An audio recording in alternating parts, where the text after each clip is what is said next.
up, everyone? It's me, Stef, the alternate, your nerdy alternative. How y'all doing this wonderful Sunday? Hope you've all had a fantastic week. I have, and we're crowning out the week with another episode of your weekly Alter News. And yes, we will be discussing the latest Britney bomb. Yes, she is freaking fighting back like no one's business. And I am all here for it. Before we get into it though, who's in the chat? Let's have a look at you all and see. Woohoo! First in line. So glad I got the notification. I'm glad you got the notification as well. With that being said, if you haven't done so already, make sure that you already subscribe to join our Alter Nerd tribe. Like, share, comment, all of that good stuff.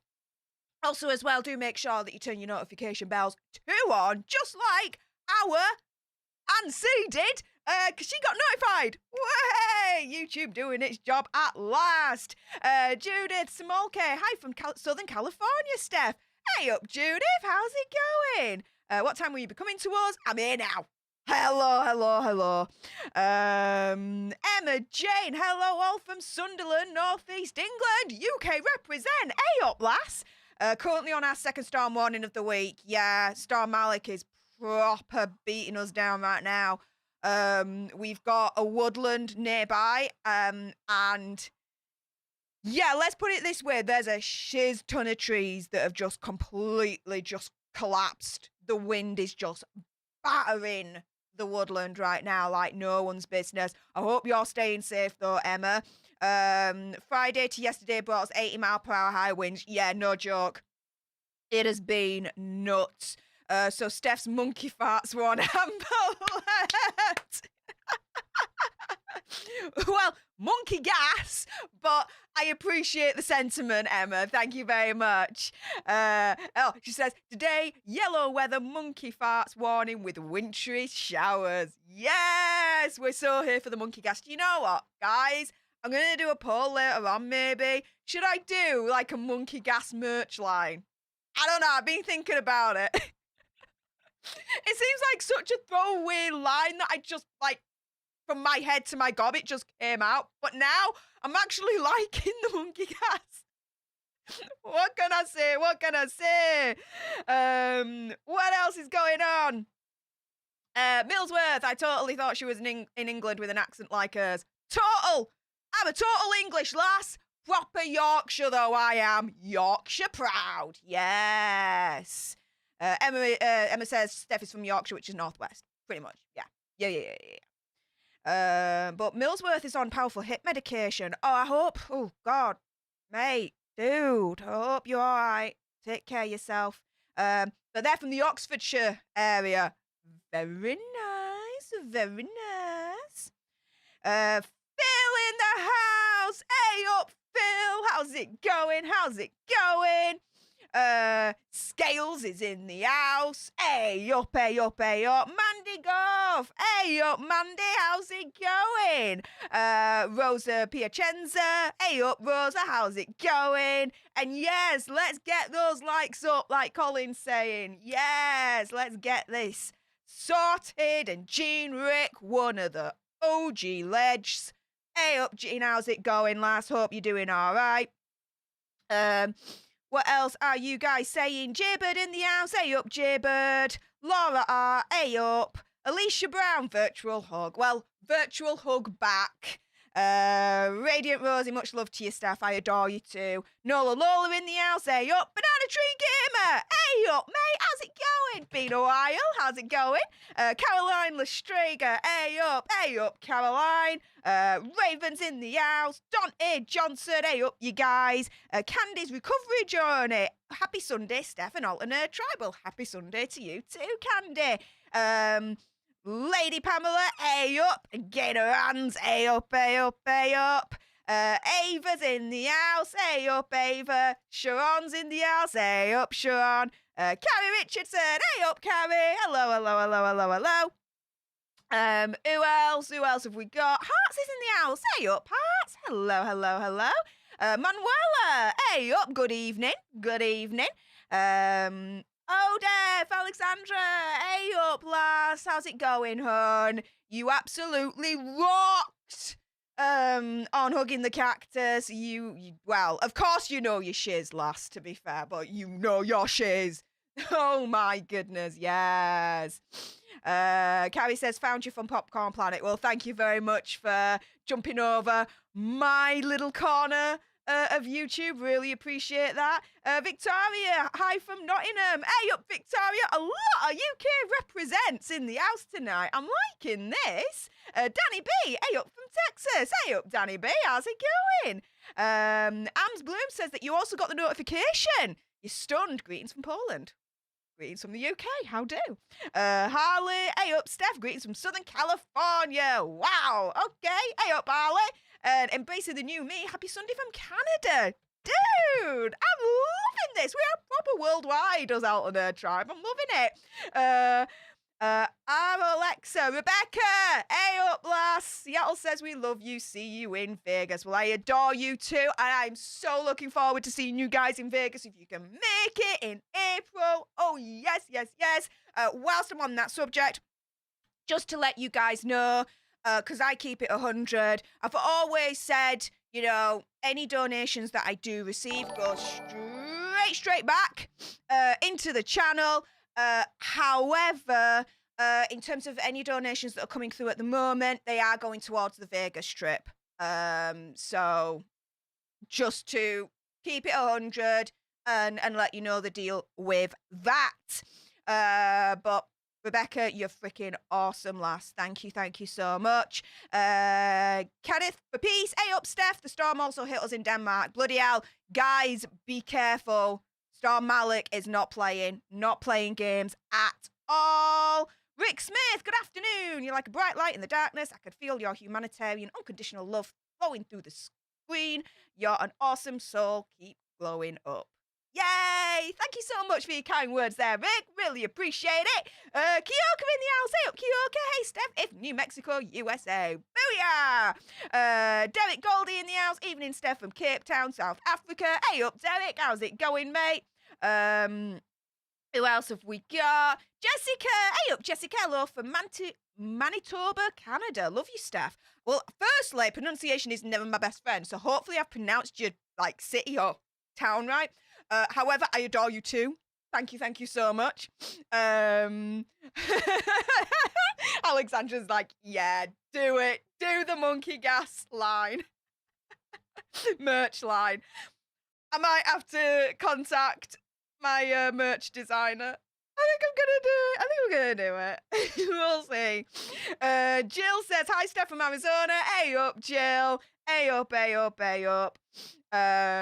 Oh, Radiant Rosie, that tow truck driver mentioned on Andy's live ghosted me on that day I was supposed to have yesterday, Steph. So I need your upbeat energy to raise my spirits back to radiant levels. Oh my goodness, lass. I'm so sorry that happened. That's never nice when, you know, you put yourself out there, you want to meet someone new and, you know, maybe have a relationship with them and, you know, maybe get down with the business and all that lot when time is right, of course, don't get me wrong. However, when they stand you up, it's like, do you know what? I'm awesome. Screw you. You've just missed out. Do you know what I mean? So it's probably good that that person flaked on you, to be fair, because they're missing out. They are missing out, Radiant Rosie. However, with that being said, before we crack in to today's festivities, let's say, firstly, Raven being a member for 4 months. Thank you so much for being part of the leadership for 4 months. I really appreciate your ongoing support. She says, hey, Steph, we got 30.9 inches of snow. Glad to catch the live. Shizzing hell, you be careful. Do you know what? The weather at the moment, it looks like it's just all over. Just nuts with a capital N. So just be careful wherever you are at. Also as well, oh my goodness, your support is coming in thick and fast right now. Jean Rick, thank you so much, Jean Rick. $4.99 super chat. Really appreciate your face as always, hon. Happy to have the day hunkered down with the storm. Steph, be safe. And Vegas, baby! Vegas, baby! Yes! I'm so looking forward to it. Oh my goodness. Quick little story. I went to visit my mum today, and she found out. Well, I say she found out. Of course, I told her. Hello. Told her I was going to Vegas in April for CinemaCon and all that lot. And I saw her today for the first time since I told her. And she was like a proper, like, you know, like a mum's mum. Like, she's a proper mum's mum. She was turning around. She was like, you know, make sure that you don't have your passport on with you at all times, just in case you get mugged. And, you know, you have your phone on you. And make sure no one buys you drinks, just in case they, you know, do something not very nice with them. And, you know, do this and do that. And I'm like, I appreciate you being a mum's mum kind of situation. But I'm 35-year-old going on 36. Just saying.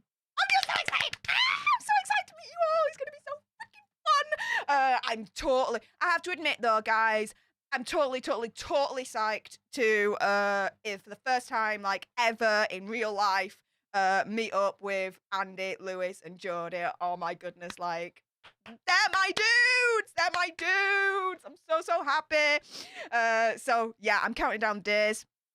So that's going to be so much fun. Rebecca Alexa with a $9.99 super chat. No message. Just, you know, I'm just going to drop $9.99 just, you know, for the support. Love, thank you so much. Really appreciate your face there. Also, as well, Jen S.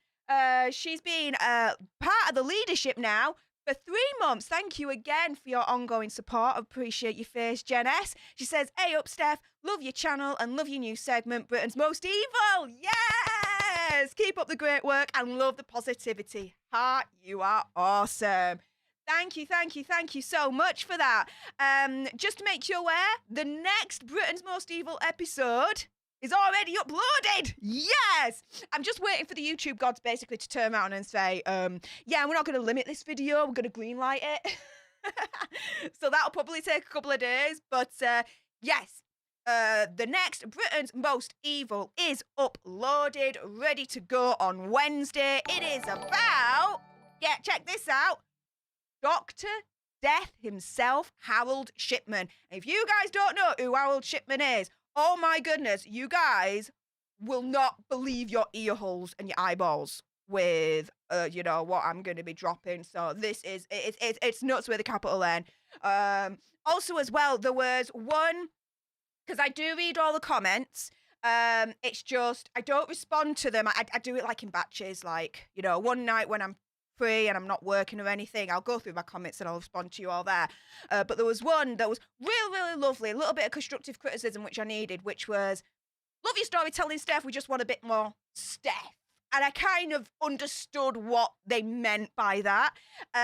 So I'm more proud of this one. There's a lot more Steph in this video, if you know what I mean. So stay tuned for that. You will not want to miss it. Next episode of Britain's Most Evil will be on Wednesday. Oh my goodness, Raven with a $4.99 super chat. Thank you so much. She says, we are in Boston. And it's freaking freezing looking at your emojis there, lass. Oh my goodness. Damn, yeah.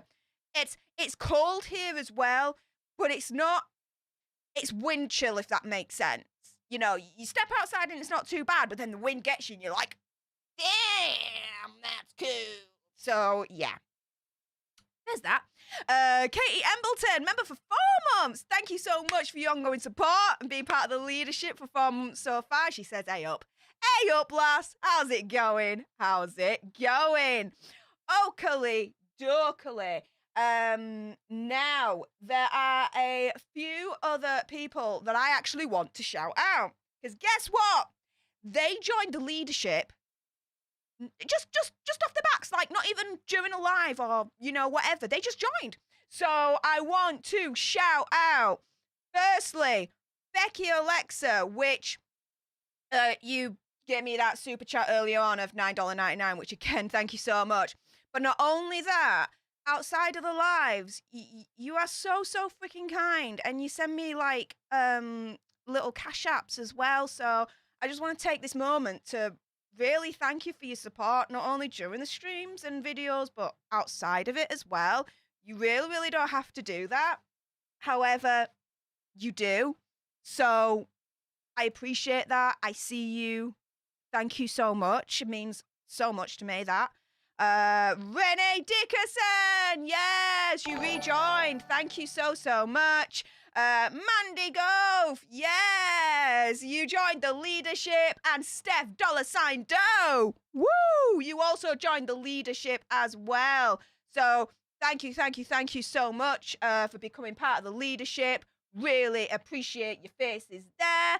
But not only that, oh my goodness, we've got another one to welcome to the tribe leadership, Susan Westfall. Hopefully I pronounced your last name right. Welcome, welcome, welcome to the leadership, Susan.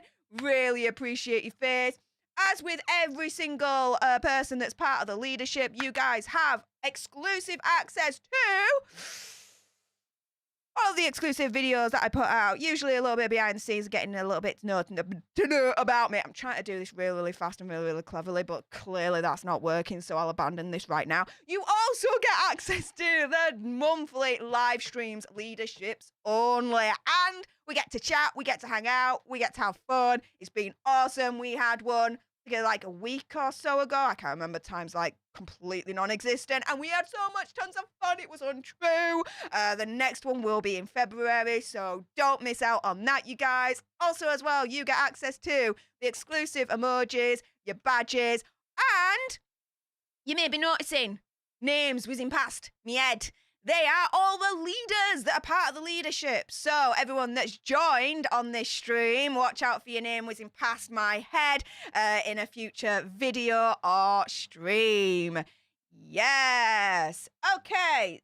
So for everyone that's new, this is going to look quite weird and odd and very strange, because you've probably not seen anything like this before. But I ain't called Stef the alter nerd for nothing. We are the alternative tribe. So for everyone that has become a member, not only in today's stream, but just before, so those that I've named, and everyone that's donated so far, everyone, I want to get your dancing shoes on.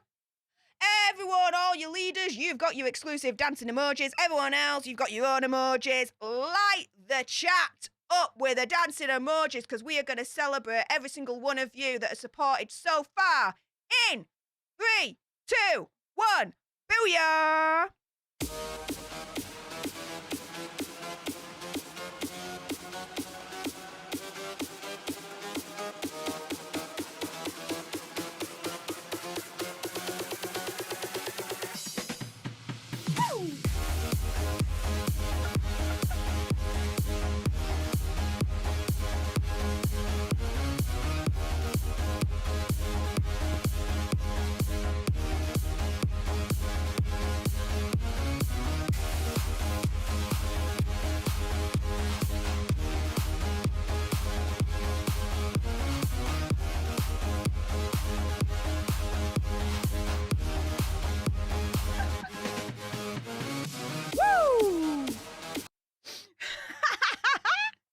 Yes, and that is how we celebrate everyone that's able to provide that extra little bit of support, either by becoming a member or donating. So that was all for you guys. Thank you so much.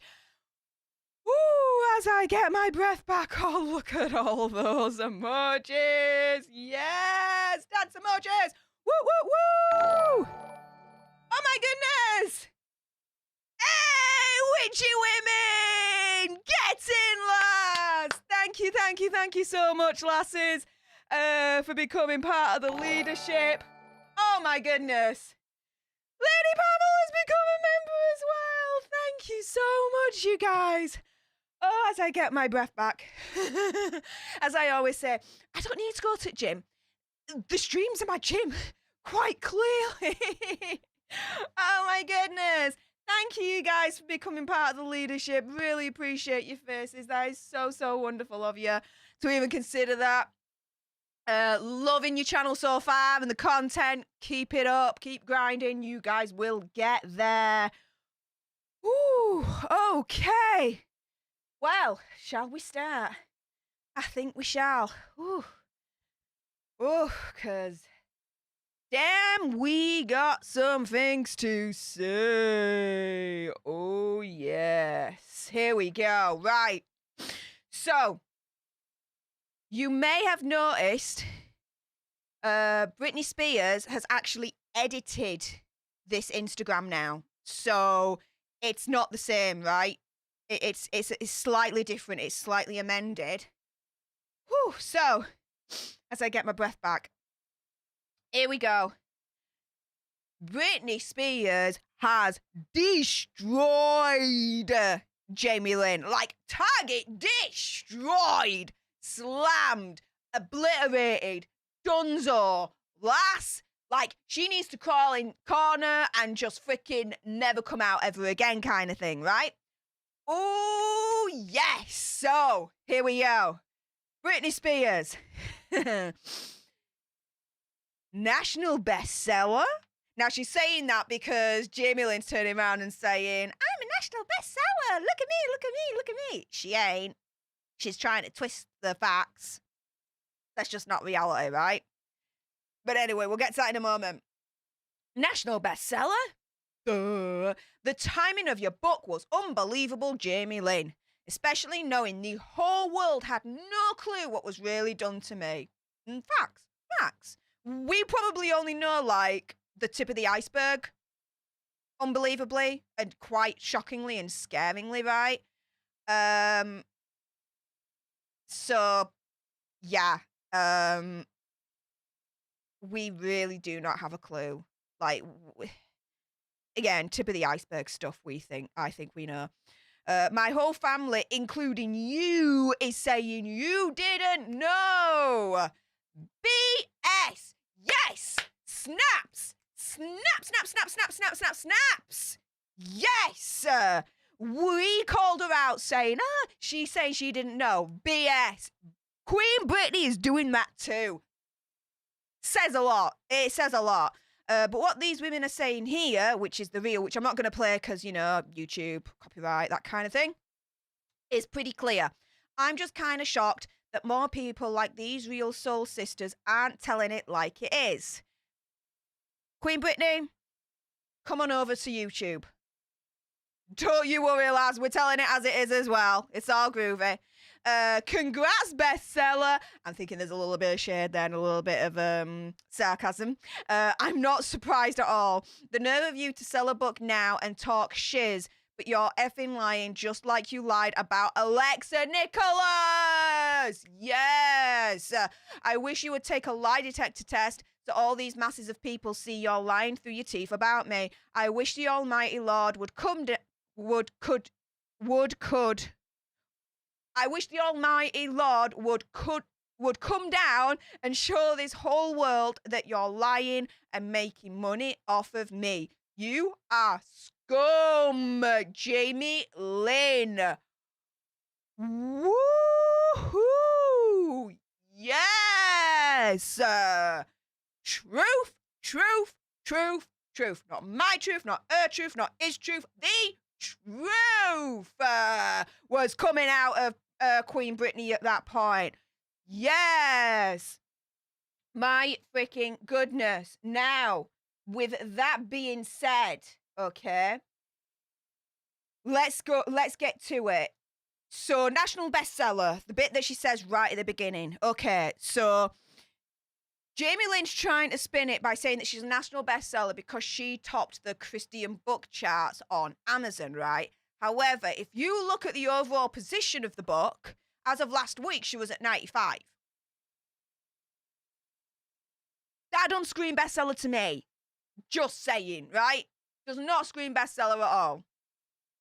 So, again, like I'm saying, a lot of what she does, in my opinion, and a lot of what Team Con do, in my opinion, which I like to refer to as Team Organised Crime Ring, my opinion, my conspiracy, my theory, my whatever, is they twist the reality.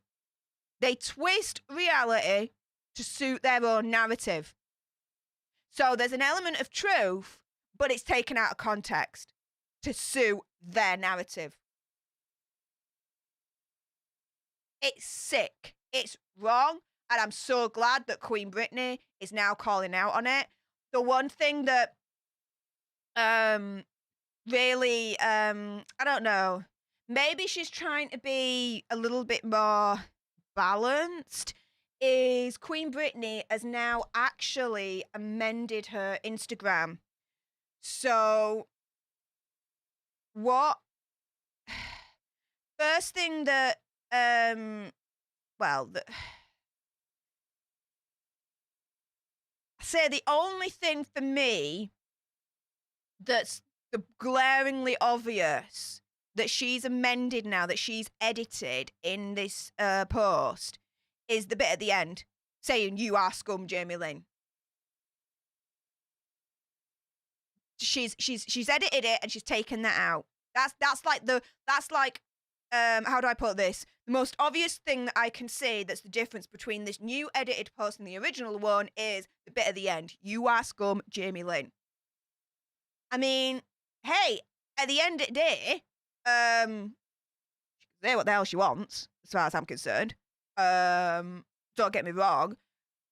I just think she's trying to be the better person and edit that out. Maybe, when they go low, we go high kind of situation, maybe. Personally, for me, I would have left that in. It's true. She is scum. My opinion, my conspiracy, my theory, my whatever.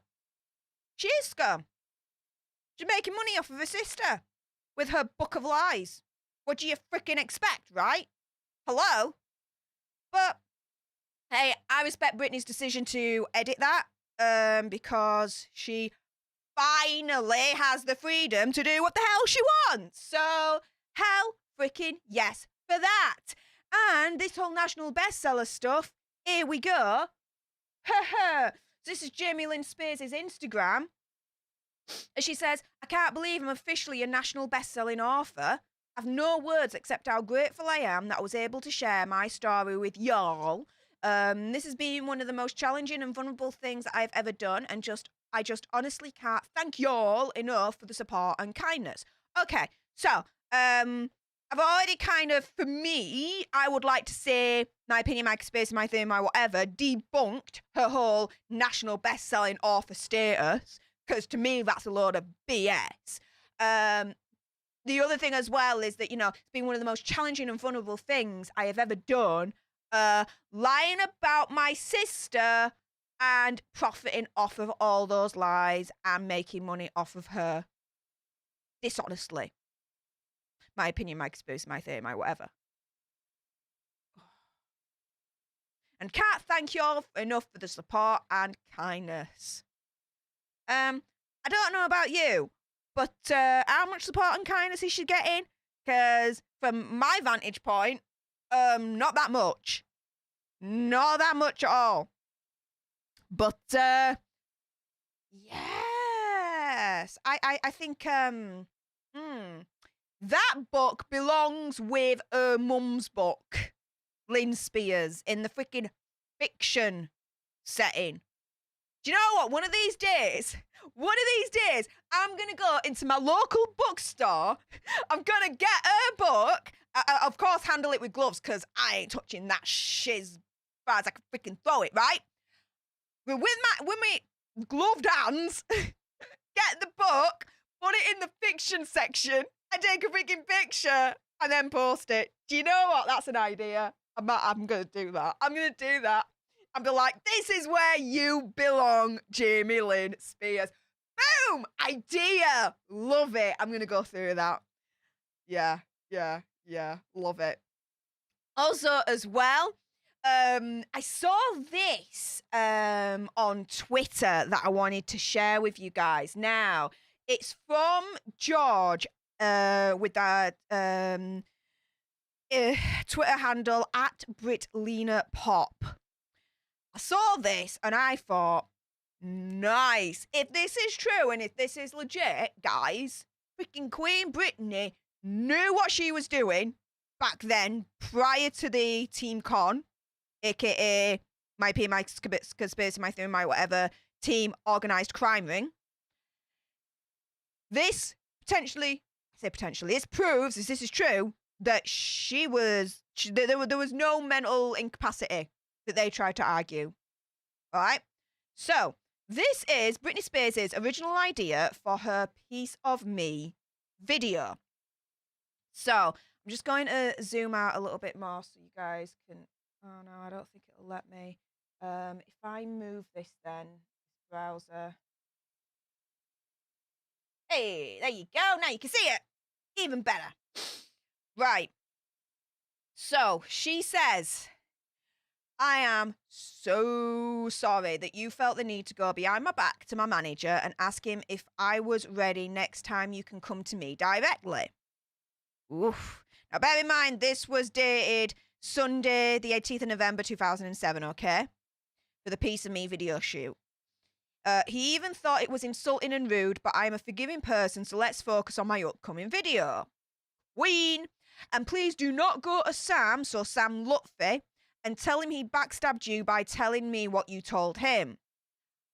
So here what she's saying is that whoever she's sending this letter to had basically, she's talked behind her back to Sam Lutfi, and Sam Lutfi, being the loyal person that he is, went to Britney and was like, look, Britney, we got a problem. There's this dude.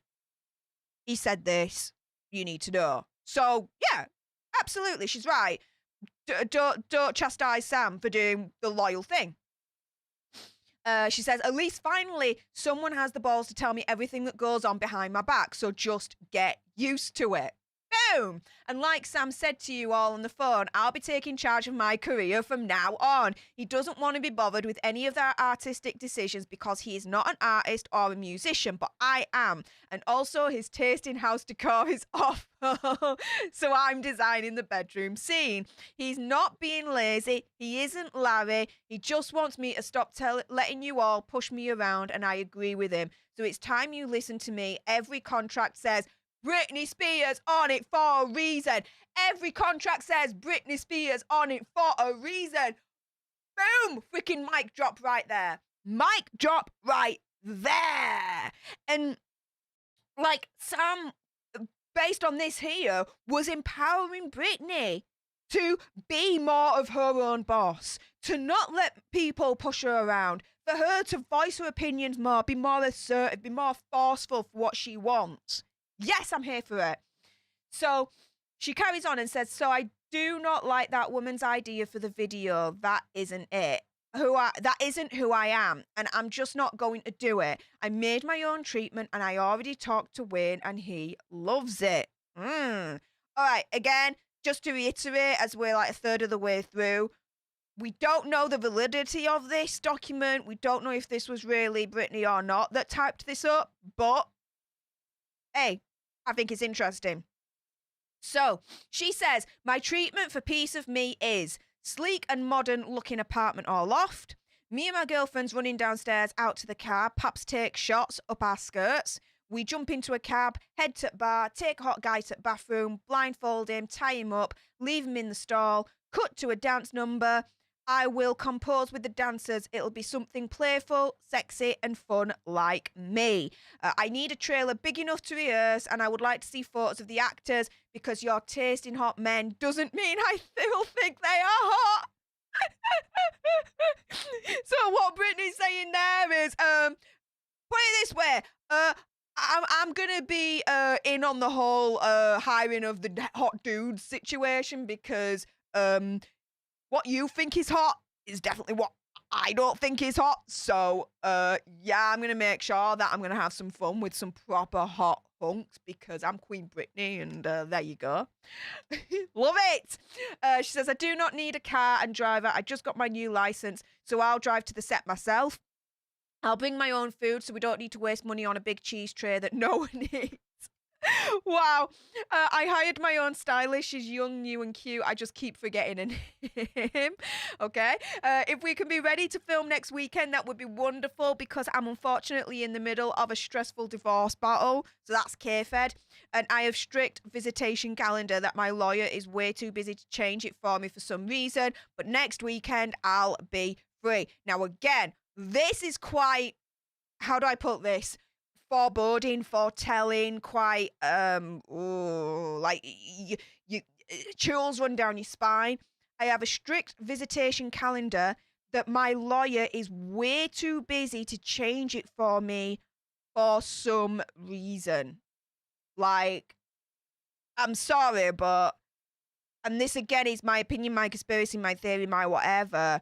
This lawyer, was he on the whole setting up the whole Team Con, in my opinion, team organised crime ring situation back then?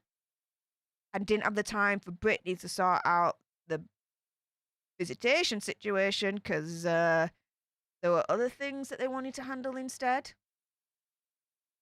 I'm just pure speculation, guys. She says, I want to be credited co-director with Wayne because I co-wrote the song and I wrote the treatment myself. I'm learning more and more to take charge of my own life for a change, and I want to choose which videos we do and when.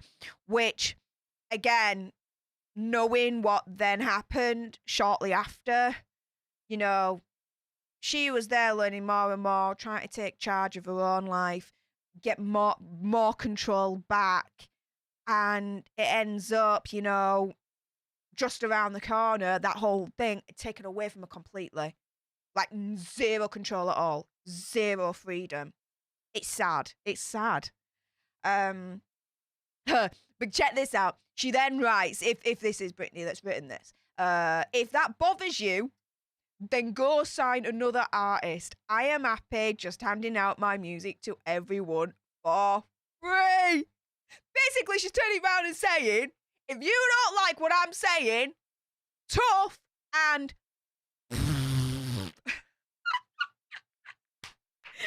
yes! Queen Britney, yes! The crown! We recognize it and we freaking bow down. That is how we roll. Boom! What else does she say?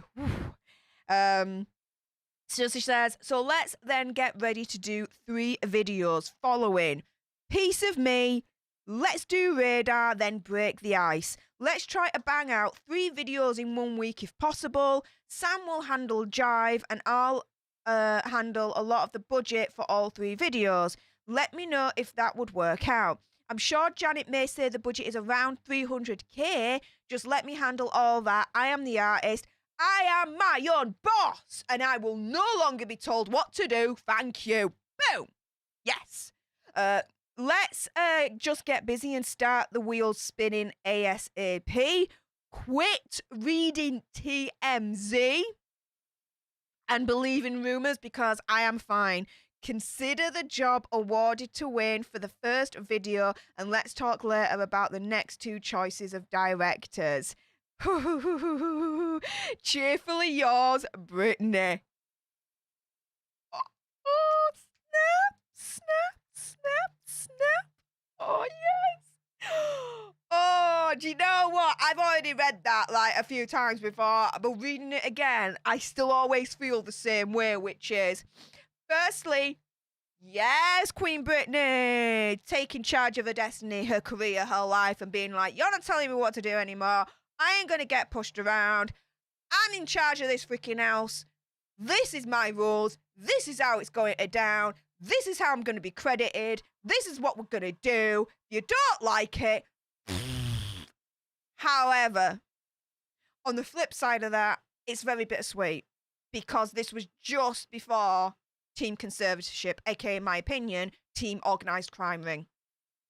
And so it's just, you kind of, I kind of think to myself with all of this that's happened and transpired over the years, like, what could have been? If team, in my opinion, organised crime ring, Team Con, had not entered the scene and had not done what they did to Britney, what could have been? Do you know what I mean? What could have been? And it's sad. It really, really is.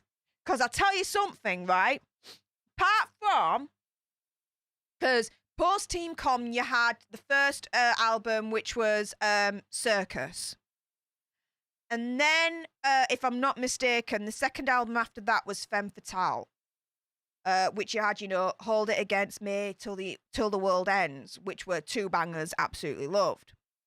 But then apart from that, I have to admit, since then, I've not liked much of the music as I do like her other stuff. Does that make sense? So a lot of that was controlled and was pioneered and pushed by Team Con, aka my opinion, Team Organised Crime Ring, right? So if they weren't involved at all and they were never in her life, I wonder musically, sonically, image-wise, career-wise, where Britney would have gone instead. And when I think that way, I think, oh, that's so exciting. How exciting it would be. Like, it would just be like mind-blowing what she would have just produced. Because Blackout, just before Team Con, aka my opinion, Team Organised Crime Ring, Blackout was just before them, and for its time, it was groundbreaking. Groundbreaking. Because you can trace a lot of artists since then getting their inspiration from Blackout.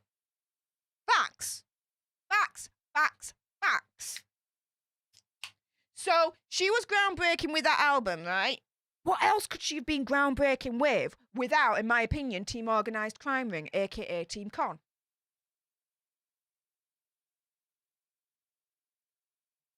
It's nuts, right? It's nuts. Now, what's even more nuts with Team Con is Jamie Spears. Now, if I just get this... Oh, it's already set up. We're fine. So, what he's trying to do now, for me, is despicable. So, if I just... yeah, that'll do. Here we go. So, earlier on this week, Jamie Spears said that he wants Britney Spears to sit down for a deposition and sets a deadline for the response. So, the lawyers fired off a letter to Britney Spears' legal team, aka Rosengod, requesting that she sit down for a deposition. If I just magnify that a little bit more. Here we go, even better. In the letter obtained by Entertainment Online, Jamie's attorney, Alex Weingarten, writes to Britney's attorney, Rosengod, we write to advise that we intend to depose your client and would like to discuss a mutually agreeable date to conduct the deposition. Weingarten also says they can discuss scheduling Mr. Spears' deposition with you and work with you to find a mutually agreeable date for that to proceed as well. Jamie's attorney also proposes that Jamie's deposition be conducted first. Okay. I wonder why. I don't know what thing would be for that, but okay. Ideally, we would agree to conduct these depositions in early March, with them either occurring on consecutive days or at least the same week. Should Rosengod agree to Jamie's request, Weingarten proposes formalising the schedule through a stipulation and court order so that we're all under a court order to appear for the depositions as noticed. Weingarten proposes this to avoid any issues or problems. Any issues or problems for who? An early March, like, I don't know. I think, you see, something's not sitting right with me with that, and I'll tell you why. So, I'm not a legal eagle, okay?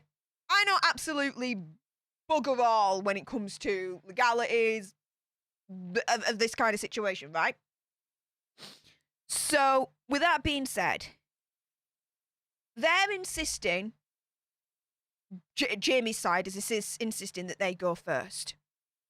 They're then proposing that Britney's deposition against them goes second, and that it happens in the same week within a couple of days of each other. Okay. To me, that doesn't sit right because it's like the kind of blindsiding him in a way is kind of what I'm feeling like, in the sense of Jamie has the deposition first, and let me reread this. So Mr. Spears' deposition could be conducted first. So if I'm to read that right, he's been deposed. So Jamie's going to be answering the questions first, and then Britney's going to be answering the questions second. However, that to me is a tactic, because if that is actually what's at play here and what they're proposing, it means that Jamie's team is going to see a lot of Rosengod's cards first. So the kinds of questions that Rosengod is going to be asking Jamie in his deposition, if that goes first, will then allow Jamie and his team to rethink their questions against Britney, who would then go second. Do you see where I'm coming from? And maybe I'm talking out on my backside, and my partner Richard says I do that a lot. So it's a habit of mine, apparently. Who knows, right? But I don't know. Is this wrong? I always question their actions now. Team Con, aka my opinion, Team Organised Crime Ring, I question their actions. Every step they do, I question it. What is their actual true intent? How is this action going to benefit them to the detriment of our Queen Britney? Right? And for me, for them to freely say, hey, Jamie will go first. Yeah, why are you freely saying that? There's got to be something in it for him at the detriment of Queen Britney. And maybe I've not communicated that correctly or right enough for you guys, but basically, that's in my head. It's come out of my gob. There's my word from it. Because as I always say to you guys, there is no quality control in between me brain and me gob. Quality control up and left years ago. Like, no hope for me now. No hope for me whatsoever. But there we go. Now,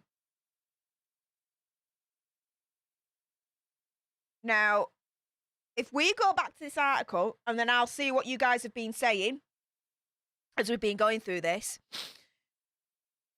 Furthermore, Weingarten asks Rosengod if he's authorised to accept service of a subpoena on behalf of Shireen Ebadi, who's the former FBI agent who did that big ass massive declaration via the court that we read through on Popcorn Planet, which booyah, she freaking Mike amazing drop on that one and all. So furthermore, Weingarten asks Rosengod if he's authorised to accept service of a subpoena on behalf of Shireen Ebadi. Used his by Rosengart concluded Jamie used his role as conservator to enrich himself and those loyal or useful to him, often at the expense and against the best wishes of his own daughter, whose assets, welfare and best interests he was supposed to protect. Ebadi, now an associate manager and director of an LA-based forensic intelligence firm, also declared that she corroborated the claim that under the direction of Jamie Spears, a security company was instructed to place a secret recording device in Miss Spears' bedroom. So the letter to Rosengod ends with, if we've not heard from you regarding these matters by the close of business day on Friday, February the 4th, 2022, we will proceed unilaterally. In other words, if we don't hear from you by 4th, we're just going to go right ahead and you can go one. Nice. So a source with knowledge of the case tells ET that Jamie's team has been attempting to schedule Britney's deposition in a professional and cordial fashion for months now. It's been the other way around. Rosengod has been chasing down Jamie ever since November for information and for the deposition. So I'm sorry, but I'm calling BS on that one.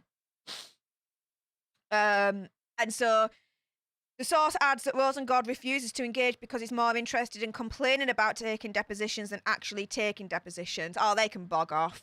It's unclear at this time what questions Jamie's legal team plans to ask Britney should she agree to it. Whew. I don't know. There's something stinky about this. Something way, way stinky about this. I'm not liking it. I'm not liking it at all. But there we go. What are you guys saying? What are you guys saying? Let's have a look. I'm going to scroll up a little bit. Let's have a gander at you all. Let's see.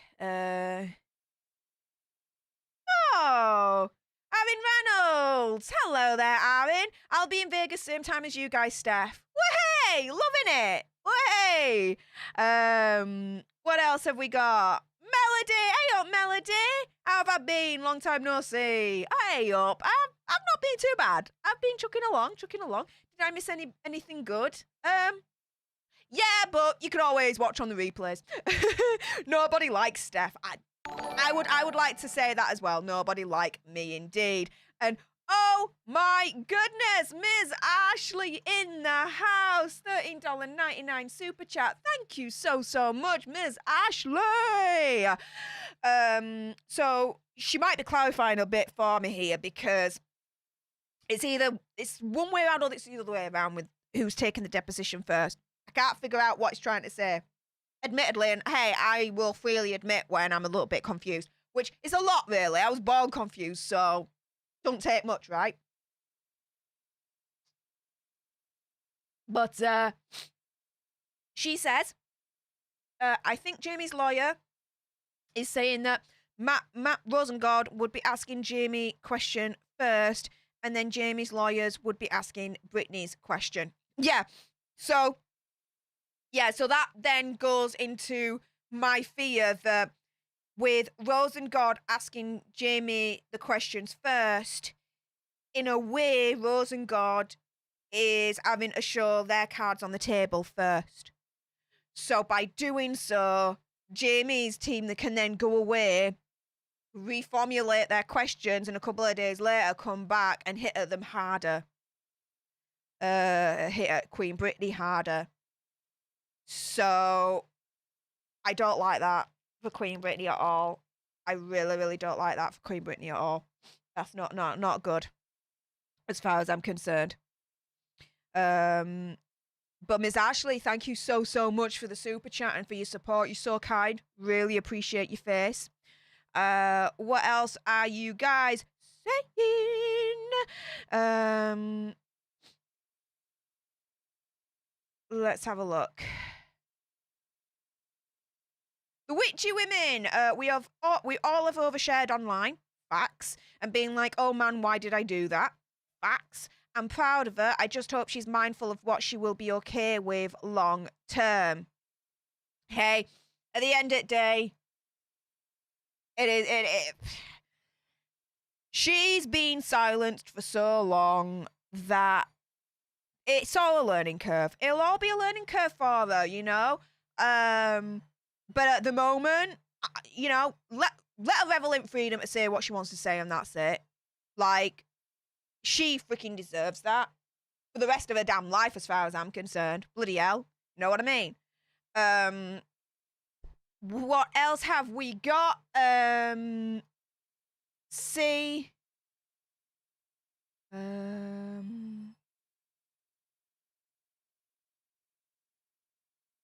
Yeah.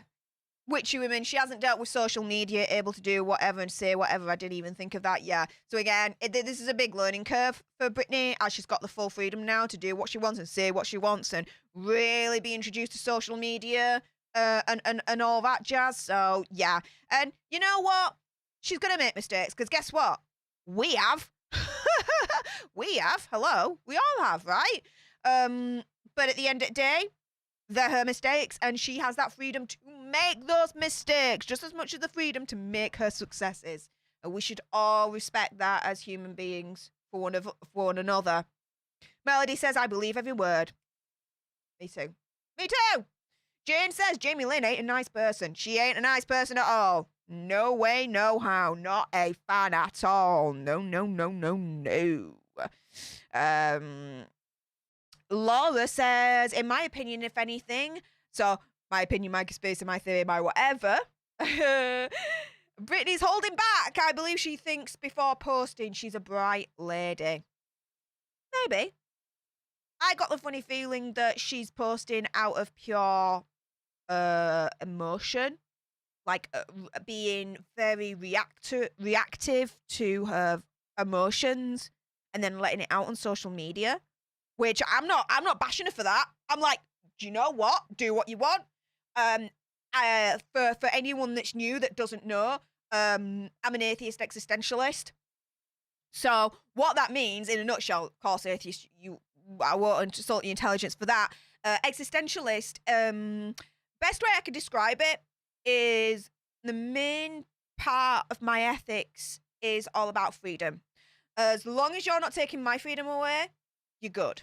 As long as I'm not taking your freedom away, I'm good. So, end of day, Britney posting what she wants, as long as she's not taking anyone's freedom away, hey, I'm all for that. And do you know what? Calling Jamie Lynn scum,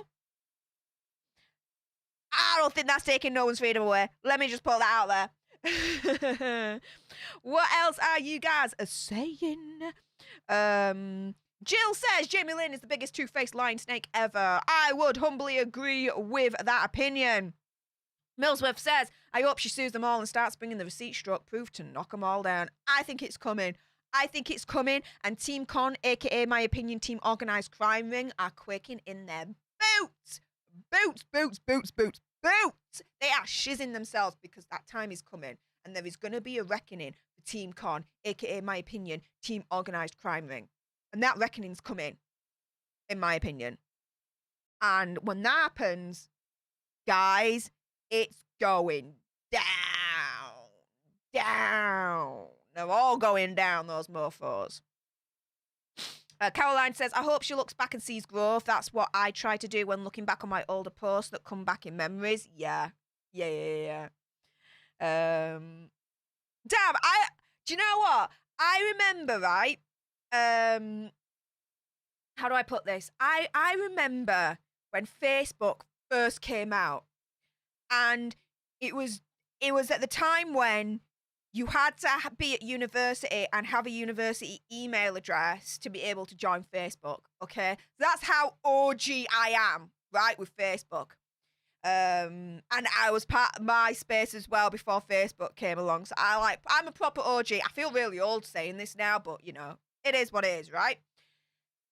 And with Facebook, I remember at university, oh my goodness, like, I'd be at, like, a student house, and my mate would be upstairs, I'd be downstairs, we'd both be on our laptops, and instead of, like, me, like, going to their room, or them coming down where I was, and us just chatting, right, face-to-face, normal kind of chat, right, we'd be on Facebook DMing each other. Yeah. So, oh my goodness. Yeah. So, yeah, I read your message there, Caroline, and my mind just went there. So there you go. Enjoy that. Candice says, can we get a hoodie that says I helped take down the Spears crime ring? One moment. I shall take a note of that. I've just taken a note of that, Candy. We shall see. You know what? Looking at that idea, I might have an idea just to like amend that slightly, but not bad, Candy. We'll see. Alexandra says she may be afraid of what she puts there. Yeah, possibly, Alexandra. However, I sense a bit of fearlessness. Like, you know, what more could they do to me at this point? And just being like, F it. I'm just going to let loose now and just go for it kind of thing. But potentially. What else are you guys saying? Missy Lulu says, anybody can claim to be a national bestseller. It's not against the law. Like, you know, lawyers can lie except when they swear on the Bible in court. Yeah, I suppose anybody can claim to be a national bestseller. I could claim to be a national bestseller. Don't mean it's true, though. Don't mean it's true. But you know what? Let's do it. Stef, the Alternate is a national bestseller. Of what? Of what? Of, I don't know. Yorkshire. Yes. Stef is a national bestseller of Yorkshire. Boom. Fact. You see, anyone can claim to be a national bestseller, but it don't mean it's true. Don't mean it's true. What else are you guys saying? Yeah, Millsworth says, I doubt there was anything wrong with her. Me too. She was depressed, bipolar and all that with what Justin did, what the world reporters did, what her family did, what her exes did. It's a wonder. Yeah. Yeah, absolutely. Jane, hashtag believe Britney. Booyah. Absolutely. What else are you guys saying?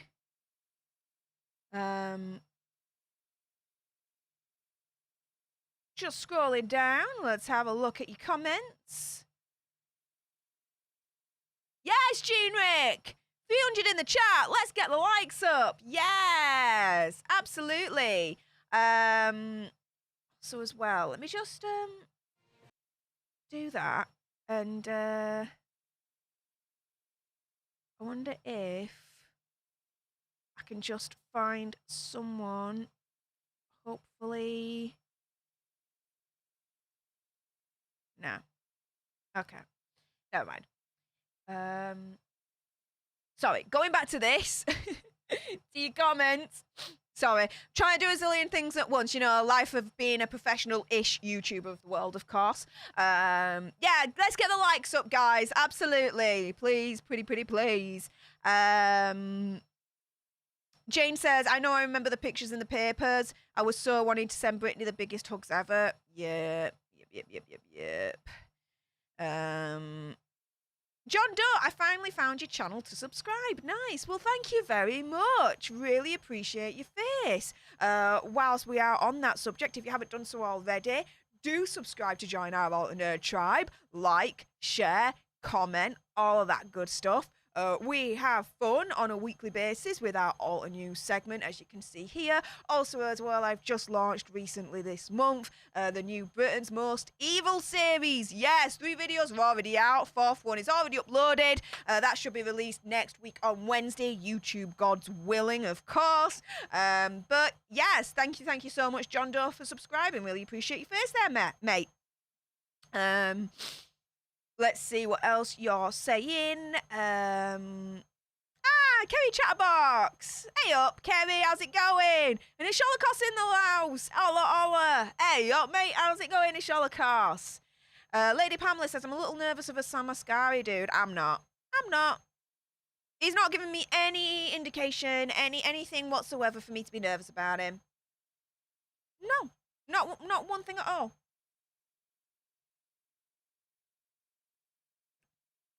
There can be people near to Britney that do have Britney's best interests at heart and that aren't going to screw her over.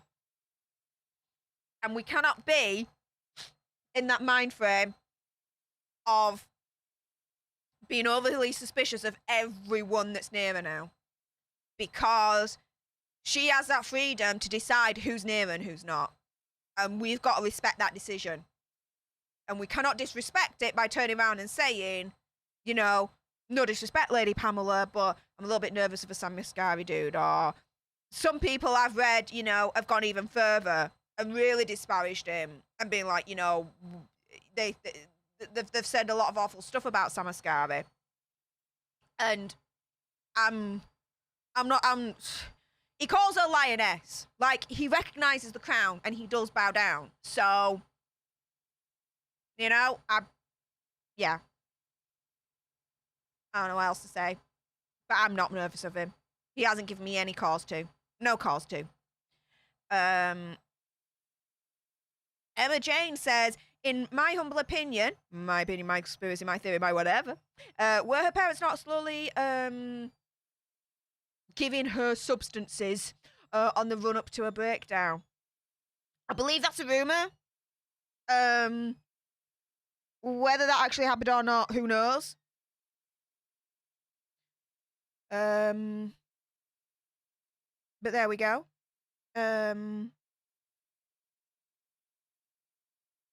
Ms. Blue Ryan in the house. Hey, Ms. Blue Ryan. Lou Taylor is probably going to prison, in my opinion. Let's hope she gets there. Yes.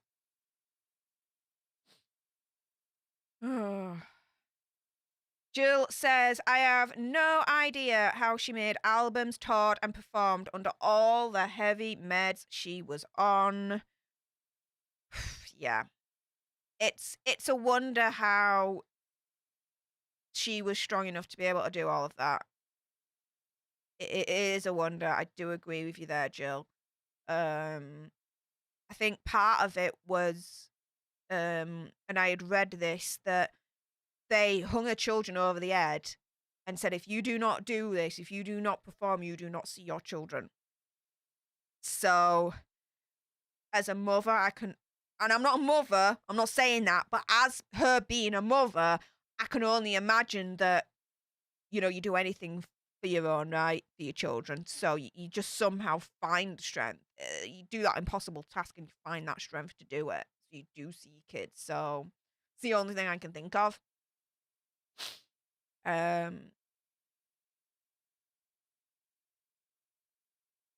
Yes, they definitely should all be in handcuffs, Melody.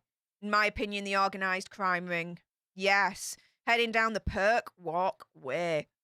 Booyah! Let's hope that's in their travels soon.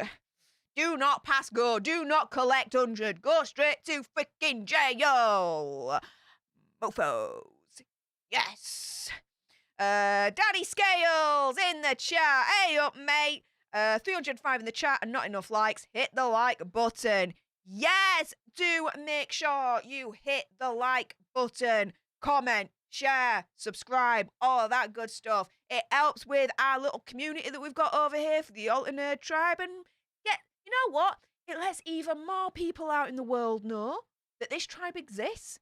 And they'll join as well. So our community grows and grows and grows and gets stronger and stronger and stronger. And who doesn't want that? I know I want that. I know you guys want that.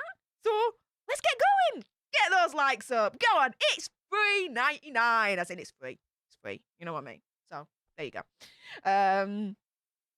What else are you guys saying?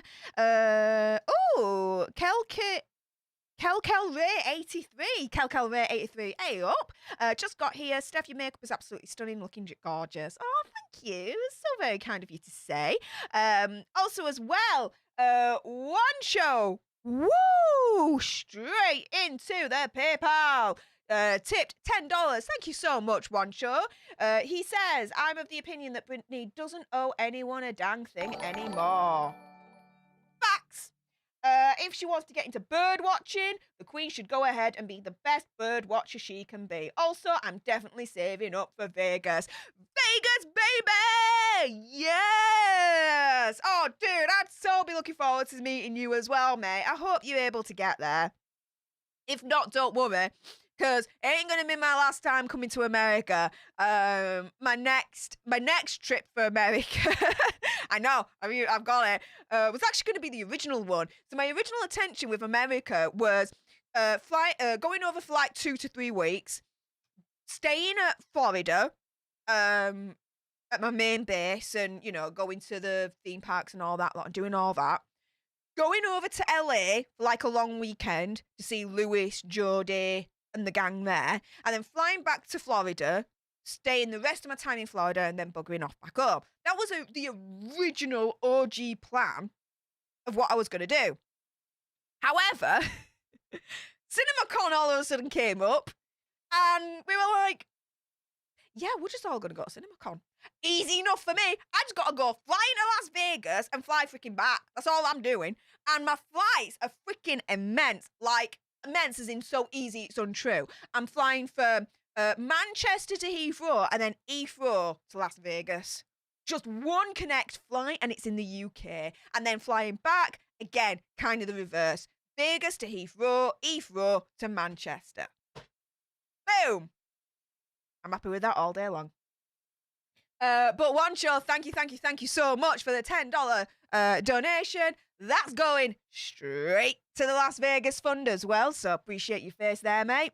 Just make sure you're saving up for yourself, all right, mate? Don't worry about me, okay? But appreciate you. What else have we got in the chat before we crack on? Richard Chambers says, I bet it's to prevent Team Con knowing Britney's info and shaping Team Con to counter all of Britney's version. Yeah. Yeah. Pretty much what I said, but you just said it better than me, mate. Absolutely. Yeah. And Gaynor Rans has been a member for 5 months. Thank you so much for your continued support of the leadership. I really appreciate your face, Gaynor. She says, just noticed I had this and it's been the best 5 months ever finding you, Stef. Girl, you rock. Well, you rock too, Gaynor, for your continued support. Thank you so much. I'm so glad you found this community and that you're part of it. I really appreciate your face, hum. What else are you guys saying? Hey, Rain! Hey up, hey, Rain! Rosengod is a good lawyer. Read that a few of his trials, apparently he represented the USA and won them all. Well, Queen Britney ain't playing. Ain't playing. Yes. Crow Red Eye says, I hope she sues them all. Me too. Lady Pamela says, what do you think about a Bo Sam, Stef? I have absolutely no reason, but I just don't trust that dude. Just a gut feeling based on nothing. I'd question yourself then, Lady Pamela, and I mean that with all due respect. He's not given us any reason for any of us to distrust him or to disparage him at all. All I see is him treating Queen Britney the way that a queen should be treated. Do you know what I mean? So until, you know, we see that he does something or Queen Britney speaks up and says something herself, for me, it's like, you know what? That's her freedom of choice. Her freedom of choice was to choose Sam. They're now engaged. They're going to get married. Seems happy with him. She hasn't said anything other than that. Her post about him does not indicate anything other than it's a good relationship. Therefore, I'm happy for her. I respect her freedom by choosing Sam. And I'm not going to publicly say, or I got a feeling or whatever, because to me that's just, in my opinion, a disrespect on Britney's freedom of choice to choose Sam in the first place. You know? And again, as I said earlier on, a lot of people have to get out of this notion, of this idea, of this thing of whoever's close to Britney, we cannot trust them, or we need to think ill of them, or they're automatically bad, or they're doing something behind the scenes, or there's a level of distrust, because, again, we have to trust and we have to respect that Britney has her freedom back and therefore has a freedom of choice of who she wants in a circle and who she doesn't. So if they're there, she's chosen them and she wants them to be there. So that has to be respected, and no one should criticize her for that. You see where I'm coming from there? So, yeah. I read a really, really good article, actually. I wish I'd saved it now. And it was about the Free Britney movement. Now, it's not everyone in the Free Britney movement. Okay, I have to preface that. However, the article, and I'm paraphrasing here, has said, the Free Britney movement worked for all these years to free Britney. But now the question is to why. Was it to free Britney so that altruistically it was done so she did have that freedom to make her own choices and have her own life? Or was it for a certain portion, let's say, of the community, free Britney so she can entertain us and project the image that we want her to do as she did back in the day?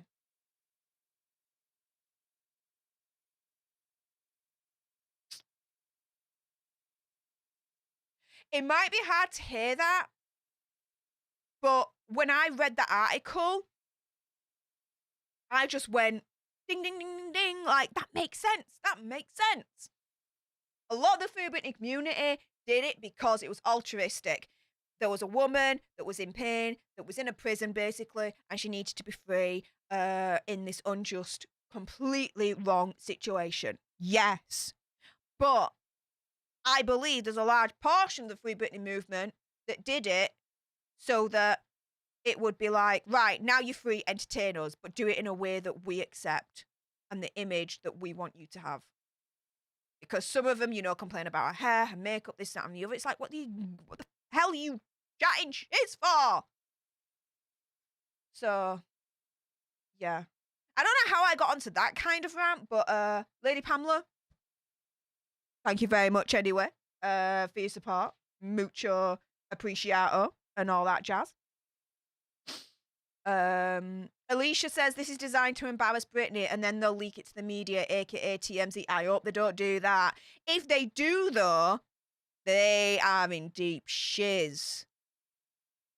Because that's a deposition. So they leak a deposition to media. I don't think that's a good thing. I think there'd be in a lot of legal shiz on that one. It wouldn't be worth it to them to do that, surely. But, you know, you can't. When it comes to Team Con, aka my opinion, Team Organised Crime Ring, you can't expect anything. Not surprised with what they do anymore.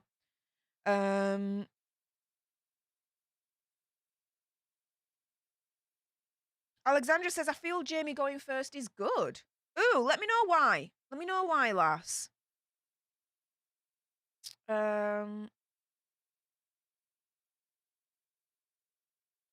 Let's see.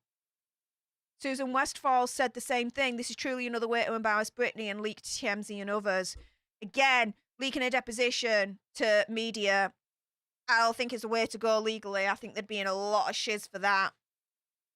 They could really get done, I think. Laura R says, according to Christopher Melcher, it's normal for Britney to sit for a depot. However, Jamie definitely needs to go first. Yeah, I read that as well. The Christopher Melcher says it's normal for Britney to sit for a depot, and I would actually say, yeah, that is normal. However, him dictating the terms like that, Jamie dictating the terms, and after a period where Rosengod has turned around and has been like, you know, Jamie, we're chasing for your information, we're chasing for a depot after all these months, and, you know, you're ducking us. All of a sudden, what's the U-turn for Jamie now to be so proactive and be like, yeah, let's do the depots! Let's do the depots! You know what I mean? It just don't... I don't know. Something's not sitting right with me. And, oh my goodness, Ms. Ashley! Thank you so much. $13.99 super chat. Ms. Ashley, thank you again. She says, I think that Jamie's lawyer... Oh, no, you've already mentioned that. Sorry. You sent another one. Let me just scroll down. Apologies. There we go. $6.99 super chat, Ms. Ashley. Thank you so much. Oh, my goodness. Dropping another super chat. Wow. She says, yes, and her dad would be basically controlling who she had around her, and so she should be able to have who she wants around. Facts. Facts. Facts. Facts. Let her choose who she wants to be around with, and don't criticize it. Just trust in her knowledge and her and her judgment. You know? She's been told what to do for so long. Like, she deserves that, in my opinion. And Hobbycat, welcome to the leadership. Yes, thank you so much for even consider joining, let alone actually joining. Really appreciate your face. As ever, you now have access to the exclusive videos that I have for your leaders, which is really a little bit behind the scenes and getting to know me a little bit more. The monthly live streams that we have that are just for leaders only. The next one will be in February. The one we had this month was freaking awesome. We had a fun time. Got to speak to you all one-on-one. It was amazing. Absolutely loved it. So I'm looking forward to the one in February. You also get your stickers, your emojis, and any other perks that I think of. I just give them all to you, basically. So thank you again, Hobbycat, for joining the leadership there. Much appreciated. Kel Ray 83 says she doesn't owe anyone anything. We're lucky she shares on social media. Her privacy and choices should be respected. Hashtag read Britney. Boom.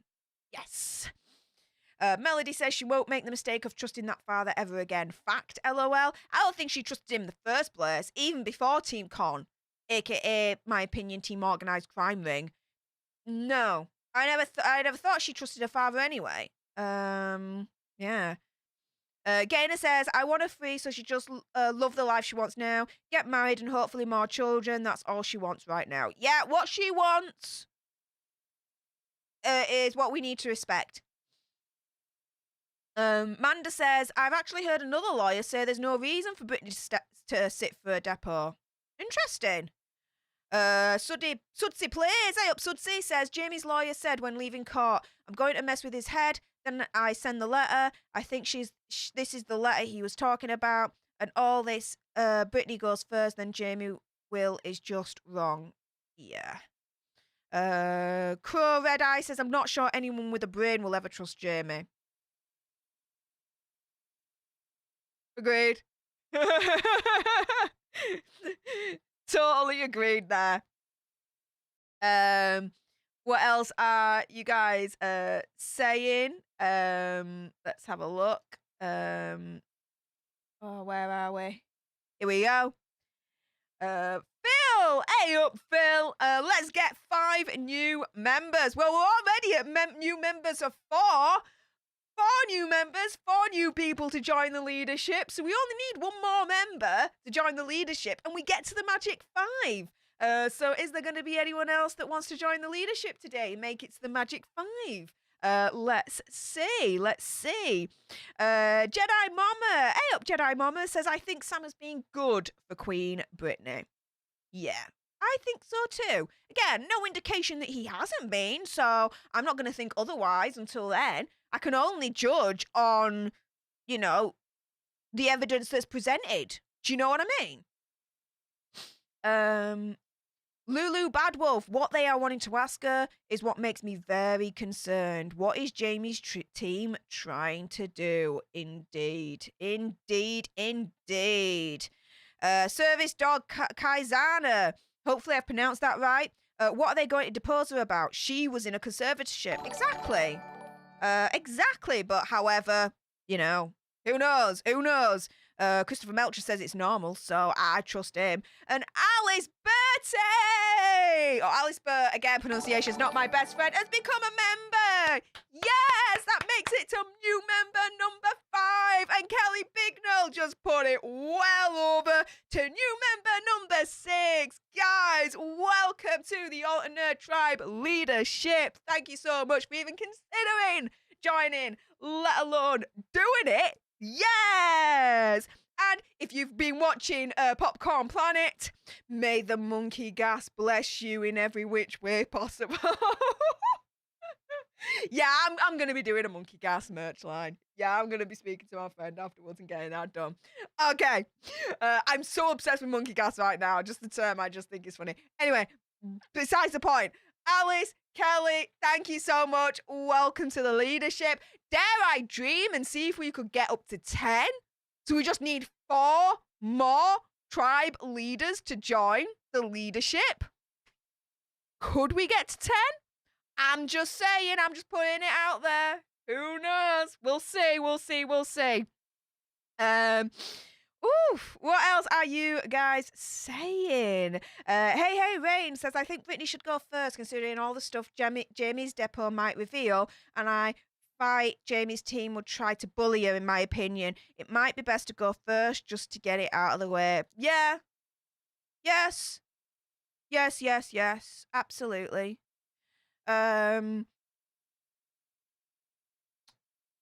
Hobbycat says, I actually got cancelled because I was too slow to realise my card had expired. Keep up the good work. Oh, well, Hobbycat, thank you so much for rejoining. Really appreciate that. Thank you so much. And dude, you don't have to freaking explain why, you dropped off and stopped becoming a leader. You're like, you never have to explain that, okay? Never feel that you have to be in a position where you've got to explain yourself to me. Like, that's not how this shit works, okay? Don't worry about it. It's all good. But you're very kind. Thank you so much for rejoining. Carly Skaggs, hey up, Stef. Hey up, Carly. Phil Hoffman says, please get the likes up. Abso-freaking-lutely. And if you haven't done so already, being a professional-ish YouTuber of the world, make sure if you haven't done so, subscribe to join our Alternate Tribe. Like, share, comment, all that good stuff. Because guess what? By the time I go to America, so by the time I go to America in April, I shiz you not, that is actually the 1st year anniversary of Stef the Alternate channel. the 1 year anniversary of our Alter Nerd tribe. I know. That's passed really, really fast. I'll tell you that right now, guys.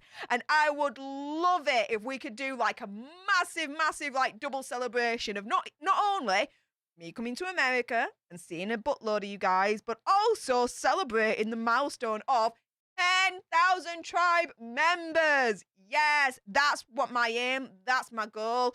So it would be absolutely freaking like out of this world next level if we can get to 10,000 subscribers before I go to America in April. So yeah, just putting that out there.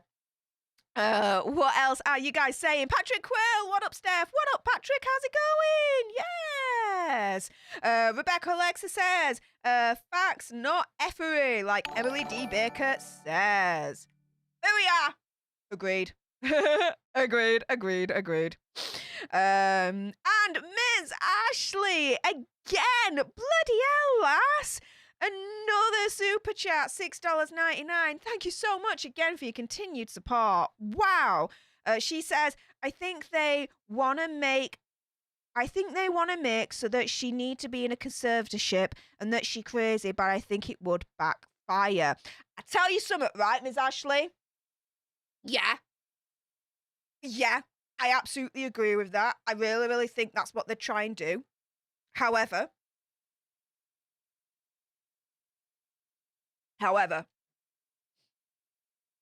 here we go. Back in the day, that would have worked. Now it won't. Jamie Lynn and her book of lies, her tour has all been about, as far as I'm concerned, my opinion, my conspiracy, my theory, my whatever, the Britney is still crazy tour. And the whole, how do I put this? Justifying the Team Con, aka, my opinion, Team Organized Crime Ring's existence. Okay? I think we all know what happened with that tour. Her book sales tanked. In the first couple of days, her price on a book was slashed down. Now, let me put it this way. I used to work at a big, massive bookstore chain situation, right? Back in my university days. So I know this. When a book comes out, a new book comes out at full price, if it gets slashed within 24, 48 hours, the price, that's not a good sign. That is not a good sign at all. So the fact that that happened for Jamie Lynn's book, oh, karma, bish. Booyah! So, yeah. Her whole Britney is still crazy tour, Britney was crazy tour, and this was justifying the existence for the Team Con, aka, my opinion, Team Organized Crime Ring's existence.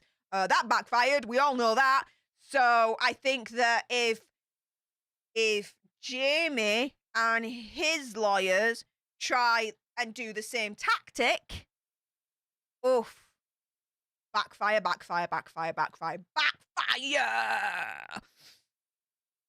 I almost wish he will do that, in a way, so that he could feel the backfire just as much as Jamie Lynn. If anything, it would be more because it's Big Jamie. Do you see where I'm coming from there? I hope you guys understand what I mean by that. But Ms. Ashley, thank you again for the $6.99 super chat. You have been so freaking generous today. Thank you so much. Odev, Alexandra, woo. The hugging the cactus, I would like to say expert. The cactus expert. Yes, I'm going to call you cactus expert. The cactus expert, Alexandra herself says, so why do I think Jamie sitting first is good? Here we go. Hope I'm not naive, but finally he will have to talk. He's doing this manipulative bully move, calling Britney for deposition, but does she have to do it? Well, you don't have to do anything if you don't want to, right? I think, though, that isn't there like two types of depositions in terms of how they originate? Is the one that there's like a voluntary deposition, so you go to the deposition off your own back, off your own steam, and then there's another one that's like a court-ordered deposition. So the judge turns around and says, "Oh, you don't have a choice. You bloody well go in." At the moment, my understanding is that this is a voluntary deposition. So if Britney turns around and says, "I ain't answering to you, mofo," then no, she doesn't have to go. If though it turns out it's a court-ordered deposition, so the judge has said, "You're getting your ass there," can't fight it. It's court-ordered then at that point. So that, again, I'm not a legal. I barely know anything about that stuff, that side of things, okay? That surprise witness, BJ, is, I have a girl crush on her right now. Like, a proper, massive girl crush. Like, I'm not blowing smoke up her backside, don't get me wrong, right? I'm not doing that, but I'm girl crushing on her. She says it as it is. I got huge, massive respect for that lass. And Christopher Melcher, amazing dude. So freaking polite. Oh my goodness, so polite. I really do adore Christopher Melcher. Those two, if you want to hear any legal analysis, that's where you go. That's where you go for your legal analysis, and any questions you want answered from a legal perspective. But that's just my, like, layman's opinion. Does that make sense? I hope that makes sense. But Alexandra, our resident cactus expert, whoop whoop, I adore you, honey. You know I do. Yeah, I hope that's answered it. I know, like, I go off on one, what can I say, but there you go. And oh my goodness, guys, what the deuce? Firstly, Raven, $4.99 super chat. Thank you so much, Raven. She says, if you get called for deposition, you're required to appear, otherwise you're perjured in the US. Okay. But is there, because I can imagine, and again, this is just a layman's kind of analysis here, that there's a difference between a voluntary deposition and a court-ordered one. So if you call for a deposition, but it's a voluntary basis, you could turn around and say, and nothing gets done. But if it's court-ordered one, then you definitely have to go. Like, isn't there something like that in America? I don't know. But Raven, thank you so much for that super chat. Mandy Albert, member for 3 months, part of the leadership. Thank you so much, Mandy, for your continued support. As I burp at the same time. Hey, I'm drinking Coca-Cola here, guys. Like, I'm sorry, but drinking fizzy pop, natural bodily functions are going to happen. So, you know, deal with it. But she says, love you, Steph. I adore you right back. You're so amazing and inspiring. You are too, lass. Like, oh, you're so kind. Hope I can make things work and meet you guys in Vegas, baby. Yeah. Oh my goodness. I hope I can meet you in Vegas. That would be so freaking amazing. Oh my goodness. Yes. I would absolutely love that. I'm so freaking excited for Vegas. Like, I keep saying that, but it's freaking true. Like, every time I think about Vegas, I'm like, adventure time. Ah, yes. And I get to meet in real life Andy, Lewis, and Jodie. My dudes. Oh, my dudes. Oh, I'm going to hug them all, and it's just going to be amazing, and we're going to have so much fun and live streams, and all you leaders that have joined today and all the current and present leaders, just stay tuned, because there are going to be leader-only exclusives, videos, and streams. You guys know it makes sense, so don't you freaking worry about that. It's going to be off the hook, off the chain. Oh, yeah. Can you tell I'm excited? Oh, my goodness. Oh. Anyways. Raven, thank you again for another super chat, lass. $1.99. Thank you so much. She says you would plead the fifth. Okay. So either way, you go to deposition, you don't have to say, oh, just plead the fifth. Okay. Okay. That's groovy.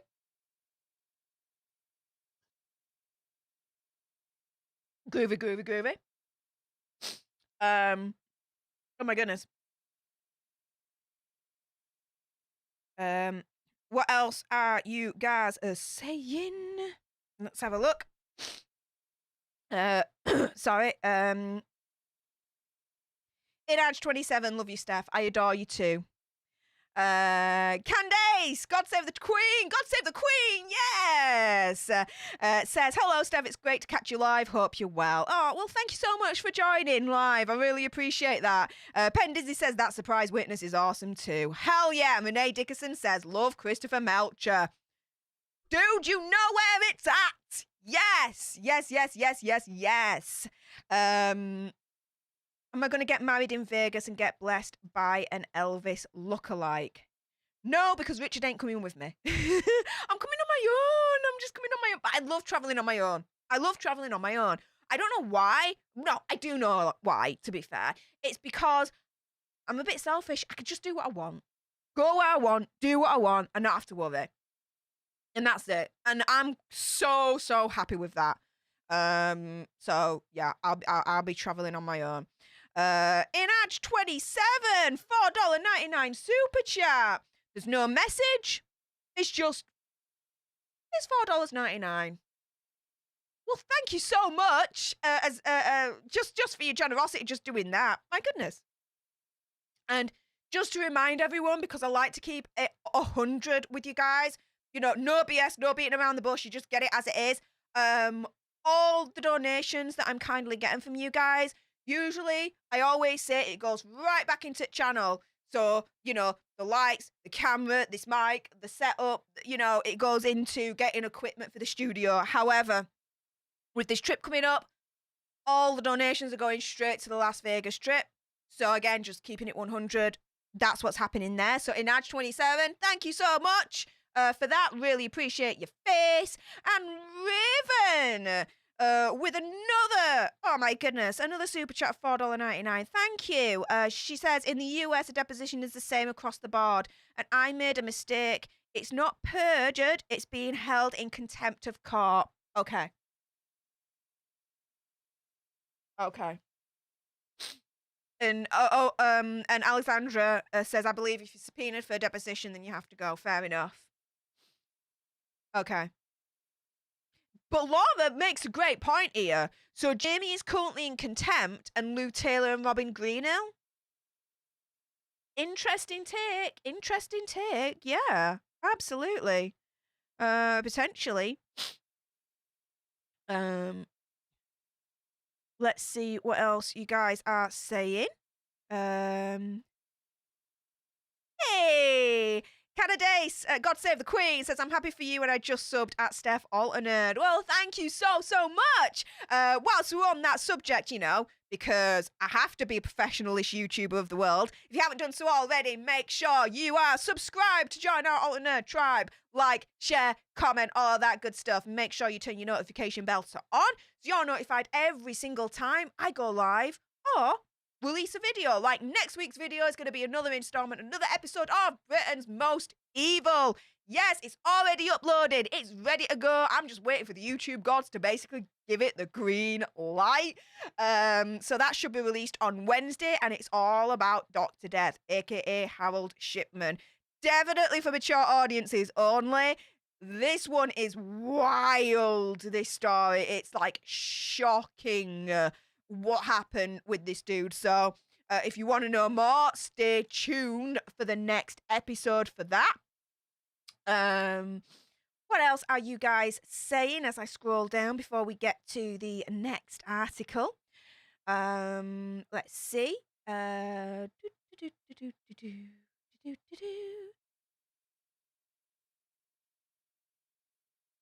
I don't drink alcohol. It's because I've got pancreatitis. It's not alcohol related. Alcohol hasn't caused my pancreatitis. It's actually idiopathic. The doctors don't know why, actually. My pancreas likes to kick my backside when it wants. But the doctors have turned around and said, even though it's not alcohol, the alcohol's not causing it, because your pancreas hates you, if you drink alcohol, it's like taking a baseball bat to your pancreas. Now, I'm all for taking a baseball bat to my pancreas because it hates me and I hate it back. However, when it hits me, I'm in a shiz ton of pain. So I think I'll forego the bat to try and avoid the pain. That's my logic, and I'm sticking with it. What else are you guys saying? Crow Red Eye says, enjoy Vegas and call it research because it is. Well, technically it is in a way because I'll be going to CinemaCon. So, yeah. And it's all for the channel, and I am set up as self-employed with the UK HMRC. So, yeah. It'll all be for the channel. Emma Jane, Fizzy Pop gives you toxic monkey farts. No, toxic monkey gas. Monkey gas! Monkey gas! We gotta get this. It's monkey gas, monkey gas, monkey gas, monkey gas. Chiara Di Venuto, or Chiara Di Venuto. Hello, Chiara. I love your energy. I adore you. Thank you so much for your kind words there. I really appreciate it. Jane says, isn't Rod Stewart in Vegas in April? Don't care. Swiftly moving on. Danny Scale says, so wish we could go to Vegas maybe next year. Maybe. Again, it's not going to be my last time coming into America. Let's put it that way, dudes. Let's see. Millsworth says, does everyone think that Lou will get her just desserts? I just worry because she's got so much money, tries to sue several people, and everyone's eyes are on Jamie and Mum, Jamie Lynn and Mum and Britney. Oh, eyes will be coming on her. Don't you worry about that. Oh! Alexandra for the win. Stef, do the t-shirt. I monkey gassed the Spears BS. Do that. Oh my goodness. Like, I'm taking a note of that one. Oh, Alexandra. Dude, that is funny as hell. I love that. I love that. Yes. Oh, thank you for that idea. I'll be going to my my dudette, my design t-shirt design dudette. I'm too excited right now. And look into that phrase. Oh, that is awesome. I love that. Thank you. Kelly Bignell, thank you so much for your £4.49 super chat. No message. You've just super chatted just because. I appreciate that. Thank you ever so much. Let's see what else you guys are saying. LM says, have you seen Observe on here? YouTube? His body language analysis of Prince Andrew's interview. It's spot on and hysterically comical at times. Sending love from Sweden. Well, hey up, LM. I adore you from Yorkshire. So this interview that you're quoting, it's the Newsnight interview, isn't it? Andy and I will be at some point live on his channel, so Popcorn Planet, watching that interview again, and you're going to get our reactions live again. So watch out for that. Now, to Teresa, I ain't going to say your full name, but Teresa, straight through my link tree into my PayPal. Thank you ever so much, love, for your donation of £10. Really appreciate it. She says, hey up, Steph. Hey up, Teresa. Or T-squared. Love your live streams. You make my day with your energy and sunshine. Oh, well, thank you so much for your kind words. And again, that's going straight to the Vegas Fund. Yes. Really appreciate your face there. Thank you so much, T-squared.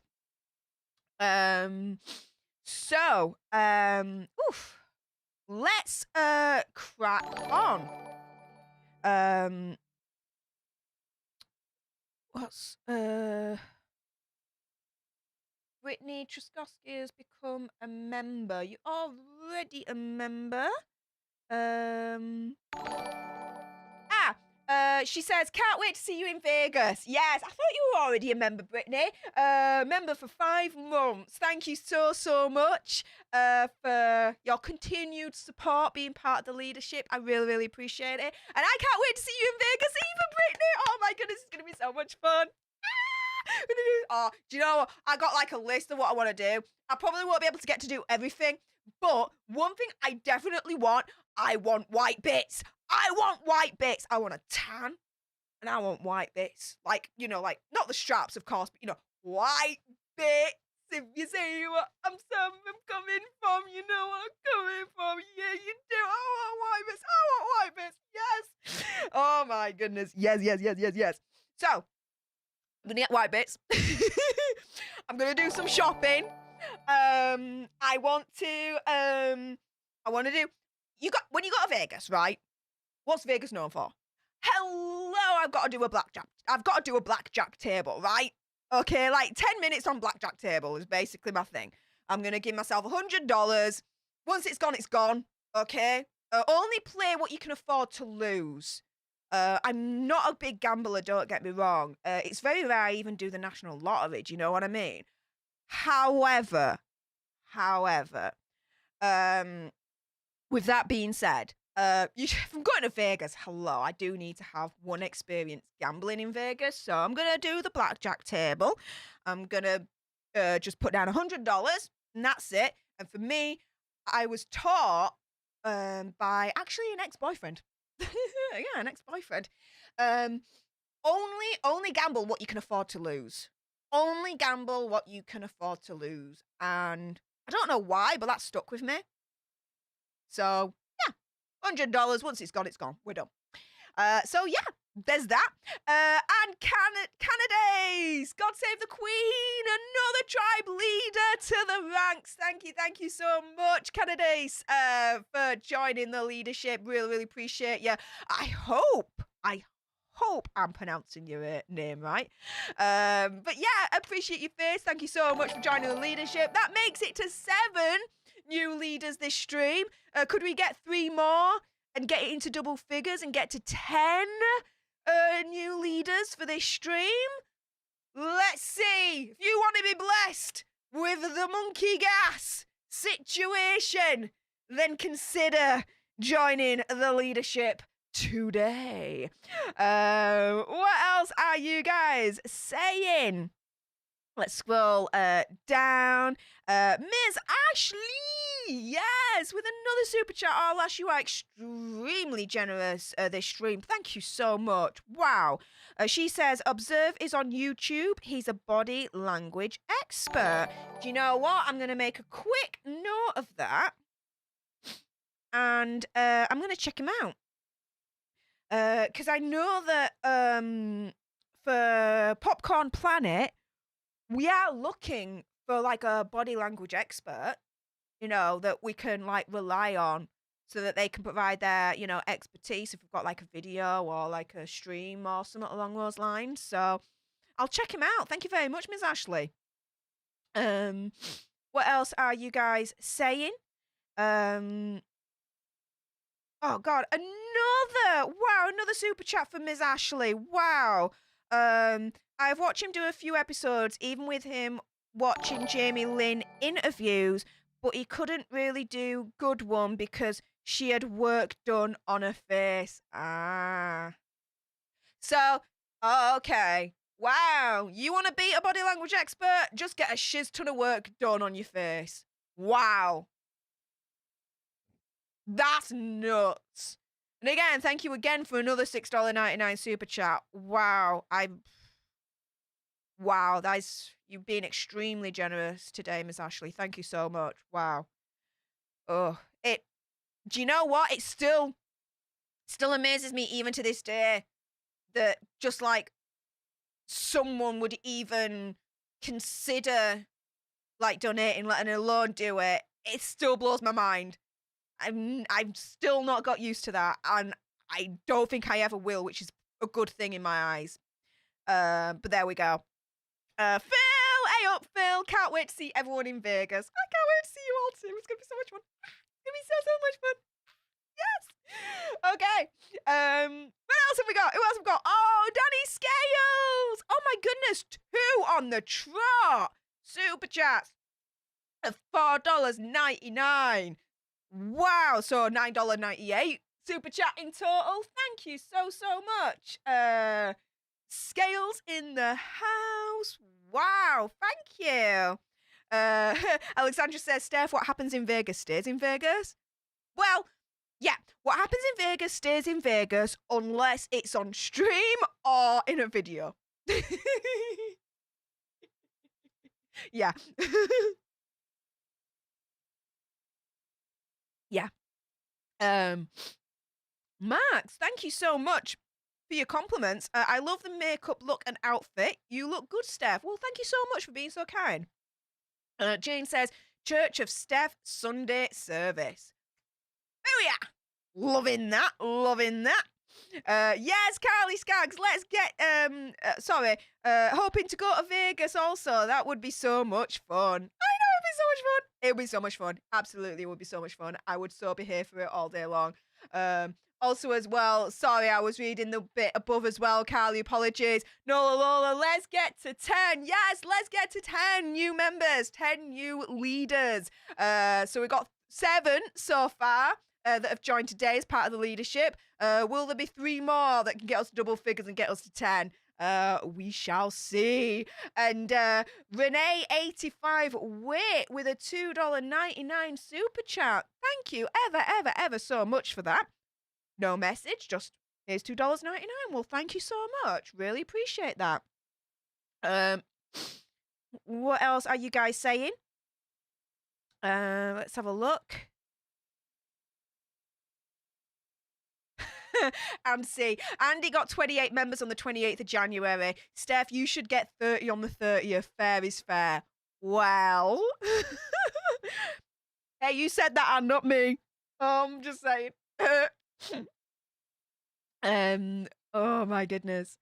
Just scrolling down. Okay, so let's crack on, shall we? Having a little bit of fun in the chat. I always like some fun in the chat. You guys are always so lovely and awesome. So, we got some Prince Andrew news. Oh yes. Oh yes. This, okay guys, is nuts with a capital N. And you will tell right at the beginning with the title of this article from The Sun. Well, you would do if I did that. There we go. Prince Andrew wants shamed actor Kevin Spacey to help him play his name. Yep. Sorry, I was just closing some windows there. Yep. You heard that right. He wants Kevin Spacey to help clear his name. Of all people. What the deuce, right? Why? How? Why Kevin Spacey? Let's find out. So, the Duke wants to distance himself from convicted Maxipad, we'll call her, who was infamously pictured larking around in Buckingham Palace's throne room with Kevin Spacey in 2002. There's the picture there. The VIP tour was organised by Andrew, but he wants Spacey to tell jurors that it was he who had invited pal Maxipad. So what Prince Andrew is saying there is he wants Spacey to turn around and say that he invited Maxipad to Buckingham Palace and not Prince Andrew. I wonder how that'll go down. The Duke of York, 61, claimed in legal documents this week that 60-year-old Maxipad was not a close friend of his, despite snaps of them together, including one showing them with his accuser, VG. However, a palace cop insisted that Maxipad would breeze in like one of the royal family. Now, Kevin Spacey is said to be high on a hit list of names who Andrew's legal team want to call in after he demanded a trial by jury over the allegations. The Buckingham House photos emerged 2 years ago and show Spacey on the late Duke of Edinburgh's throne. Now, the Duke of Edinburgh, for anyone that doesn't know, is Prince Philip, the late Prince Philip, the husband of Her Royal Highness Queen Elizabeth, before he passed away last year. So that's who the Duke of Edinburgh is. That's just one of the many titles that Prince Philip had. A smirking maxi-pad faces up to 65 years in jail for the things that she was found guilty of, let's put it that way. Basically, she's in jail for the rest of her life, potentially. And she is on the Queen's throne. So if we go back up here, so maxi-pad right here, she's on the Queen's throne, and Spacey is on the late Prince Philip's throne, the late husband of Queen Elizabeth. Yeah. I don't know why, but I don't think they should be sitting on those thrones. I don't think that would be allowed. I look at this picture and I feel repulsed. I feel like it's sacrilege. Like they are the thrones of the Queen of England. Well, the Queen of Great Britain, right? And Prince Philip. Like, you don't just rock up to Buckingham Palace and think, oh, they look like pretty seats, I'm going to sit in them. You know what I mean? Like, you don't, no. I look at this picture and I just think, no. This picture's all kinds of wrong. You don't sit on the thrones of the Queen of England, Great Britain, and Prince Philip. Like, it makes me icky. That's the only way I can describe it. It makes me icky. It's wrong. The only backsides that should be on those seats is Queen Elizabeth and Prince Philip. Well, Prince Philip not anymore because he sadly passed away, but you know what I mean, right? This, it's like, it's tainting those thrones right now. Tainting them. And that's the best way I can describe it. It's tainting the high royalty of those thrones. Because they are not privileged to sit on those thrones. The only people that are privileged to sit on those thrones are Queen Elizabeth and Prince Philip. Again, not anymore with Prince Philip, but you know what I mean, right? I'm not, and they kind of look like they're mocking that situation as well. I mean, it's only a snapshot. Maybe they're not. Don't get me wrong. So this is pure speculation, of course. But you know, it's like Kevin Spacey's like with the royal queen kind of royal wave kind of situation, right? And maxi-pad's like, do you know what I mean? Like all airs and graces and all. Like, I'm queen. maxi-pad, you definitely not that, lass. Do you know what I mean? It just, I don't know. Do you see where I'm coming from? That's just how I feel. Anyway. The pictures were taken during a private tour for then President Bill Clinton and other VIPs. The insider added, the snaps go right to the centre of the claims against Andrew and an image of maxi-pad in the most private space within Buckingham Palace, and it looks very damning. It does. But if Spacey can convince a jury he was the crucial link with maxi-pad rather than Andrew, then it distances the prince from her somewhat, and that's crucial. Andrew also believes such a gifted actor and public speaker could be a very compelling asset in front of a jury. However, that could backfire because jury could just turn around and say he's a really, really good actor. So we kind of a little bit suspicious of, you know, whether he's really telling the truth or not. You know what I mean? I mean, he is an award-winning actor, right? Keep it 100. It then goes on to, like, say, Spacey's kind of situation.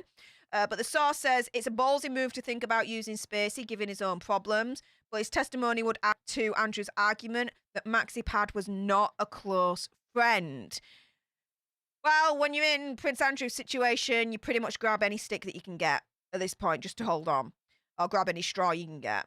However, former Royal Protection Officer Paul Page has told Vanity Fair that MaxiPad was able to breeze into the palace despite being the daughter of a disgraced media tycoon.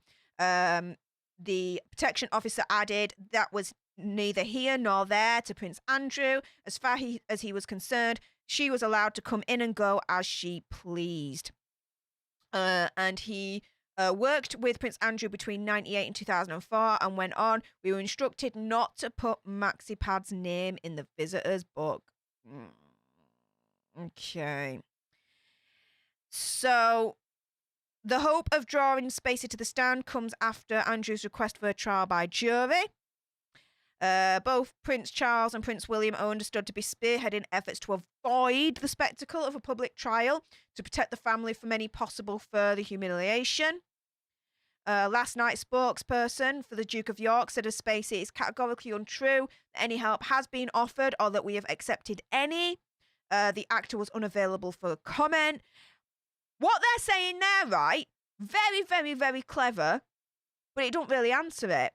It is categorically untrue that any help has been offered or that we have accepted any. What they're not denying is them going to Spacey in the first place and saying, look, can you say that you were the friend of MaxiPad, not Prince Andrew, and MaxiPad was there because of you and not Prince Andrew? See where I'm coming from?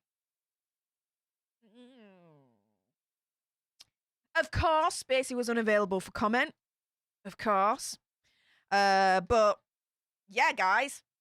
Nuts, right? It's going to get even more nuts in a moment. Because something's potentially transpiring that I thought would never happen with this case. So stay tuned for that in a moment. Let's see what you guys are saying in the chat, though. Let's have a look-see. I'm just going to scroll up. Firstly, I would like to say thank you to AFK Bad. Yes, welcome to the Alter Nerd leadership. Thank you so much for becoming a member. I really appreciate your face. That is so freaking kind of you. Thank you so much. That takes us to 8 new members for this stream. 8 new leaders. Thank you so much to you all. We just need 2 more to get to double figures to 10 leaders. Can we make it before the end of this stream? We will find out. But thank you so much, AFK Bad. Really appreciate your face there, my friend. What else are you guys saying, though, in the chat? Let's see. I'm just going to scroll a little bit up. Let's see.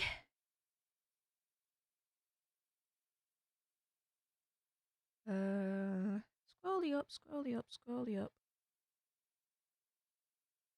Okay. Here we go. Jane says hashtag MaxiPad LOL.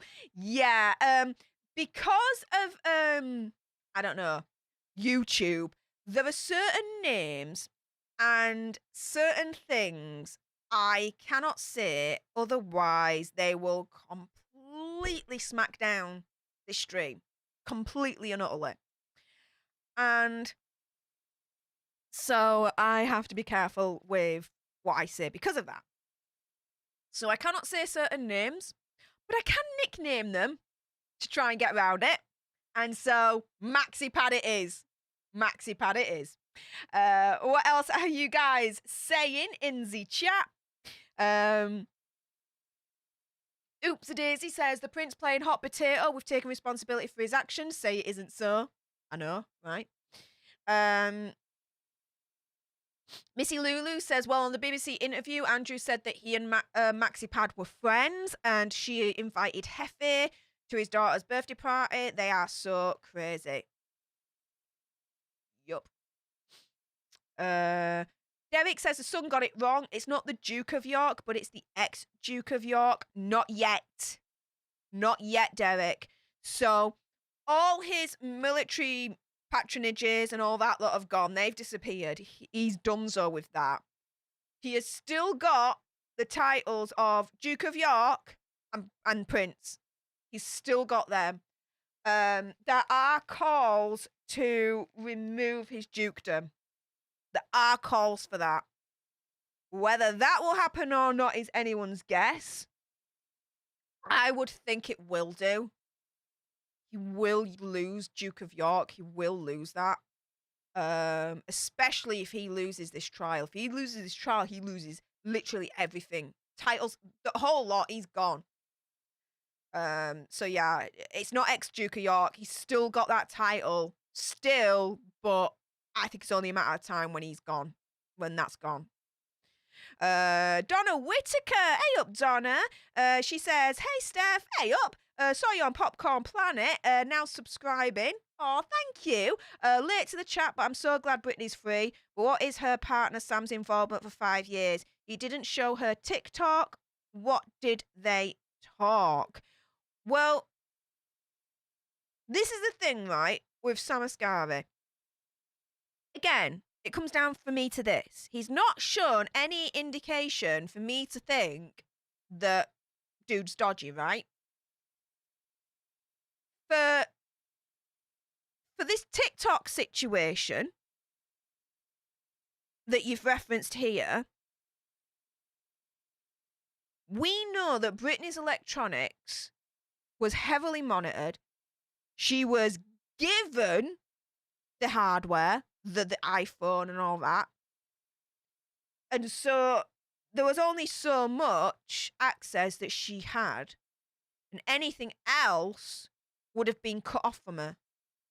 So TikTok, for example, it could have been that Team Con, aka my opinion, Team Organised Crime Ring, could have blocked her access to TikTok and found a way to do that so that she couldn't see what's going on TikTok and all the talk at the time of the Free Britney movement and all that lot. So it's more, instead of focusing on, well, hang on a minute, what was Sam's involvement? What did he do? Let's be suspicious about him. For me, it's like, well, he's not giving me any indication to be suspicious about him. Therefore, instead of wasting energy on someone that has given me no reason for me to be suspicious about them in the first place, I'm going to be smart enough to use my energy elsewhere that's going to make more impact, i.e. the mofos that definitely are dodgy and that definitely have given me the indication to give him the side eye and be like, the deuce are you doing, you mofos? And that's Team Con, aka my opinion, Team Organised Crime Ring. Big Jamie. Lou Taylor, my opinion, my conspiracy, my theory, my whatever. Jamie Lynn. And everyone else of those mofos that were involved. You see where I'm coming from? In a nutshell, I'm not going to focus my energies on someone that has given me no indication whatsoever that they've been acting against Britney, Queen Britney. Instead, I'm going to focus my energy on those where there's evidence presented to me where they did not act in Britney's best interests and proper treated Queen Britney like a piece of shiz.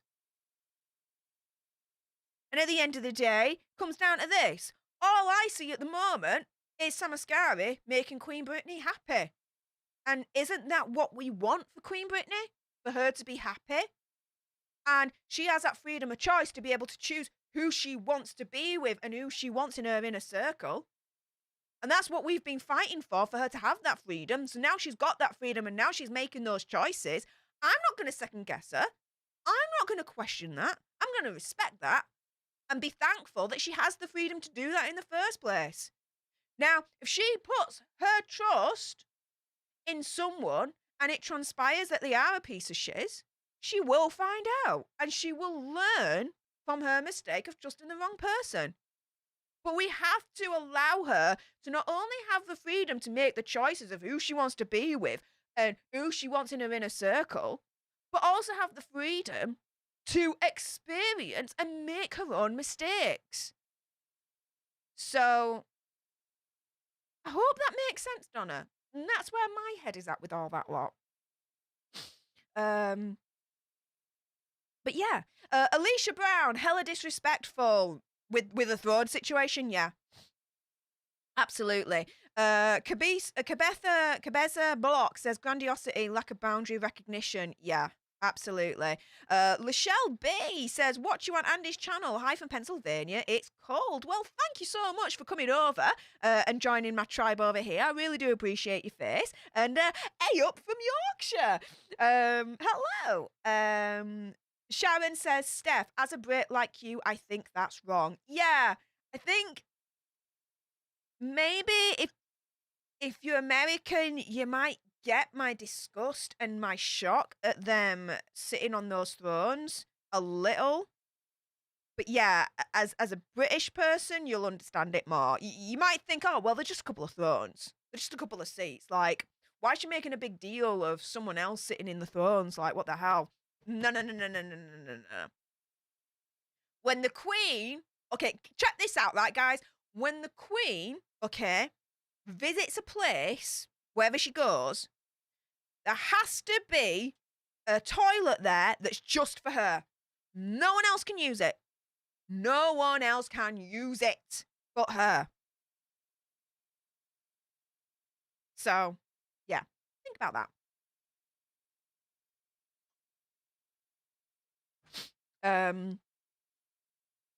Donna Whitaker says, about as she was so damaged by Team Con, and what test did he have to pass so he can take on a date, let alone have a relationship? Yeah, I mean, they will have had to jump through so many, like, you know, hoops with Team Con.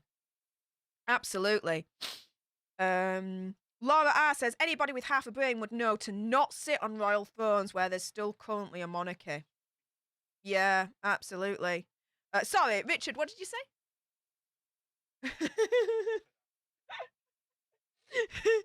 Richard says, well, that's you out then, speaking to me in terms of half a brain, indicating I have no brain whatsoever. Slightly true. But anyways, as I always say, I've got a brain and a gob. There's just no quality control in the middle. And that's how it works with me. Jane says, very disrespectful. I mean, it's like rocking out in the US president's office with electric guitars. Okay, yeah. That could be your equivalent, yeah. Or like, think about it this way. You've got the White Office and you've got the president's chair in the Oval Office, right? No one but the president should be sitting in that president's chair behind that desk, right? If anyone else sits behind it, to me, it's like, well, if you're not the president, F out of that chair. You know what I mean? I'd liken it a little bit to that. A little bit to that. Anne says, Kevin S is in no way powerful enough to invite anyone he wants to the palace. I'm sure the list has to be approved by the royals. Nice try, Randy Andy, please. Good point. That's a really, really good point. Really is. Alexandra says, isn't sitting on the throne sacrilege and for people under the reign an act of treason? I don't know if it would be an act of treason, Alexandra, but yeah, sitting on the throne, them sitting on the throne, Maxipad and Spacey, for me is sacrilege.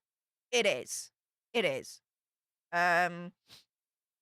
Millsworth says, does everyone think Andrew is guilty? I don't know much about this case. Yeah, pretty much everyone knows or believes, let's say, Andrew is guilty. Let's put it this way. It doesn't look good for him with the information that's out there and the evidence that's out there. It's not looking good for the dude. It really, really is not. Kelly Bignell says, no commoner should sit on the throne. Okay. I would slightly amend that to, unless you're the King or Queen of England, you ain't sitting on that damn throne. Because Duchess Kate is technically she came from a commoner's background. She wasn't a blue blood. She wasn't born into royalty or anything like that. She was a commoner. And so she will be sitting on the throne one day because she's the wife of Prince William and he's second in line to the throne behind Prince Charles. So one day Prince Andrew will ascend to become the King of England, and Duchess Kate will then become the just technically Queen Consort, but in other words, Queen of England. Okay, she will have a throne as well. She has a commoner background, so for you to turn around and say no, a commoner should sit on the throne, yeah, I'd slightly amend that, but I kind of see your sentiment as to what you mean by that. So yeah, that's how my brain just worked, and you got all that word from it. So there you go. Enjoy those juices. Robin White says Kevin Spacey is definitely disparaging the throne, as is MaxiPad as well. Crow Red Eye says so disrespectful and sacrilegious. Yep, absolutely. Jane says that name hashtag MaxiPad needs to trend on Twitter. Go for it, lass. Go for it. Else are we getting to see?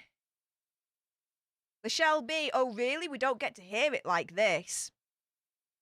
Welcome to Stef the Alternate. We deal with the alternative and we discuss things that you're pretty much not going to hear anywhere else. Because I say it as it is. I keep it 100 and we talk on an alternative basis. So, I'm glad you recognise that, Michelle, and thank you so much for subscribing and joining our Alternate tribe. I hope you enjoy your stay. Love to see you in future streams in the chat. And Gainer is saying, of course, they're mocking it. They knew that they had Andrew under a barrel. Possibly. Let's see what else. Kelly says, saying commoner sounded wrong, but only royalty should sit on the throne. Yes, specifically the king and queen. King and queen should be sitting on that throne, no one else. So the king and his wife, or the queen and her husband. They're the only people that should be sitting on the thrones. Anyone else, you can go fucking do one. Do one. Shut the front door on the way out. Bye, Felicia. We done. You know what I mean? Let's see what else you guys are saying. Derek Goldie, sitting on the crown throne illegally, 100 lashes each. Yes, I would so support that. Alexandra says, in Polish, there's a saying that a drawing person will hold on a knife to get out. That's Prince Andrew's case, in my opinion. Yeah. He's clutching at any straw that he can grab now. I agree with that, yes. T Squared says, I would have thought the thrones would be off limits from anyone going in and sitting on them. You see, you'd think that, right? And I wonder how they had access to the thrones in the first place. Like, how, right?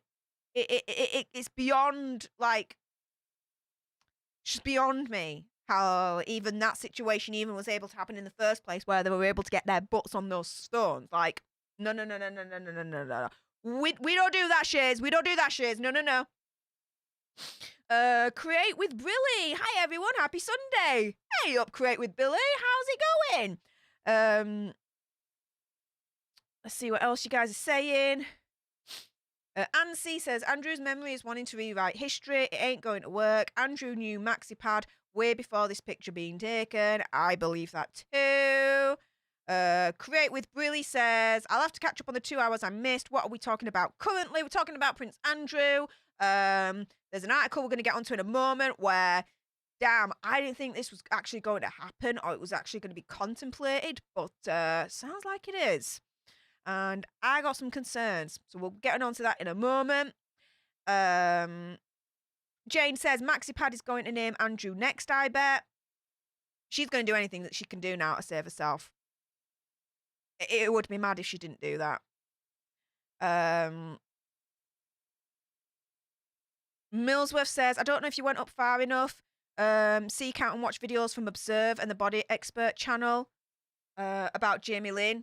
Maybe get in contact with them about for the streams. Yeah, so I saw Observe being mentioned, but Body Expert channel, I will look at them as well. So I've just made a note of that. Thank you very much. Really appreciate that.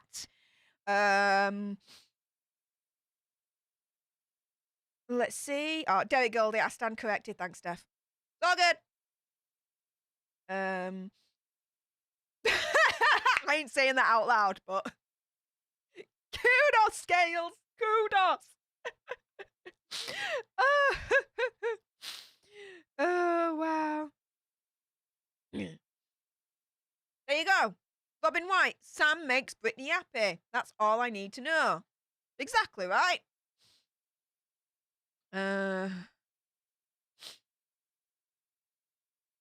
See what else you can do. Saying. Oh, hang on. Marilyn Schroeder, way to go, Steph. Not going to second guess her choices. See, we fought for freedom. She's got her freedom, and now we're going to second guess her choices? I don't know about you, but to me, it don't make sense to do that. It doesn't. Emma Jane says, Steph, you are right. They can block the apps from the network. They would need someone very tech-savvy to do this, though as they mirrored a phone, they had someone to do this. That's my suspicion. My opinion, my conspiracy, my theory, my whatever. Absolutely. Simply Monica, please remember to like this stream and leave a comment. It really helps the channel. Absolutely. What really helps any channel, any YouTuber that you like and you support is that you subscribe, you like, you share, you comment, and you turn all your notification bells to on so you're notified every time they upload or go live. Whether you do that with my channel or whoever else, I'd like you to do it with my channel. Not like I'm biased or anything, but there you go. But it really, really does help in terms of the YouTube algorithm, ensuring that our community continues to grow and get stronger and stronger and stronger so that we become a freaking force to be reckoned with in the YouTube landscape, because that's how we freaking roll. One thing that I would love to achieve is in April when I go to Vegas, I shiz you not, it's actually as well, it coincides with the 1 year anniversary of Stef the Alter Nerd, the 1 year anniversary of the Alter Nerd tribe. Time flies when you're having fun, that's all I can say. But I would love it as a double, triple celebration that by then we also reach 10,000 subscribers. Can we do it? Well, to be fair, when I look at the channel right now, wow, we are at 8,711 subscribers, tribe members. Thank you so much for everyone that hit that subscribe button. I appreciate all your freaking faces. Yes, we are just a mere less than 1,300 now subscribers away to get into that 10,000 goal. So we can have like a triple freaking celebration in Vegas for hitting that major, massive goal. So just make sure, if you haven't done so already, let all your friends know, let your family members know, get them to subscribe. Just get everyone you know to subscribe. Why the heck not? Let them come in and join in on all the Alter Nerd fun. The more the merrier, right? So yeah, thank you so much, you guys, for that so far. I really appreciate your faces. What else are you guys saying? Before we get on to the second part of the Prince Andrew story, because things are getting damn interesting. Canada's God Save the Queen says, I love you saying A up. Here in Canada, we say A all the time. Hey, yes.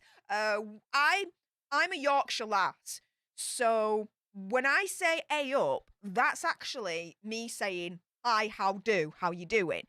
But it's a Yorkshire slang. So I can imagine in any country you're in, Canada, America, whatever, right? You've got different regions, and even though you've got the same language, just keeping it simple, right? Simplified. You've got the same language, there'll be different regions that have got different slangs, different words, different uses, right? There's a little bit of variation. And so in Yorkshire, where I'm from, in the part of England that I live in, we've got definitely like a Yorkshire language, one of which is A up, which means, hello, how you doing? So, yeah, glad that there's a little bit of similarity between myself and you, Kennedy. That's awesome, that. Love it. And Renee Dickerson says, I get that if I were queen, I would have a toilet that no one else can use too. Yep. Marilyn Schroeder says, hey up, Steph, let's see your nails. Oh, I got them done earlier on this week. Well, I say got them done. I got them redone. I'm really into getting my nails done at the moment and getting like the powder nail kind of solution, if that makes sense. I don't even know what it's called, but it's really, really cool. And so these are my nails right now. Can I just put them back? Ah, there we go. It's focused more now here. Put them too close, it gets a little bit blurry because of my depth control. But yeah, they're my nails right now. I opted for this like quite sexy, sparkly, ready kind of nail moment. So yeah, well happy with them. I go to my favorite nail bar and get them done because they just know how to do it. I've been other places now and like my nails, like it'll be all lumpy and bumpy and it just wouldn't be smooth and flush. So they do it proper flush. So there we go. Phil Hoffman, Team Dog would throw them out of those chairs. You know it makes sense. Team Dog. Emma Jane says, had the Queen known that her thrones had been defiled? Yeah, that's a great way of putting it. The thrones had been defiled by them sitting in them. Good. Yeah. Andrew would have been throttled by her. No wonder she listened to William and removed his patronages. At Stef, # has no filters. Boom, I have no filters. You know that makes sense. Damn right I have no filters. There we are. Yeah. Breathe, the time is now, says greetings from Canada, Steph. Well, greetings from Yorkshire. Hey up. What else are you guys saying? See. Robin White says, you make Brits interesting. What, we were boring before? Sorry, it's just... when the weather changes, my nose gets really, what is it? Whatever, never mind. Oh, well, hey, I'll take that compliment. Thank you very much. Jane says, vote for Steph as next PM of the UK. She could do better than messy hair man. I don't think there'd be a country left if I was Prime Minister, but I'd give it a good old college try. How about that? Emma Jane, Steph the Alter Nerd has no filters. Booyah! Love it! I don't have no filters. No, I really don't. Apart from, unfortunately, YouTube forcing me to say words in a different way, let's say. But other than that, you still get the gist, if that makes sense. I'm not gonna let YouTube stop me from saying what I need to say. I'll just say it another way.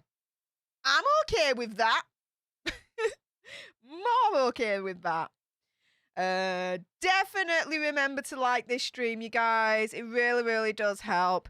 Even if you can't donate, that's absolutely fine. You know, the least you can do, and I mean this, is liking this stream. And I mean this from the bottom of my heart. Liking, sharing, subscribing, commenting, worth its weight in gold. Just as valuable. And I'm not blowing smoke up your backside. It's the freaking truth. The way that YouTube works is the more that people subscribe and the more engagement that you have on a channel, so your likes, your comments, your shares, the subscribe button, all that lot, YouTube algorithm looks at that channel and thinks, oh, hey up, people are proper interested in this because they're pressing all the buttons that indicates to us, that channel's mega popular, right? So then that channel gets pushed more into the algorithm, which then means that more people easily discover the channel, aka, let's say, our channel, our community, Steph the Alter Nerd tribe. And so more people then subscribe and like and share and comment. It's kind of like a cycle kind of situation, right? So, yes, please remember to like this stream. Just take 2 seconds. Just that little thumbs up. Just a little click. And then it's done. Like, no effort. It's like minimal effort. Minimal. Carly's Life says, hey, beautiful Steph. Well, hey up, beautiful Carly. Hashtag believe Britney. Hashtag investigate Lou Taylor. Hashtag justice for Britney. I ain't arguing over any of those hashtags. Nice one, lass. Laura R says, I rode a dinosaur over to Canada. I would love your explanation as to how that came about so that I can do this too. I want to ride a dinosaur. Now. I'm well jealous. LM says, do you know if Andrew's daughters can lose their titles because of him? I'm a royalist through and through, but doesn't know how the royal rules work in this situation. Yeah, so I would say, unless you haven't heard by now or don't realise by now, I'm a royalist too. Now, Andrew's daughters, they are born royal. They are already born with royal blue blood. So they have the titles of Royal Highness, Princess Beatrice, Princess Eugenie, right? Because they were born at birth as royal blood princesses, their titles will not be taken away.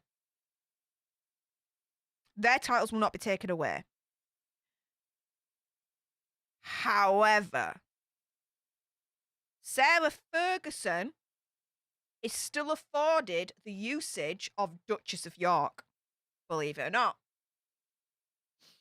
So, if Prince Andrew loses the Duke of York title, which I suspect is in the running, I suspect it's being talked about. Like, it would be madness if it wasn't, right? Okay? So I would bet my bottom dollar that at the moment, the royal courts are talking about removing the Duke of Yorkdom from Prince Andrew. No doubt about that, right? If they remove that title, then not only is that going to affect Prince Andrew, but Sarah Ferguson, she loses the Duchess of York title. Like, proper loses the Duchess of York title. So, yeah, if anyone's going to lose out in terms of titleages, it's going to be Prince Andrew more and by extension, Sarah Ferguson. With the daughters, because they were born royal into royal blood and they were born princesses, they are princesses as a birthright, they're not going to lose it. The daughters aren't going to lose their titles. That is my understanding of it all. I may be mistaken, and if I am, I'm always willing to say when I'm wrong when someone provides me information and evidence that proves that. But at the moment, that's where my head's at with that. So there we go. What else are you guys saying? Well, firstly, oh my goodness. What the deuce? We are at new member number 9 for the stream. Lynn for the win. Thank you so much, Lynn. The monkey gas blesses you with all the monkey gassing in the world. May you be blessed with as much monkey gas as humanly and monkingly possible. I do not know why these words are coming out of my mouth right now, but just enjoy this word from it as much as I'm enjoying just saying this BS right now. Oh my god. Oh, I'm so on the monkey gas train. But Lynn, thank you so much for even considering becoming part of the leadership, let alone freaking joining it, lass. Thank you so much. You, as ever, now have exclusive access to all the exclusive leadership videos that I do, which is a little bit behind the scenes of getting to know me a little bit more. You also have exclusive access to our once a month leadership streams. This month was so much fun. I got to hang out with all the leaders, chat to you guys one-on-one, and just have a really, really fun time. Play a few games, shoot the shiz, all that malarkey. You also have your exclusive badges and your exclusive emojis that I actually get someone to design exclusively for I say exclusively, not exclusively, but our emojis are exclusive, like the one of a kind. You're not going to get those emojis anywhere else. I get them proper designed. They are one-offs, so there you go. That's what I meant by that. But anyway, Lynn, Thank you so much for joining the leadership. Really appreciate your face. So we have got 9 new leaders during this stream. Can we get one more and make it double figures to 10? We shall see. But thank you again, Lynn. Really, really appreciate your face there. Also, as well, Danny, thank you so, so much. Danny Scales with the $4.99 super chat. And it's a super chat sticker, which I absolutely love. And it's the Mr. Green Blob. And he's, what's he doing? Let's have a look. Oh, he's grabbing the mic. And then he's dropping the mic. It's a Mr. Green Blob mic drop. I love it. Yes. Thank you so much, Danny, for the $4.99 super chat. Really, really appreciate your face. As ever, just to, again, keep it 100 with you guys. As I've always said before, any donations go towards the Alternate Studios, so equipment, this, that, and the other. However, with the upcoming Vegas trip, any donations I'm getting at the moment is going straight to the Vegas trip. So keeping it 100 with you all. Thank you so much. Cabeza Box says, I was put on top of the head of that Triceratops statue at the Niagara Falls when I was a baby. Dude, I want to ride a dinosaur. Jealous. I'm jealous. Jedi Mama says, it makes me wonder why Fergie was allowed to keep her title, but Princess Diana wasn't. Because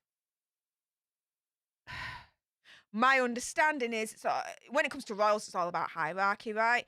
So Princess Diana was married to literally the next King of England, whereas Fergie wasn't. So when it came to like the divorce settlement, Fergie's was a lot more lenient because she was married to Prince Andrew, where they just didn't really give a shit because Prince Andrew's never going to ascend to the throne, so whatever. However, Princess Diana was, so they were more strict and kick-ass with her when it came to the divorce settlement rather than Fergie. That's kind of like my opinion on that. There you go. What else are you guys saying? Oh, lass. Thank you. And coming from you as well is a high compliment, to be fair. So thank you so much, Alexandra. Okay, guys, let's speak serious for a minute. Isn't Stef like amazing? Oh, dude, thank you. Oh, you made me cry a little bit. Oh, I'm a little bit emotional, lass. Oh, thank you. Yeah, and everyone's like being so lovely. Thank you. Oh, okay. Oh, okay. As I get my shiz together, right? What else are you guys saying? Liking that. Oh my goodness. What else are you guys saying? Yes! One more left to go, Phil. And oh my goodness, Matt Bond in the house. Thank you so much for the $2 super chat. Thank you, my friend. He says, "G'day, my fave, spiffy alter nerd." Well, hey up, Matt. How's it going, mate? Really appreciate you. And, oh, Matt and I might have something in the works for the channel. He's been so generous and so kind to offer his expertise and services for the channel's banner. You know the thing at the top? Let me show you it right now. Hang on. So if I just go onto here, okay, and then show you this. All right. So you know this thing at the top here? I actually like pretty much kind of did that myself, to be fair. But myself and Matt Bond, we've been DMing in Instagram. And if you've not followed me on Instagram or Twitter, it's at Stef Alternerd. So please do follow me. And yeah, we were just chatting, and you know, how you doing? All what, you know, friendly. And I mean, I'd have to look back on the DMs now, but somehow it just came onto the thing of, what he does and, all the skills that Matt has. And he showed me some of the work, and damn, it's impressive, guys. So, yeah. I asked him about my channel banner, and he was like, yeah, dude, I can sort something out. I'm like, really? So yeah, I'm really, really, really, really excited for the channel banner and what Matt has in store for us all. So yeah, no pressure, Matt, by the way. No, I've just announced that. No pressure whatsoever. But yeah, Matt's been very, very generous, offering his time to maybe sort that out for us. So yeah, really looking forward to it, mate. Snow Queen, hi Steph, love you, girl. Hey up, and oh my goodness. Let me just double check. What's going on? Hang on. Wow. Okay then. So, as we were just discussing all of that, woo, we've got into double figures, guys. Derek, Goldie, and LM. Welcome both to the Alternate Tribe leadership. Get in! What the hell is this life right now? We have now just blown past 10 and we are now at 11. 11 new leaders has joined to the leadership this stream. Wow. Not often that I stay quiet for a couple of seconds, but enjoy this moment right now. Dudes, thank you so much.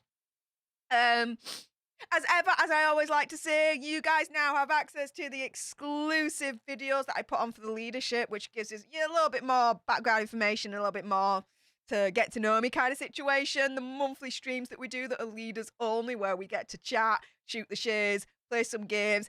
This month's leader only stream was off the hook. It was absolutely so much fun. Oh God, the amount of laughing that was going on, it was just amazing. So don't miss out, you guys. The next leader stream, which will be next month for February, that's going to be off the hook. And you get your awesome stickers, the emojis that are designed specifically for the leaders. I get an emoji designer when I pay him to do the emojis. So yeah, they're literally unique for you guys.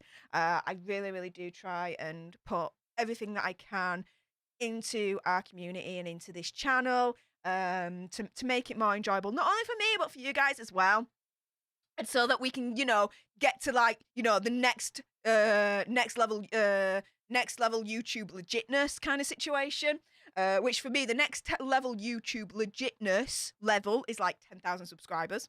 So there we go on that one. But yeah, Derek, LM, thank you so much for joining the leadership. We are now at 11 new members for this stream. I'm amazed. Thank you so much for all of you for considering becoming members and leaders. If you can't become a leader, that's absolutely fair enough. Do you know what's really, really cool and what you can do to really, really help this channel within your own capacity? Just making sure that you've subscribed, you like, you share, and you comment. There's stuff that you guys can do as well that really, really does help this channel and this community out, so that it helps us grow within the YouTube space and we can get stronger and we could be a force to be freaking reckoned with on YouTube. Booyah! So yeah, there's that. But yes, we passed 11. Oh, we passed 10. We were on 11. Oh my goodness. I'm looking at that figure now and I'm like, dude, that's nuts. Oh my goodness. Thank you so much, guys. And if I just refresh the subscriber bar, we're at 8,716. We've just increased by 5 subscribers. You guys are amazing. Thank you so much. Wow. Okay, so what we are going to do now is we're going to get on to the last few articles that I've got for you all. Now, Laura R, aka Belle. Exactly. Just being here, liking, subbing, sharing, and commenting is wonderful. Absolutely. If you cannot become a member and you cannot become a leader, that's absolutely fair enough. Okay? Fair play. It's optional. You get some optional extras, becoming a leader. But if you can't do that, please, at least for any YouTuber that you like, although to be biased, please do it for me, of course. Hello. Like, share, comment, subscribe, turn all your notification bells to on. Thank you very nicely.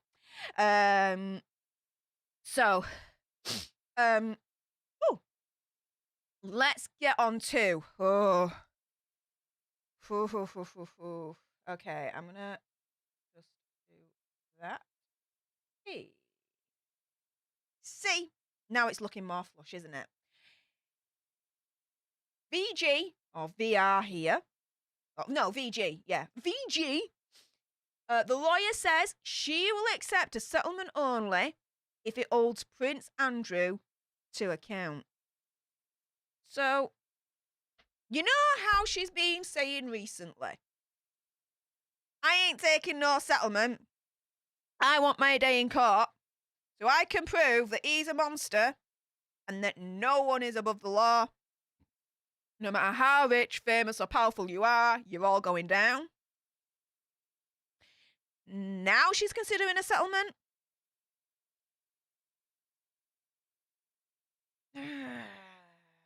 I never, ever, ever thought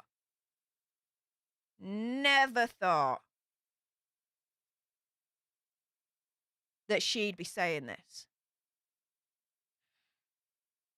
And it puts me to mind.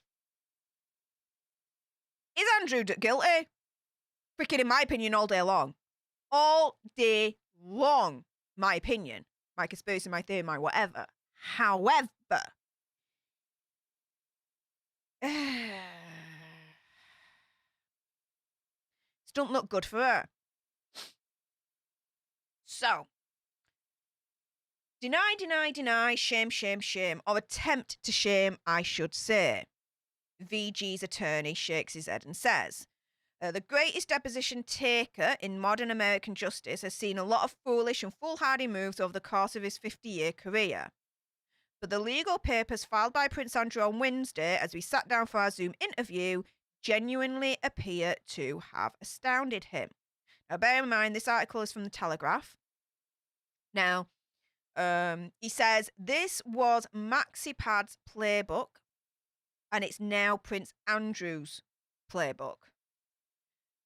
And blanket denials, coupled with attacks on the person that's allegating against him, are simply not a very credible defence. Or the opposition, let's call it the opposition, right?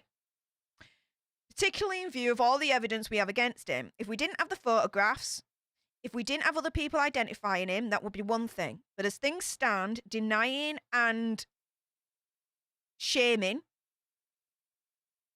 the opposition is not a plausible defence strategy. Now, we know of one photograph, but photographs? Did you guys catch that as well? Because I definitely saw that. We know of the one infamous photograph, right? Of Prince Andrew and VG, and they stood together, arms around each other, MaxiPad in the background, being like, I'm evil. Right? But photographs? Plural? Ooh, that's not looking good.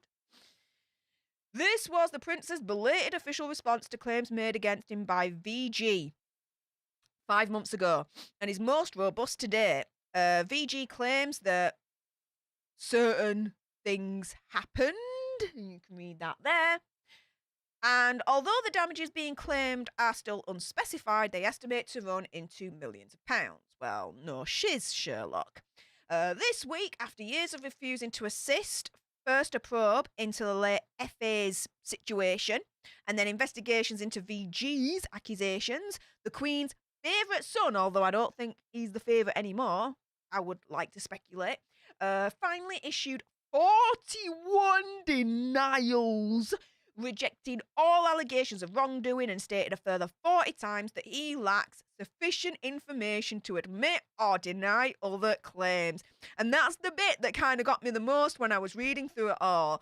He kept saying, I lack sufficient information to either admit or deny the claims. In other words, I can neither confirm nor deny. I can neither confirm nor deny. Confirm nor deny. Dude. What the hell? If it didn't work for MaxiPad, how the hell does he think it's going to work for him, right? And we move on. The Duke of York's currently Duke of York, I think that's going to be removed.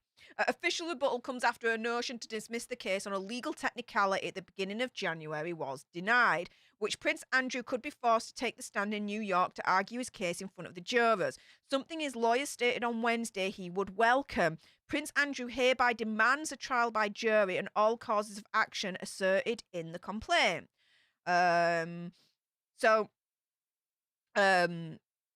VG side saying, well, we're looking forward to confronting Prince Andrew with his denials and attempts to blame VG for her own situation that happened against her, both at the deposition and the trial. But an unfortunate fact for him is that if you say these things when you're filing papers, it becomes really hard to sustain that under cross-examination. And when you can't sustain those broad denials, you're not just back to ground zero, you're behind because you've lost your credibility. Okay. This is one thing that VG's side needs to understand. So, the royals, they're trained. They are trained in media PR. Now, you wouldn't think that with Prince Andrew. Okay, I grant you. However, as stupid as he freaking has been, okay, with media, do not underestimate that snake. He is trained by leading freaking experts in the world as to how to deal with cross-examination, with interrogations. Because high-level ranking members of the royal family, to which he was one for a certain time, okay, they undergo a training process. And this is what I've read. They undergo a training process whereby if they are captured, if they are kidnapped for ransom, okay, because that threat's credible, right? This is the royal family we're talking about. If they're kidnapped for a ransom, they are trained as to how to deal with things under extreme stress and under extreme interrogation. Okay? So, this dude on VG side can say all he wants about it becomes really hard to sustain that under cross-examination with his denials, and attempting to blame VG for her own situation and what happened to her. However, for a normal layman person that hasn't had that kind of training that Prince Andrew has had, I would agree. But Prince Andrew, though, don't underestimate that snake. Do not underestimate him. Because he's had that training. If it's to believe that that training does exist, which I can imagine it does, because MI5 and MI6 will be all over that, making sure that the royal family are trained to deal with high-stress situations whilst being interrogated under a kidnap situation. He'll just transfer those skills over to this deposition. And he could maintain that. He'll have the skills, he'll know how to maintain it. Do not underestimate that snake. I'm telling you. Tell ya.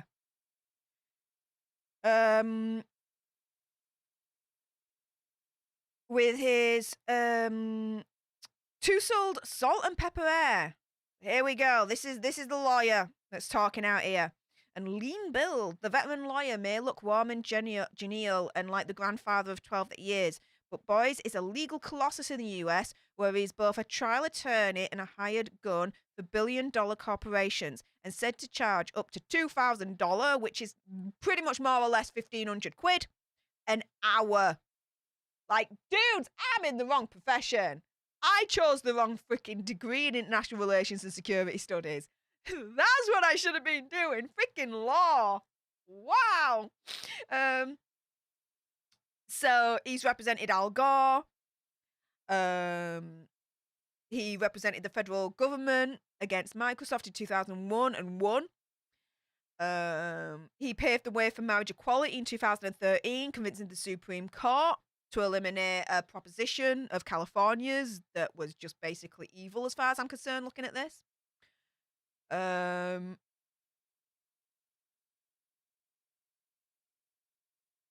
Let's see.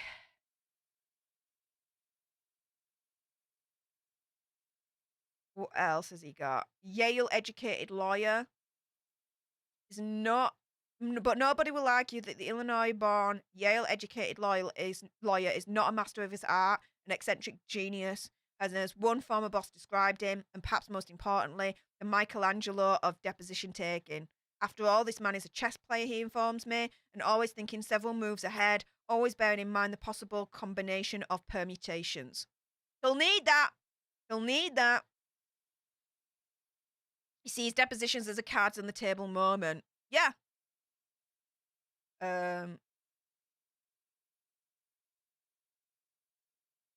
Let's see.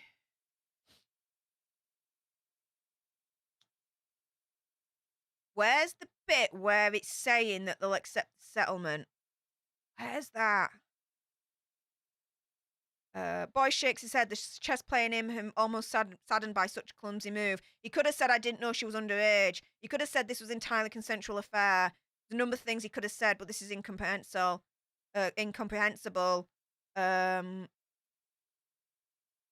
He doesn't think that they need either the Duchess of York or the daughters to testify. I don't think Prince Andrew will call him either. Hell no. If he's got any freaking brains between his ears, definitely not going to call him. And although he says that conversations the Duke has had with the Queen could be used, it's hard to get at those because he's probably not going to admit them, and we're not going to depose her. Hell no, you could not do that. That's I'm sorry, but that's damn near impossible, if not impossible to do. Not a chance of you deposing the Queen. Not a freaking chance. I think the whole of England and the UK would freaking go up uproar against the US if that were going to happen. We'd be like, not a freaking chance of you getting near our Queen. No way, no how, not a chance. Get to hell, Satan. Not today. We know that it must be done, the deposition, before the July 14th deadline set by the judge. So it's been agreed that we'll go to London to depose him. What's he expecting? So the lawyer's expecting him to be a little uncomfortable, to put it mildly. Depositions can last up to 7 hours, but he anticipates this one to last a day or probably 2. But I'm going to try to get him to understand that this is not going to be combative. Why not? Obviously, I'm going to ask him a lot of questions, and although some of the questions may be uncomfortable, I'm not going to be aggressive or in any way offensive to him. I'm going to be very respectful. Okay. In regards to the Newsnight interview, the lawyer says, I will never understand how his advisors could have let him to do that interview. We don't either. Which was a series of really relatively soft questions. It was not a hard probate interview, yet he came across so poorly. It was mostly his attitude. He showed no remorse, no concerns for the people that were hurt. And if it gets played to the jury, which I think it probably will be, that it just demonstrates his callousness. As for those photos of him scurrying from castle to castle, trying to avoid the legal process, they just delayed the inevitable and made him look guilty. Whatever the outcome of the depositions and whatever Prince Andrew's legal team said this week, experts have predicted that he's likely to settle. But Boyce is adamant that for VG, this isn't about the money. Okay? So I think we're getting to this now. So what's important for VG is to vindicate herself and the other people that got hurt. and not to let someone escape responsibility just because of their wealth and power, to hold Prince Andrew to account. But how that vindication is accomplished is still open to discussion. I think that we would be unlikely to settle in a situation in which somebody just handed over a check. So if Prince Andrew maintains, I've never heard of this person, I don't know who she is, the photographs are fake, then I don't think that we would want to settle on that basis. That said, if you had a settlement that was large enough to be, in effect, a vindication, then it's something we would obviously look at.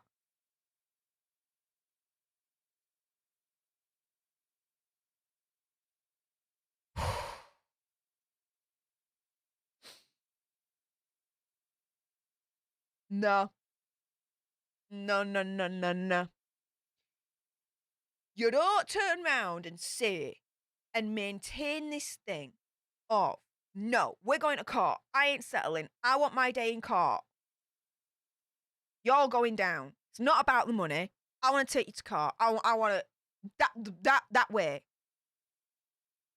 And then turn around and be like, do you know what? I would consider a settlement, but under these particular conditions.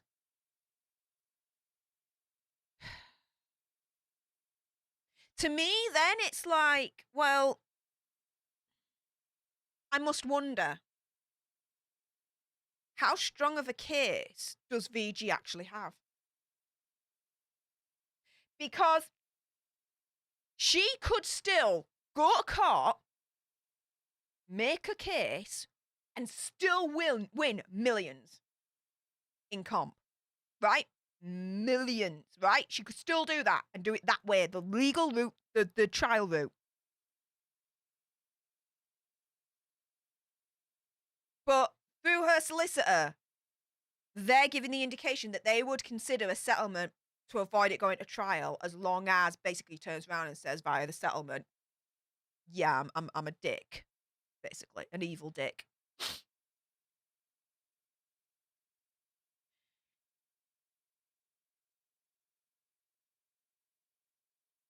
See, Alexandra, I see that there. Maybe VG is afraid she'll lose, so she wants a confession. Yeah, but when you look at that article that we just read, the lawyer said it himself. We've got all the evidence. It's insurmountable. We've got photographs. We've got evidence. We've got everything to hit that final nail in the coffin for Prince Andrew to be absolutely screwed. Like, the lawyer's turning around and saying, we got all this evidence. Dude is freaking screwed, right? He's a dunner. He's a goner. He's gone. He's done, right? So if they're that confident in regards to the amount of evidence, right, that you've got, you wouldn't be afraid to lose. You wouldn't. And why start this? Do you know? I don't think she's afraid to lose. I don't think it's that. She's so confident via her lawyers. They've got the evidence that can nail this evil dude. Well, my opinion, my conspiracy, my theory, my whatever, evil dude. You know what I mean? But when there's been talks for weeks now about Prince Andrew wanting to do a settlement, VG turning around and saying, screw your settlement, we're going to freaking trial, the trial date being set, and then her lawyer turning around and saying, do you know what, we would consider a settlement under these conditions. You hand over the check, but you also hand over your freaking guilt and you admit it.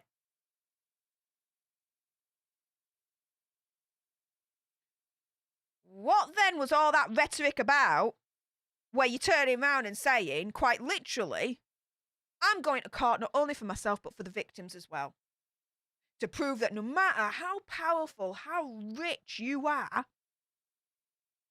not above the law, and you will get screwed by a judge, by a court of law. Well, to me then, if she takes this settlement, then that statement of her saying she's doing it not only for her, but for the victims as well that can't do it, because she's in a fortunate position to be able to take these more forced to trial and not them, then she's just speaking out of her backside then. And if she's speaking out of her backside about that, I wonder what else she's speaking out of her backside about. Goes two ways here, guys. It goes two ways.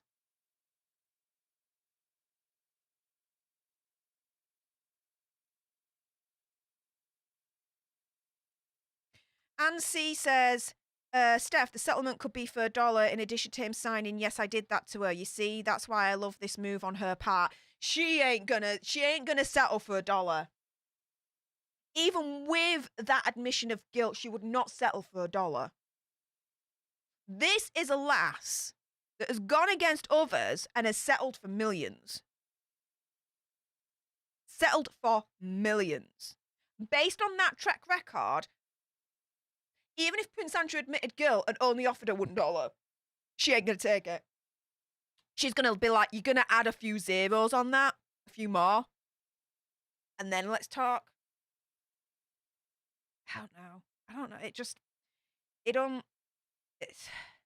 Something smells. Matt Bond, hey up, Matt. $2 super chat. Thank you so much. He says, what's the point of settling if you have to admit it? For Prince Andrew's perspective, yeah. He's settling to avoid it going to court and avoid the possibility of being found guilty, right? So why would he settle and at the same time go against his own interests and admit guilt at the same time? If anything, you just roll the dice and go straight to court with the possibility that there is a chance that you will be found not guilty. And then not even have to pay then at that point, because you're not found not guilty, so you don't have to pay out. So it's a potential win-win for him to go to court instead of having to do it this way that their VG's lawyer's now saying. Doesn't make strategic sense for Prince Andrew to do that. It doesn't. It's... Yeah.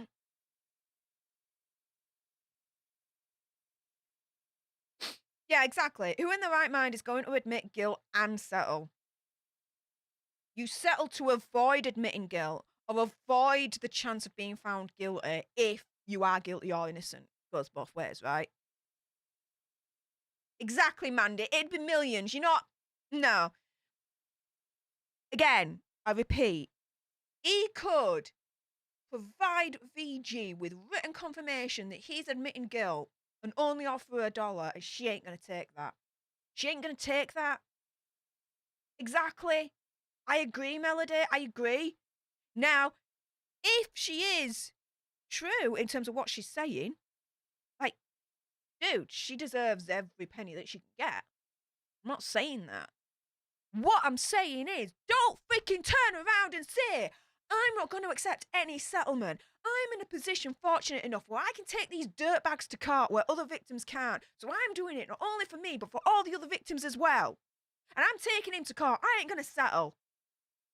And then turn around a week later and be like, you know what? I would settle as long as he admits guilt.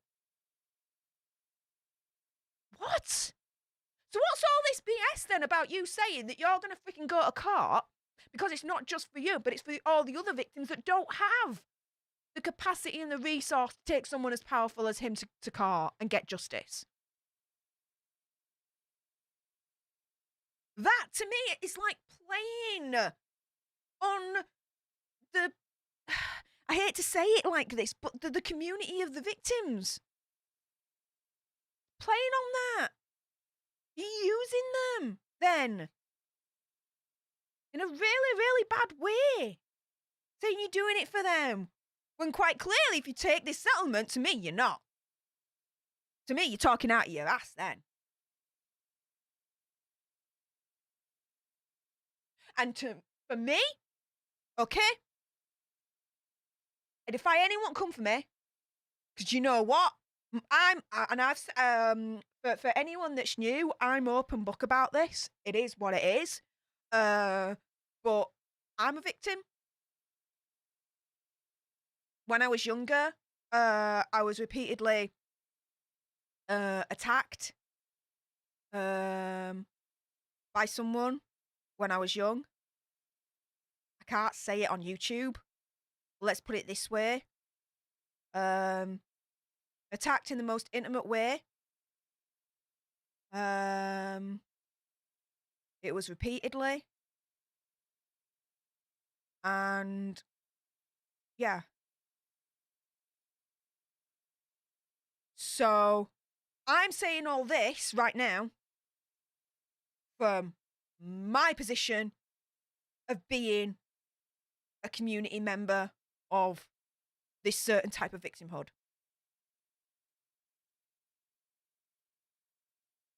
So I'm not just spouting off and not knowing my shiz on this. Because, guys, I know my shiz. Right? I know what it's like to be a victim of this kind of crime. Of intimate crimes. Because I am one. But I like to liken myself now more as a survivor. But, yeah, I'm part of that. So, yeah, I have standing to be able to say this stuff. Deal with it. Yeah. Is what it is. Okay? Now, if you want to believe it happened to me or not, that is your own freedom of choice. Because it is just literally he said, she said thing. Because my monster can easily deny it. There's no evidence, no physical evidence. There's situational evidence. And you can look back, let's say, on the therapy that I've had for it. Let's put it that way. But like physical evidence, that's long gone. So it is pretty much, when it comes to a court of law, my word against his. You know what I mean? So if you don't believe me, that's cool. But I am secure and strong enough to take that, because I know what happened. It's not my truth, it's the freaking truth. It happened to me. This is what he did to me. He attacked me intimately, numerous times, in various ways, in various manners. You think of the different ways you can be intimately attacked, I tell you something, it probably happened. It is what it is, right? So me turning around and saying about this VG situation, okay, that's where I'm coming from. I'm coming from a place where I've been intimately attacked. So I'm not just spouting all this BS for nothing, right? Because it insults me when she turns around and says, no, I'm taking it to court, not only for me, but for the other victims that don't have the capacity or the resources to do it, and then turn around the next week and be like, no, I'd settle under these conditions. What the frick? And what are your true intentions? Don't just use the community of victimhood to try and bolster your own freaking image in the press and the courts. If that's then the case, that you're just gonna just take the money and freaking run. Again, she is due every penny. Her taking money, I've not got the problem with that. The problem is she used the community of victimhood to justify why she was going to court and not going to take the settlement. We're not pawns in your game, in your court case, where you can just discard us. Maybe I'm not coming across right. I can kind of understand if you don't understand it, but it's infuriating. It'll be infuriating if she takes the money and she runs without the trial actually going ahead. After what she said about it's not only for her, but for the community of victims that do not have the resource or the what's it to be able to do it against a powerful man like him. That makes sense. I hope it does. But wow, as I was going on that kind of rant, Anna as a Anna as a Tryan, I hope I pronounced that right. Thank you ever so much. Wow, that is highly generous of you. $19.99 super chat. Thank you so much.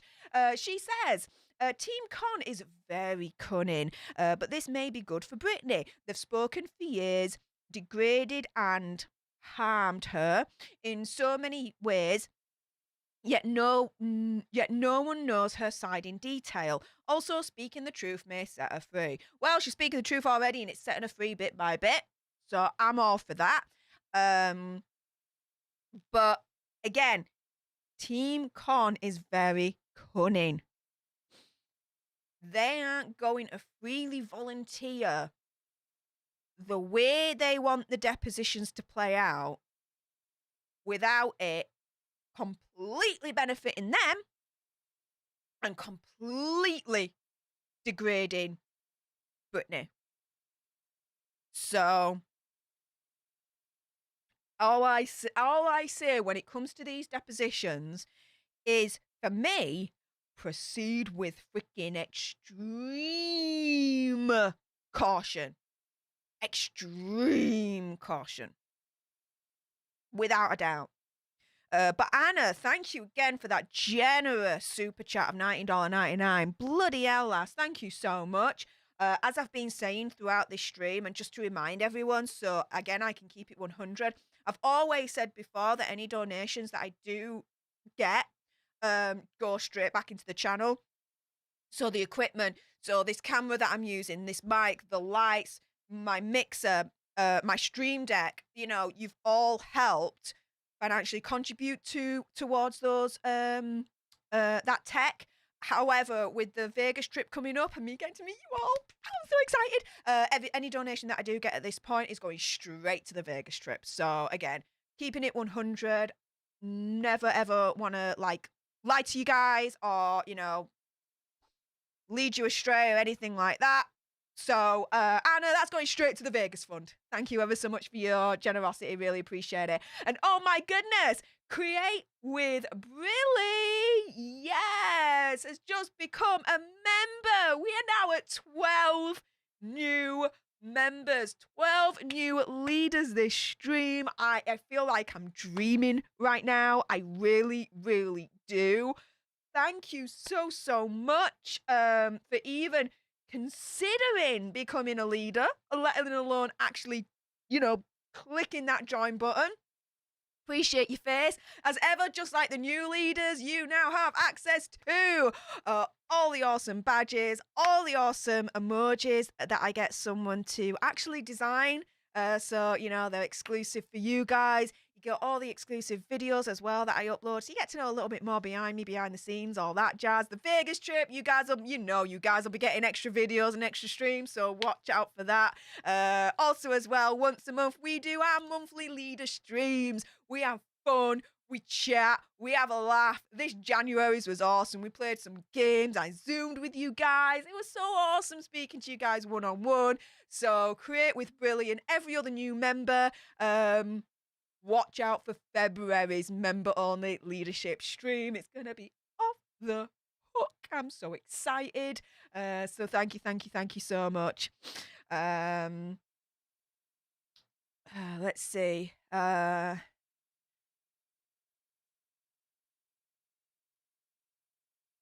What else are you guys saying?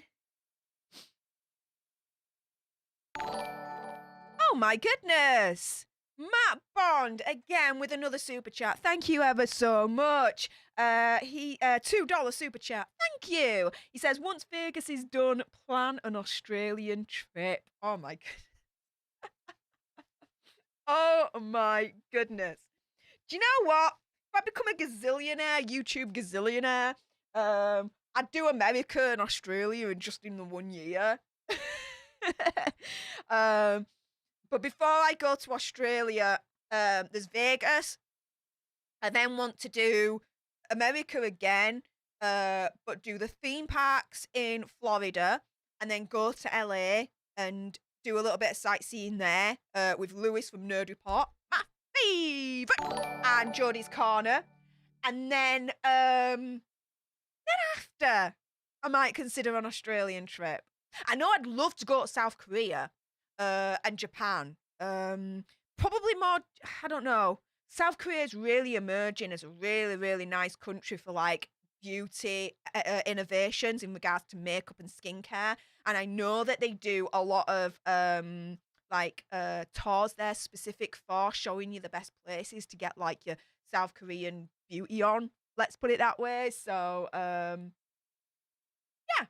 Australia may be in the cards, but a fair few years away, mate, I have to admit. But thank you again for the $2 super chat. Really appreciate your face. And oh my goodness, we have got to 13 new members this stream. Is this life right now? I have to wonder. Oscar Budzinski, I hope I pronounced that right.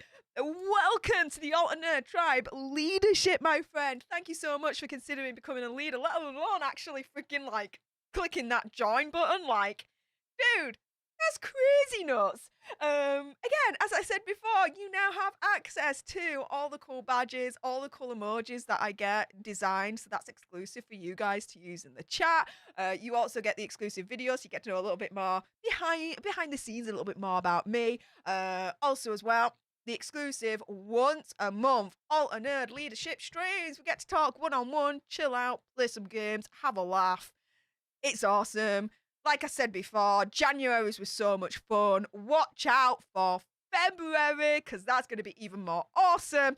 And with all the new leaders, including yourself, Oscar, watch out for future videos and streams, because all these names whizzing past me head, that's all the leaders. So you guys will be added to that scroll soon enough. But Oscar, thank you again. Really appreciate your face. Oh, Alexandra, 12 members so far. Let's get to 15. And then she mentions 13. Awesome. 2 more. Yeah, 2 more and we can get to 15. I'll be like, is this reality? Never mind, is this life? Is this reality right now? Like 15 new members? Could that be done? Really? Like, wow. We'll see. We'll see. We only need 2 more members. Who's going to step up? And let's get to the magic 15. We'll see. Jane says, hey, Stef. Once the Vegas trip is done, please come to London, then I can meet you in person. I went to London in October to visit my brother. I will definitely be coming to London again. Absolutely. Probably later on in the year, because I've got Vegas in April. Then I'm looking at potentially going to Italy again in June, July time. Possibly. And then I'll be looking at London like September, October time again, like for my birthday probably again. So yeah, watch that space, Jane, on that one.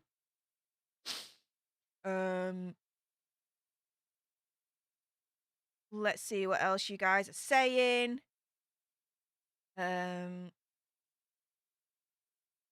Derek says, what about a leadership dance to celebrate today, Stef? Oh, you know that's coming, dude. Don't you worry about that. Don't you worry about that. I've got a couple more articles to go through, but we are totally doing a leadership dance. I got you. And everyone else that's donated as well via super chats and whatnot, we're definitely celebrating you guys shortly. Don't you worry about that. I got you in my sights, guys. Get your dancing shoes ready.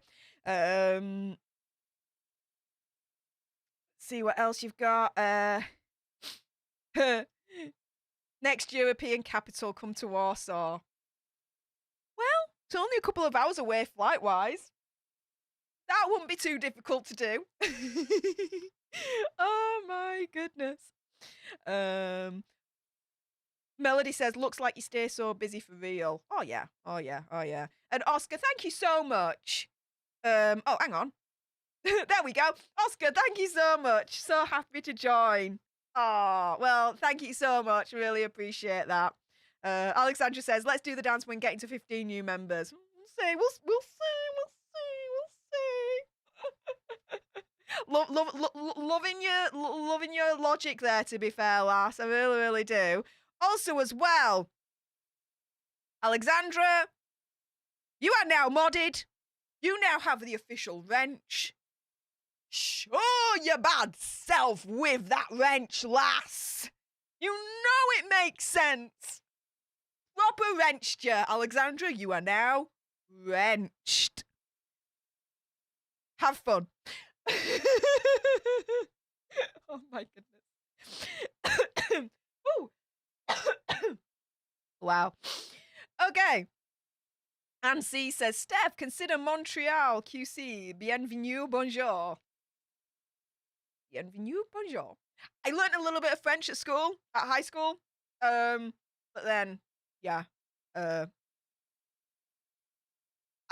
pretty much forgot it all. So, yeah. There we go.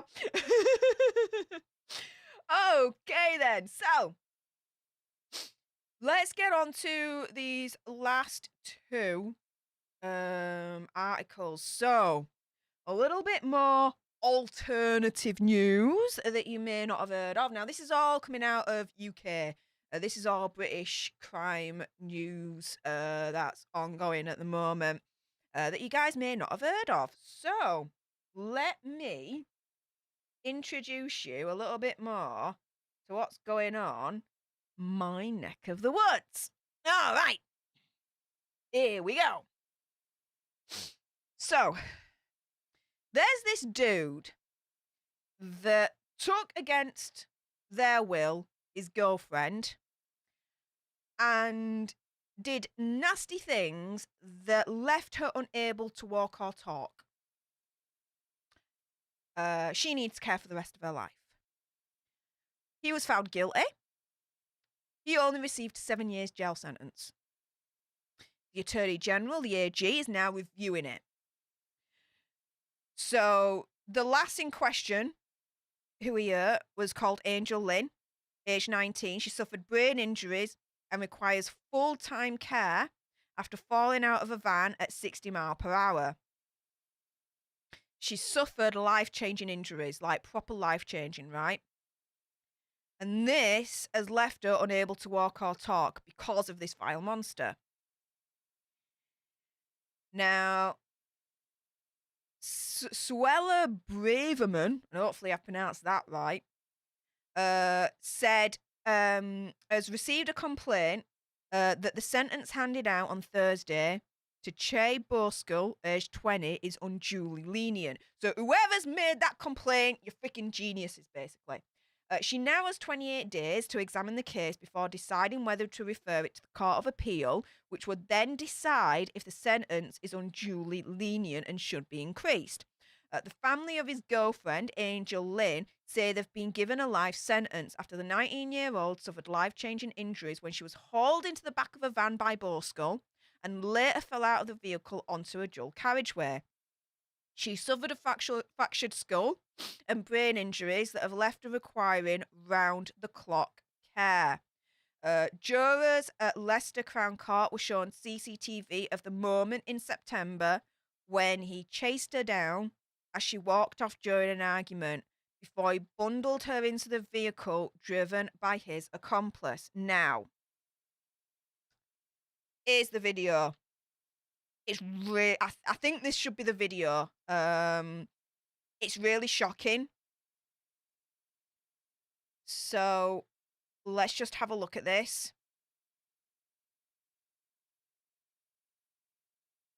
So there's Angel Lynn in the pink. That's Che, the evil man in the blue. Look at that. He runs over and he grabs her. And he literally, like, shoves her in van. Show you that again. He's walking down that road. He comes over. Literally, look at that. That is chilling. Chilling to the bone. So you can see it shows him grabbing her from behind in a bear hug and carrying her across the road. Paramedics attended the scene and she was taken to hospital. But despite everything they've done so far, she remains in hospital with the life-changing injuries. Prosecutors alleged that he had thrown his partner out of the van, but it could not be proved how she fell from the vehicle. Now, Boskull and Sansom, so Sansom was also in the van as well with him. Whether he was driving or a passenger, I'm not too sure. Both denied taking her against her will, but were found guilty following a trial on Tuesday. On Wednesday, he was jailed for 7.5 years, while Sansom was sentenced to 21 months in prison. Her family have criticised the length of imprisonment, which I would do too. With the teenager's aunt, Jackie Chamberlain, saying, "We're disappointed that the sentence wasn't longer. We've been given a life sentence because Angel's injuries are so horrific. They will walk out after half their sentences are finished." So basically, this monster is proper responsible. He'll be out in like 3 years, right? They'll walk out after half their sentences are finished and get on with their lives. She's never going to get married, have children, or have a normal life. She's in hospital and won't be able to come home without a lot of changes being made to the family's home. Boskull was also convicted of coercive and controlling behaviour and perverting the course of justice, but was cleared of causing GBH. How is anyone's freaking guess? Judge Timothy Spencer QC described Boskull as vile, telling defendant his treatment of his girlfriend was degrading, and she was belittled to the point that she must have felt worthless. The teenager's father, Paddy Lynn, said, "I know that Angel will never get married now, and I'll never get to walk my daughter down the aisle. Nikki and I will never be grandparents to Angel's children. We don't know what the future holds for our daughter, but we try to put smiles on our faces each day, but inside our hearts are bleeding out. We'd like to thank all the officers involved in the investigation, our family liaison officers and our barrister, Mr. James, for their support throughout the last 16 months, which would have been like hell on earth, probably an understatement. They have all worked so hard and their dedication to Angel's case has been remarkable. The detective chief inspector said Angel is a young woman who had plans and aspirations in place and the rest of her life to look forward to. Because of the extent of her injuries, she now faces constant medical treatment and round-the-clock care. The family remain devastated by what has happened, and I praise the strength and bravery they've shown and continue to demonstrate to this day. No verdict or subsequent sentence can make up for the quality of life this young woman has lost. Can only hope that in time a family can find some comfort knowing justice has been done. This is the point. Justice hasn't been done. Dude only got freaking 7 years. How is that justice? Like, she is now sentenced for the rest of her life of not being able to have a normal life. She's screwed because of him. He'll be out in 3 years, be able to have the rest of his life and do whatever he wants. And be completely unhampered. She is living a life sentence. So I'm really, really glad that the Attorney General is going to review this sentence because it's not right. I don't think it fits what happened to her. I really, really don't. But we'll see. What are you guys saying in the chat? Create with Brilly says no justice at all. That's horrible. Exactly. The father is thinking negative, not positive, and that guy should have gotten life behind bars. Yes, I really do think he's got that. Stephanie says this is not justice. I don't think so. I don't think it is. I really, really don't.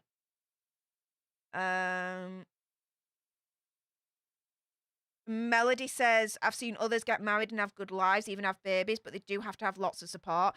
My understanding when I've read the articles on this case is that she can't even do that.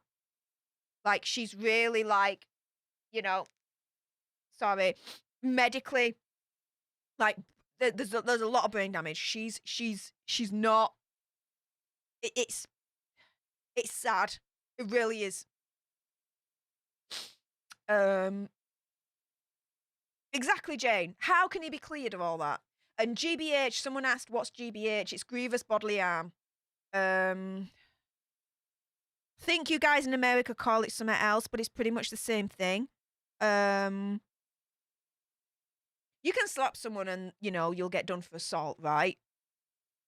But if you, let's say, go beyond that to an extreme, like proper beat the shiz out of someone and like proper like break bones, brain damage, you know, chop the leg off, I don't know, that really go to town with someone, that in England is GBH, grievous bodily harm. I think it's called slightly something different in America, and I've heard of it before, and it can't come to mind what it's called, but yeah. I hope that answers that. Jane said, should have been life and life meaning life. Yes. Stephanie says, that's insane. Yeah. Kira says, doesn't matter how she fell out. She wouldn't have been in the van if he hadn't done what he did. Exactly. Whether she fell out of the van or whether she was pushed out by that monster, he put her in that situation in the first place. So he should be fully responsible as to her just going out of that van in the first place, whether he pushed her or not. So he should have got done for that in my eyes. Alexandra says, I'm glad they have the footage. Yeah. Yeah. Exactly, Laura. What we were just saying, she wouldn't have been in the damn van if it weren't for him. Exactly. I like that hashtag, Jane. You won't get any disagreement from me. Hashtag justice for Lynn. Or if you wanted to do hashtag justice for Angel, because her name's Angel Lynn. First name's Angel, her last name is Lynn. Hey up, Rothound, how's it going? Thanks for joining by, mate. Anna says, how do I join? Okay, so if I just quickly show you. So if you go on to the main front page of Stef the Alter Nerd, you've got your subscribe button. To the left-hand side, there's the join button. So if you click on that, there's only one level because I like to treat all memberships the same and equal. So you all get the same perks and whatnot. And it's $4.99 a month. One level for everyone. And if you just click join there, and then you just follow your thing and you just put in your details and then you become a leader. If it's not showing on your phone or your iPad, then it's better to do it on your computer.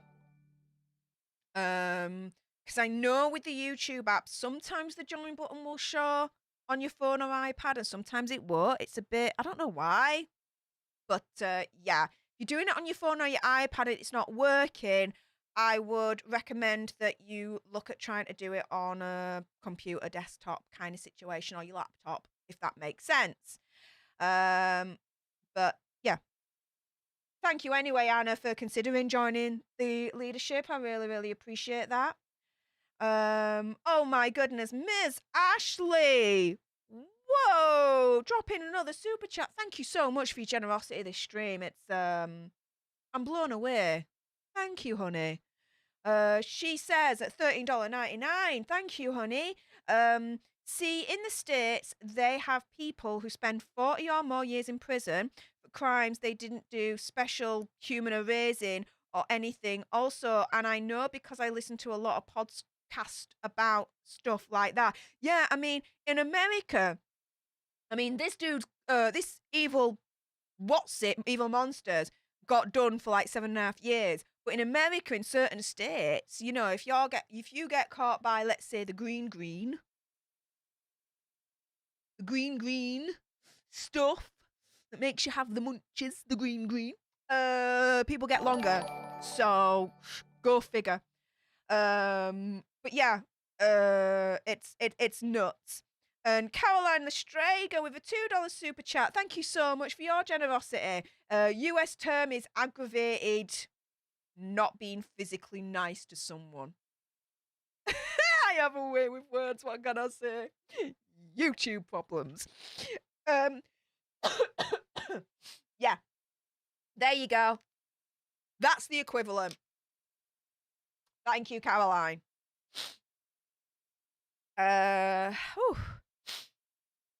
says, yes, it's not showing on my phone. Thank you so much. I'll do it when I'm on my computer. Yeah. It's weird, that YouTube app on your phone.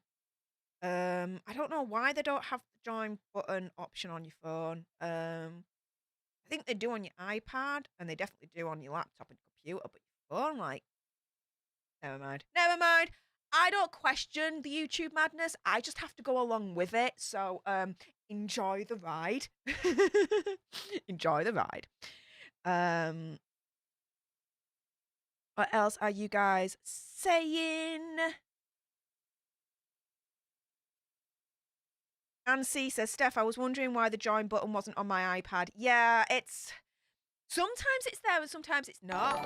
I don't know. I don't know what it is. And oh my goodness, Anna in with the win. Yes, welcome to the membership. I'm so glad you've been able to figure that out. Not like I'm biased or anything like that, of course, but yeah, Anna, welcome to the leadership. Really, really appreciate that. As ever with all leaders, you now have exclusive access to the badges, the emojis that I get designed specifically and exclusively for you guys. All the exclusive videos, you get to know a little bit more about me. The streams that we have once a month that's leader only, so we have a lot of fun. I get to talk to you one-on-one. It's so much freaking fun. We play games. Oh, January is, like I said, I'm not saying this out of my backside, but January was so much fun. I really, really enjoyed it. So I'm really, really looking forward to February's leadership only stream. So make sure you don't miss out on that, Anna. I'd love to speak to you one-on-one on that one, love. Yeah, so much more, including all your new leaders. You're going to be seeing your names whizzing past me head in future videos and streams. So watch this space. And yes, we are on. Bloody hell, I never thought this would even happen. We're on 14 new leaders. Could we actually get to 15? I never even thought that would be possible. But could we? I bless you all with the monkey gas. I bless you all with the monkey gas. Oh my goodness. And DJ Tazzy B, hey up Tazzy, how's it going? I've seen your DMs. I will listen to them after the stream, hon. I've just been really, really busy today, but I hope you're doing all right. She says, donating to your awesome Vegas trip. You rock, my friend. No, you rock with everything you've had to go through recently, lass. Like, seriously, girl. Like, just, make sure you are taking care of yourself. Sorry. I thought I just got a message from my partner. Sorry. But yeah, just make sure you're taking care of yourself. And good to see you. Good to see you, lass. Hope you're doing all right. But yeah, wow. Sabrina Caldera. Hello, Sabrina. Welcome to the tribe. She says, Steph, I love watching you with Andy, and I'm so excited to be subscribed to your channel. I'm so excited that you're subscribed as well. Welcome to the tribe. Yes. I have the Bud Light right now, so we'll be watching all your videos. Yay. Hey, that'll do. And that's another thing that's really, really good about supporting your favorite YouTubers, because even if, right, you can't donate, and that's absolutely fine, right? Never expect it ever, like, promise you, like, never. If you watch your favorite YouTuber's video and there's ads on it, guess what? You're donating, but for free. Like, no money comes out of your pocket, right? But by you watching, you're supporting your favorite creator, and they get money in their pocket. Because the way it works is that when you watch the video and an ad comes up, a portion of that ad money goes to that creator. So if you cannot donate, but you want to still financially support in some way, shape, or form, Just watch your favorite YouTubers' videos, and whenever there's an ad on, just let it play, because that's you contributing basically money towards that YouTuber, but it don't cost you anything, quite literally. You see where I'm coming from there? It's really, really good way of being able to still support your favorite YouTubers financially without it literally costing you a penny.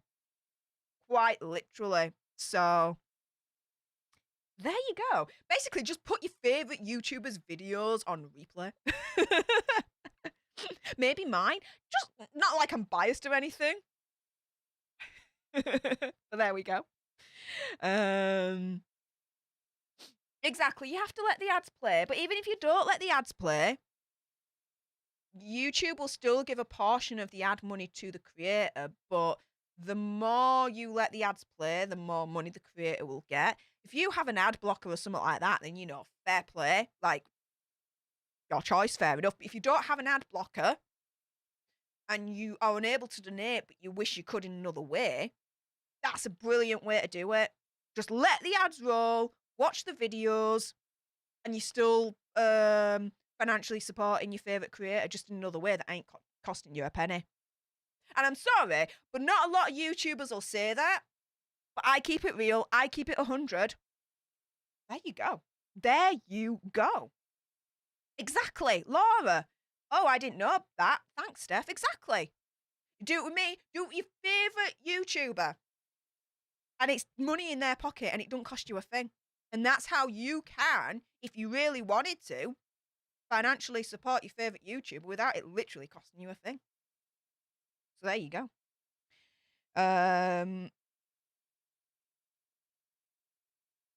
Exactly. I let most of them play, especially on channels I don't have memberships to. I can't afford to join all the channels I like, LOL. Yeah.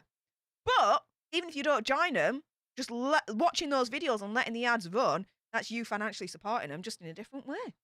Simple as that. Candice says, if you have YouTube Premium, you don't need to watch the ads unless you want to. Yeah. So, I mean, I said unless you've got an ad blocker, but same thing. If you've got YouTube Premium, that's kind of like the same kind of thing. Yeah. Jane, ooh, I'm an ad blocker, me. Fair play. Fair enough. I just said that if you don't have an ad blocker or you don't have YouTube Premium. But if you do, fair enough. Simply Monica says, I watch all the ads for people I'm sub to. Hey, sweet. Let's see what else. Let's scroll down here.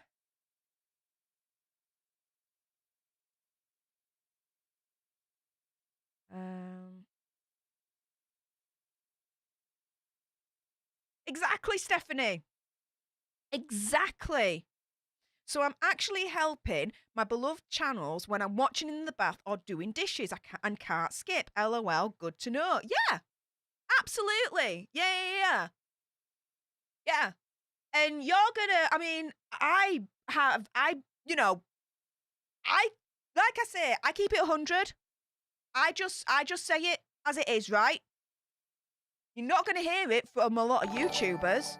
For some reason, they won't tell you what's going on behind scenes and how it works. I don't know why. I don't know why they're so precious about it. But I'll tell you, yeah. You're in the bath and you're watching a video and an ad comes on, you're financially supporting that favourite YouTuber of yours. And it ain't costing you a thing. Yeah. Or doing the dishes. Yeah. Yeah. Absolutely. Hell is this life right now? Dudette, what? Miss Ashley. Whoa. Dudette. Wow. Thank you.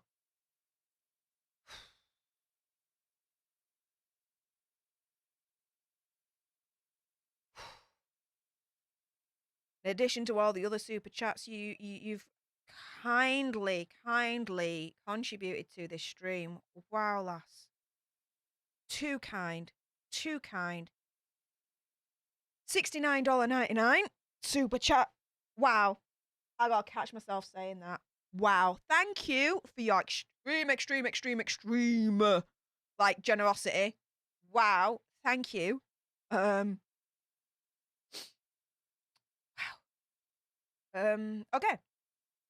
Let's get to the comment, right? Before I completely break down. Ooh, Miss Ashley, no, it's not just doing. Sorry, no, it's not just for doing green.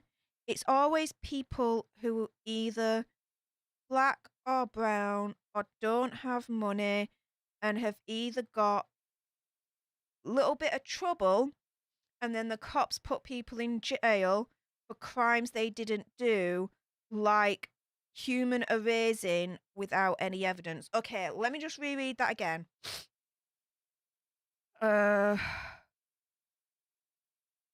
No, it's not just for doing green. Okay, so it's not just going into jail for doing the green. The green that gives you the munchies. Okay. It's always people who are either black or brown, so minorities, okay, or don't have money, okay, so that are economically deprived and have either got a little bit of trouble, so they've had history in the past, let's say, with the authorities, okay?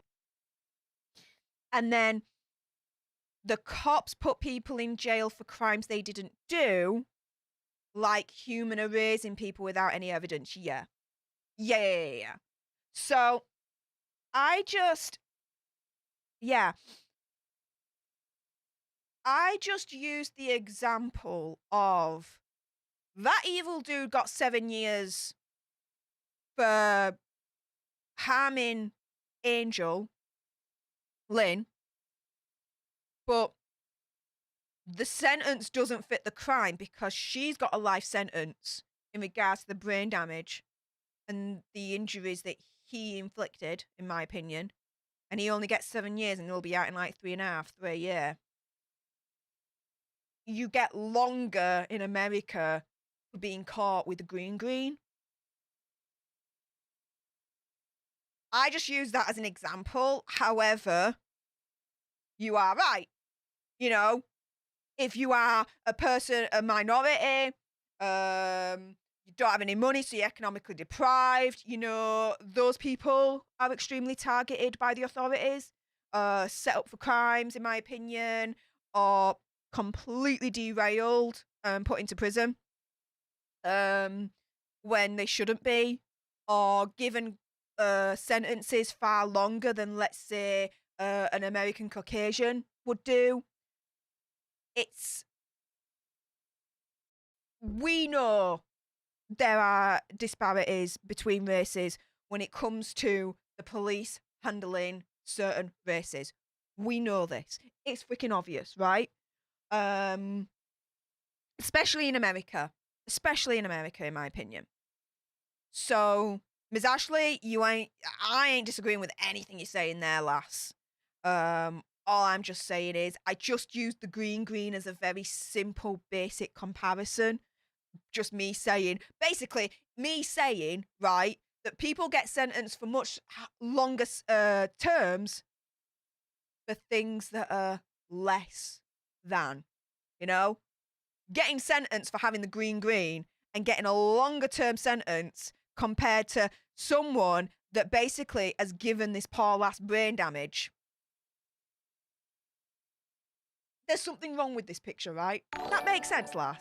But yeah, Ms. Ashley, you ain't getting any disagreements from me on that one, lass. I agree with absolutely everything. I think part of the issue as well, and again, I use America as the example here, is the prison industry complex. Over there, my understanding is that it's heavily privatized, the prison service over there.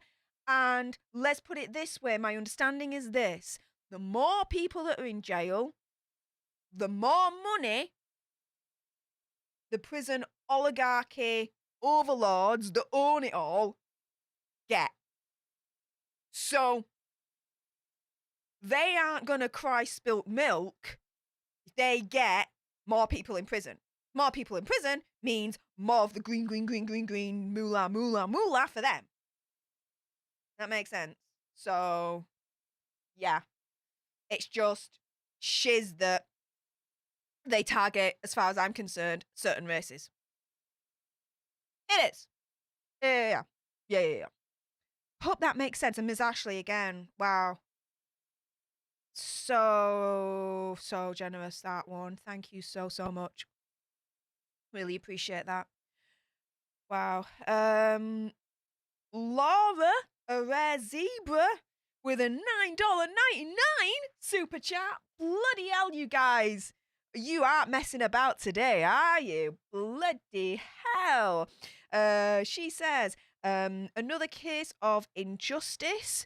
Judge reversed his own decision to convict teen who held down and did some not very nice things to a person at a graduation party. Look up Judge Robert Adrian, Drew Clinton, 18, and Cameron Vaughan, aged 16. I'll look into that. Thank you very much.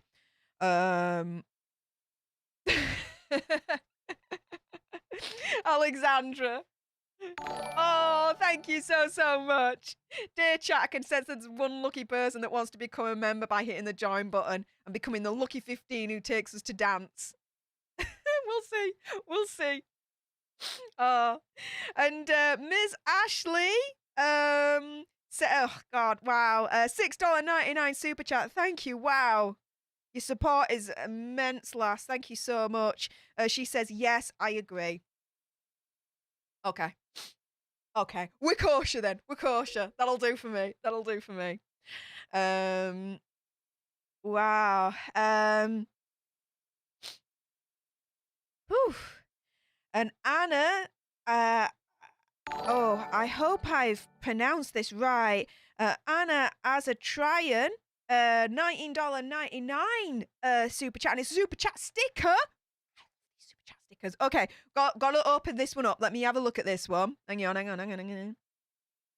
Ooh, okay.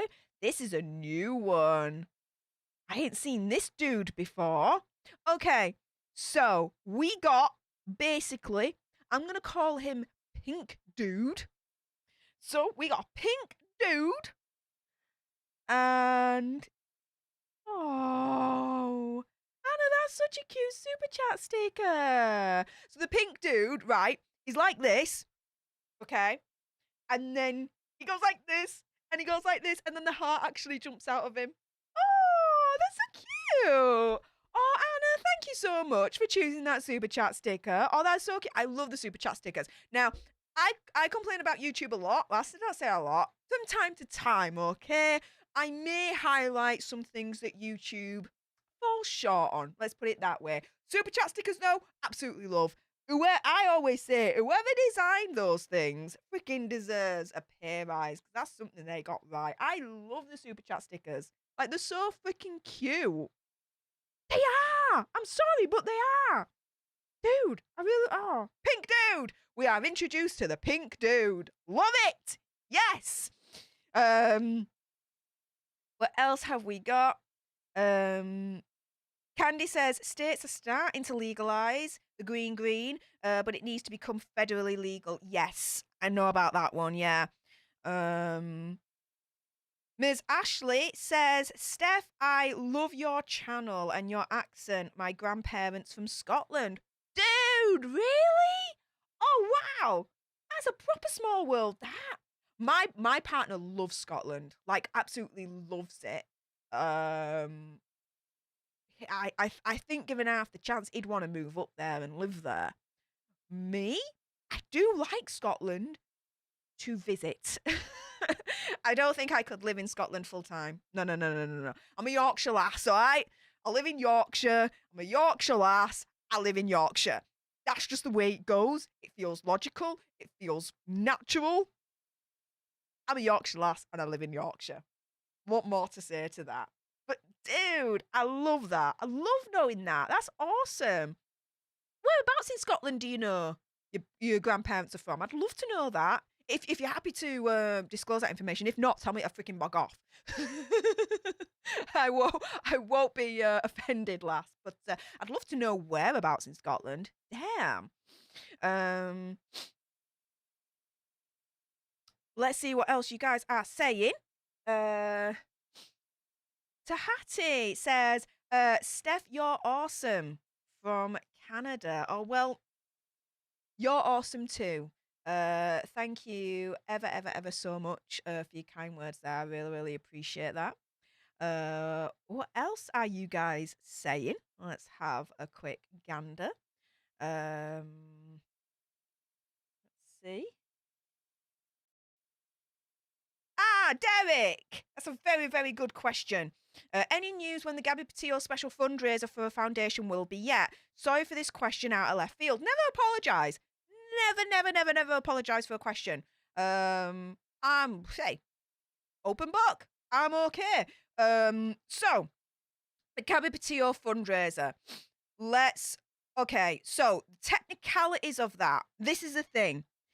So, we, Andy and I, okay, last year, for all those that didn't know, we did a fundraiser in Gabby Petito's honour for Sunrise charity in Florida. Damn, and I even now I'm like, I have to pinch myself saying this, but we raised as a community over $45,000. Like, it blows my mind, right? I can actually say that. We did that, right? One of the things I'm most proud of doing in life, right? And I was able to do it with my friend Andy, like, freaking, like, dude. And then I get to meet Dog the Bounty Hunter, like, oh my goodness, like, Andy did that. Like, Andy did that as a surprise, like, oh, I'm so lucky to have him as a friend. Anyway, I digress. Now, we originally, believe it or not, wanted to do that for the Gabby Petito Foundation. However, it's the logistics of doing it. So what do I mean by that? The fundraiser that we set up with Sunrise, we found a charity platform whereby it any donations that you make via this platform goes straight to the charity. So it doesn't come to us and then we've got to pass it on. No. We don't see a penny of that. It goes straight to the charity's account. So straight there. Do not pass go, right? Go straight there. And this platform does not take any fees. So 100% of your donations went straight to Sunrise. Like 100%. So when I say over 45 grand went to Sunrise, I mean over 45 freaking grand went to Sunrise. No fees taken out, no nothing. Now, this platform we found was called SLAMS Charity. Okay, so far, so good. The issue, though, with the Gabby Petito Foundation is this. In order to be registered on SLAMS charity platform, for your charity to be on there, so that people can donate straight to the charity using that platform.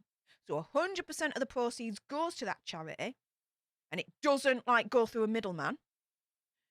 You have to be registered as a charity. You have to have your charity number. Now in America, because I looked into this, I believe your equivalent of the charity number from the IRS is called a 501c. So I know I'm kind of long-winded here, but I really want to answer this question, Derek, for you. So at the moment, the Gabby Petito Foundation is in the process of getting their 501c accreditation from the IRS. However, they've not got it as yet. And without that 501c accreditation, they cannot register on the SLAMS charity platform, which we would then use, like we did with Sunrise, to enable all the donations to be funneled through there and go straight to the charity, Gabby Petito Foundation. And 100% of the donations go there. No fees, no nothing. Now, could we do it through GoFundMe? I suppose we could. However, GoFundMe are robbing what's-its, and they take a fee. Like, they take a percentage, like a proper percentage, right? So not 100% of your donations go there. And as far as I'm concerned, when you're fundraising for a charity, if you give 10 quid, you're expecting that full 10 freaking quid to go to charity. not for some third party to take a freaking cut out of it. Like, I don't think that's fair. So we're having to wait until the Gabby Petito Foundation obtains their 501c accreditation so that the IRS officially recognizes them as a charity. They have that official charity number. And then, dude, we're ready to pounce and fundraise, do a fundraising charity night for them. Get them set up on Streamlabs Charity. So like we did with Sunrise, you guys all donate through that platform. 100% of the donations go to charity. They don't take a fee at all. And it goes directly to the charity. So it don't come to us and we pass it on. No. It goes direct to Gabby Petito Foundation account. That's it. No deviation, no nothing. We just want to make sure that it's done right. And in order to do so, we have to wait for them now to get that 501c accreditation. I hope all that makes sense. I know it's very technical, but yeah, I hope that answers that. Me and Andy have not forgotten. We're just waiting. It's just waiting now. That's all it is for that. So yeah, I hope you understand with that, Derek. So yeah. What else are you guys saying? I think I saw, let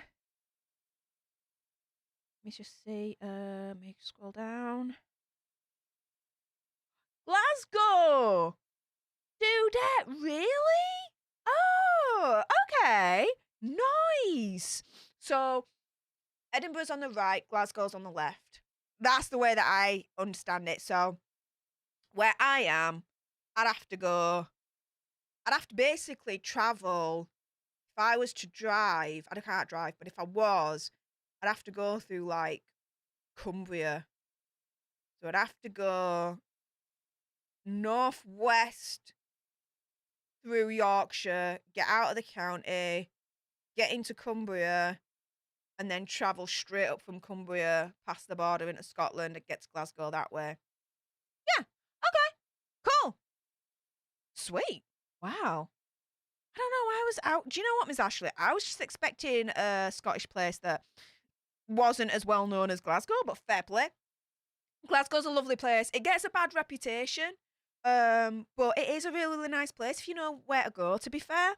So that's nice. Miss Ashley says, Steph, I love it too. I was there a couple of years ago with my daughter. Oh, well, that's nice. That's nice. Donna says, Yorkshire and Scotland are similar, but I've never seen hills so steep as in Yorkshire. Oh, yeah. Our hills do not mess about. Yeah, dude. Yeah. Let's have a look. Wow. Ms. Ashley, $6.99 super chat. Thank you, hon. Glasgow, and I was there a couple of years ago with my daughter. Wow. Are you thinking of coming back? Like coming back to UK and visiting again or something? Somewhere other than Glasgow? Like another place or something? That'd be cool. Let's see what else you guys are saying. There you go. Non-profit status, 501c3. I just call it 501c, but yeah, technically it's 501c3 non-profit status. That's all we're waiting for. Once they've hit that status, once they've got that, we're ready to go. We can mobilize and we're there. See what else you guys are saying. Marilyn says it takes literally 6 months or more for a charity to be approved by the IRS once they submit their application. Now, I've read it can take on average 9 months. I would suspect it's going to be longer because of the whole Bud Light situation, to be fair. But it's just a waiting game. That's all it is now. It's a waiting game, guys.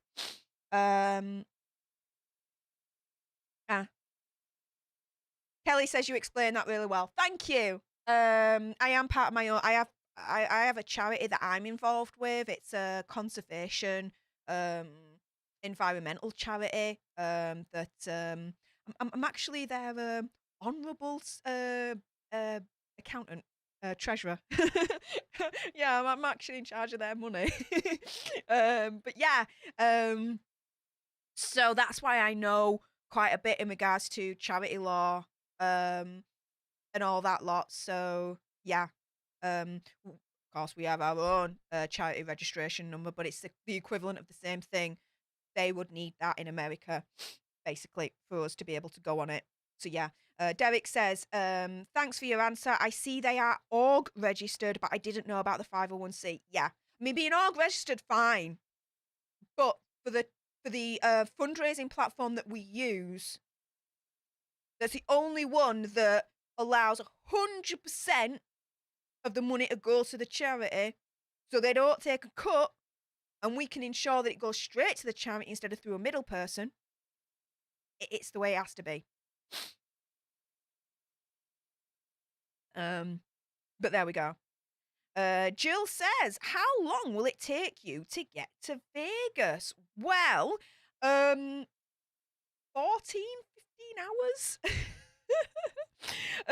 So just to give you, hang on, let me tell you my flight pattern, right? So, let me just go here, and go down here. Okay, so I'm going. So, I'll be traveling from Manchester Airport to Heathrow.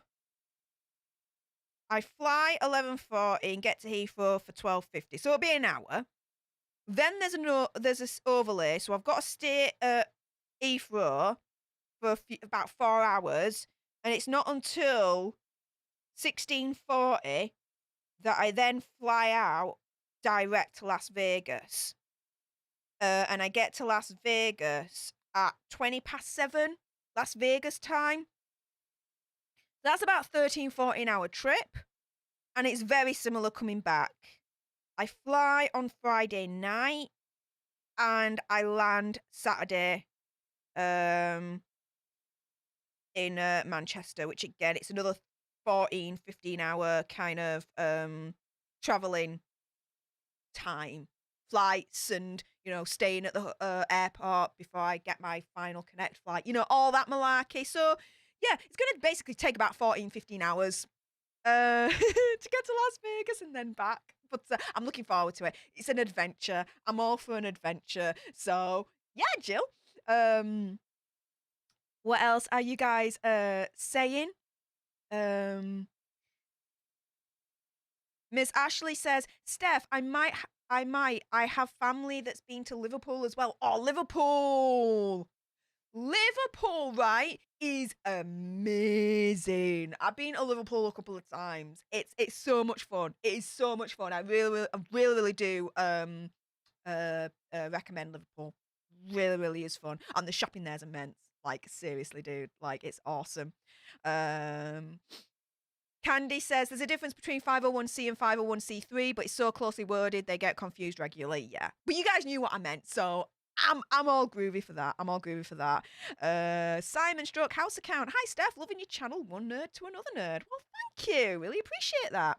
Ansi says, I have a question. Do you all need a passport to travel through the UK now because of Brexit? Okay, so to travel within the UK. So if I want to go to Scotland, Wales, or Northern Ireland, I don't need a passport. If I want to go beyond the UK, yes, I do need a passport. So if I want to go to Italy, I need a passport. However, even before Brexit, if I wanted to go to Italy, I needed a passport. So there's no difference there. The only difference is this. When I went to Italy last year, because I had a family emergency and I had to drop everything, like literally when the family emergency hit, within a week, I was in Italy. Well, actually, no, within like 5 days, I was in Italy. It went like, it just went boom, boom, boom, boom, boom, boom, boom, boom, boom. We had to get over. There was no freaking ifs, ands, and buts. It had to happen, right? When I went over last year in November, the only difference was passport control. and immigration control. It took, no word of a lie, once we landed, about 2 hours in the queue to get past passport immigration control. It was nuts. And I'm now seriously considering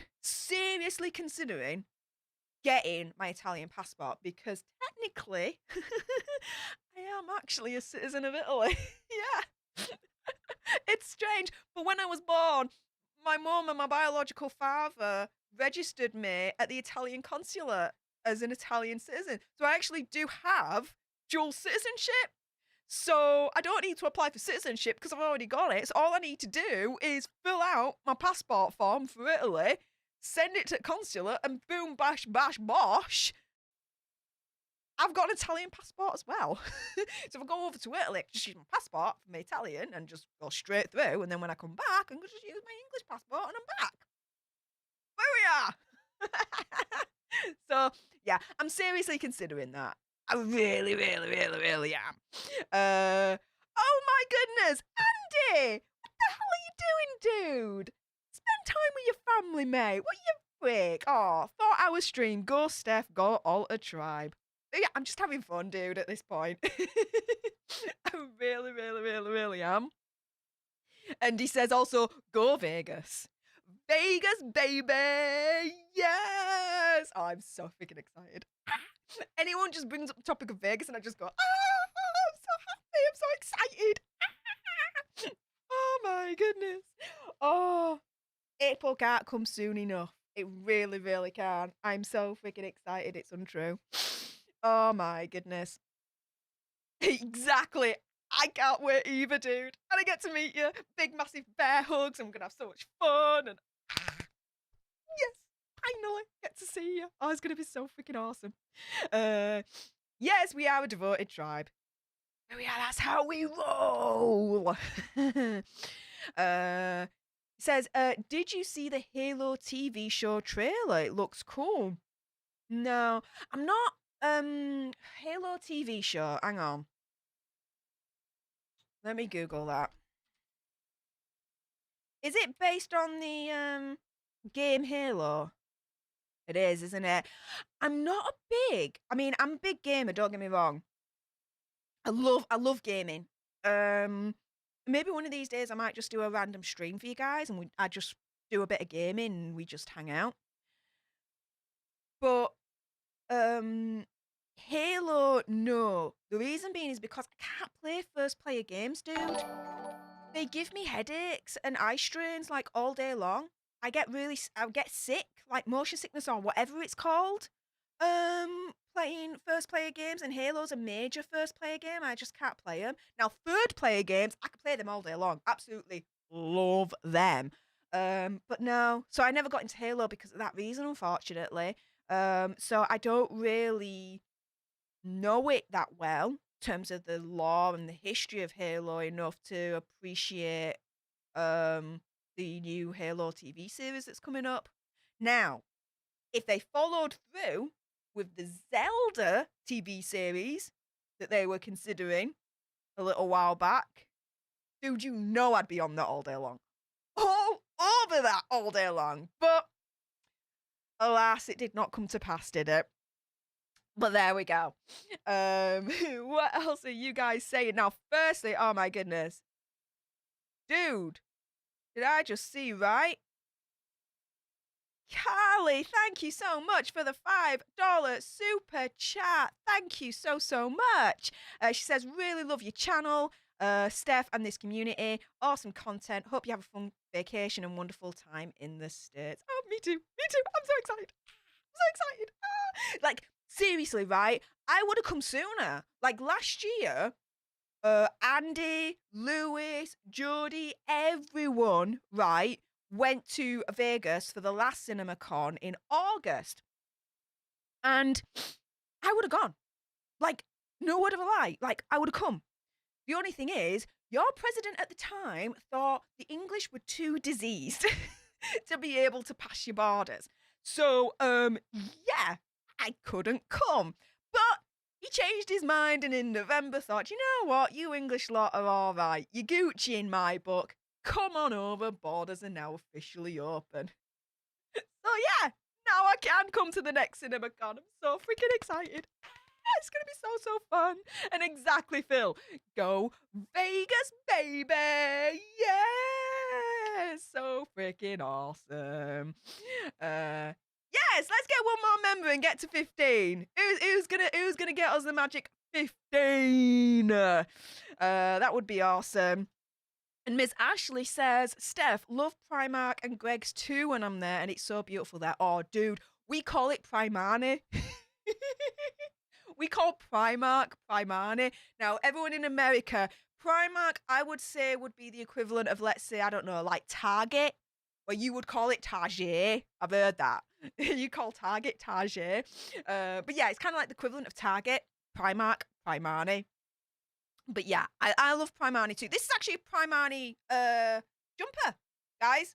Primark jumper for like £9. Hey, I saw it and I was like, sold. So yeah, I ain't got anything against Primani. It's awesome. I love it too. And Greg's is awesome. Like, you want a nice proper sausage roll.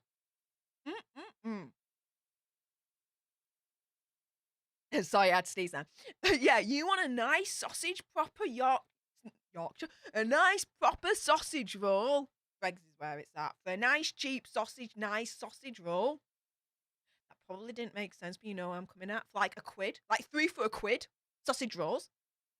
Dude, that place is where it's at. I love as well their triple chocolate muffins. Oh, yes. Yum, yum. Do you know what? I want a Greg's now. When Greg's is open tomorrow, Miss Ashley, I'm going to have a Greg's in your honour, lass. What else are you guys saying? Before we get on to final article, let's have a look. Marilyn says, good on you, Steph. Get that Italian passport. I'm thinking of that. Anne C says, dual citizenship is the boom. Take advantage of it right now. Yeah, will do. Well, considering it anyway. Miss Ashley says, Steph, my daughter is 5 years old and says she's gamer because she loves Super Mario and plays Super Mario. I love Super Mario. Super Mario 1, 2, and 3 are my jam. I also love Super Mario Kart 64, like the original Kart 64, freaking awesome. I also love Super Mario World, Super Mario Land. Oh, yeah.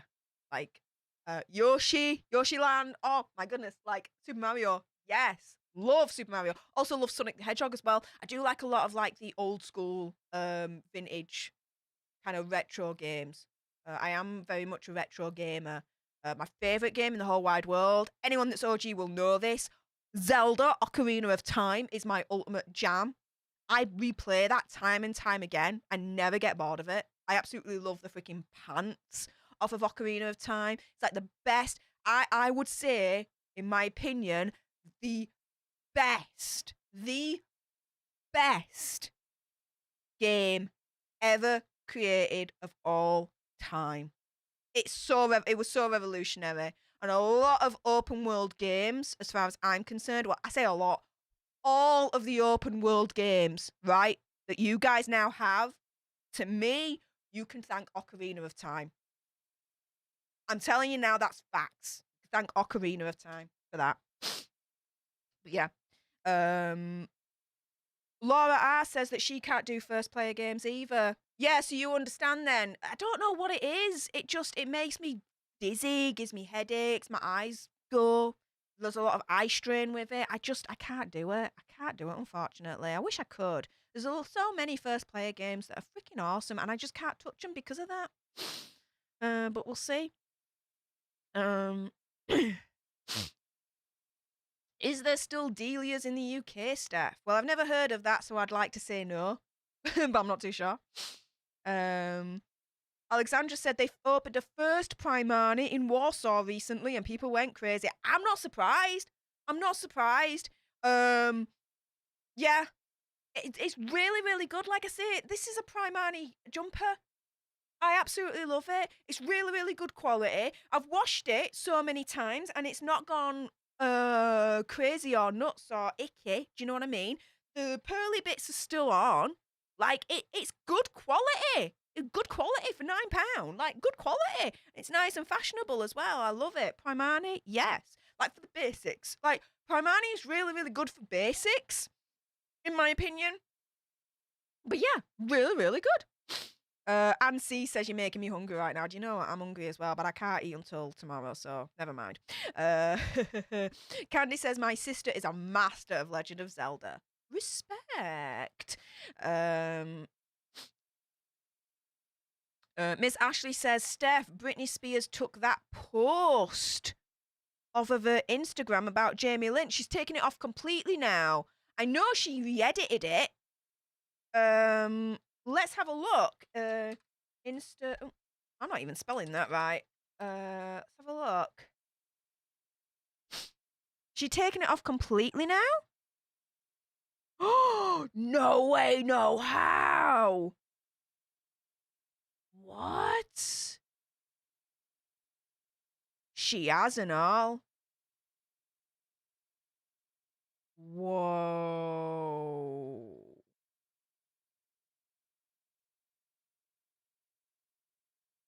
She firstly edited it, and now she's taking it off completely.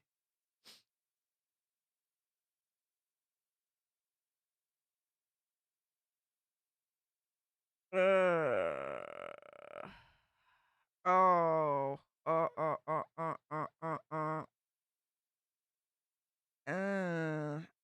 I'm. I don't know if that's a good thing or a bad thing. I don't know if that's a good thing or a bad thing. All I can speculate is maybe she was advised by Rose and God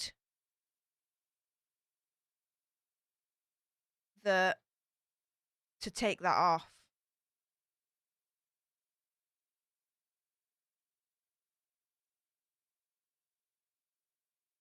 Yeah, maybe Rose and God advised her to take it off, and she did. Or maybe she just did it off of her own steam and took it off and just thought, you know what? It's not worth the drama. Either way, what you put on the internet stays on the internet forever. I got screenshots. I got screenshots. So, but that's not. Oh. It's not. It doesn't potentially look good because I don't know. Maybe I don't know. I don't know if it's good or bad. I couldn't say. That's something's not right with this picture. It's all that I can say. But I just hope, best case scenario, Rose and God looked at that and was just like, Queen Britney, please take that down. And that she followed through, and that's what's happened. I really, really hope that.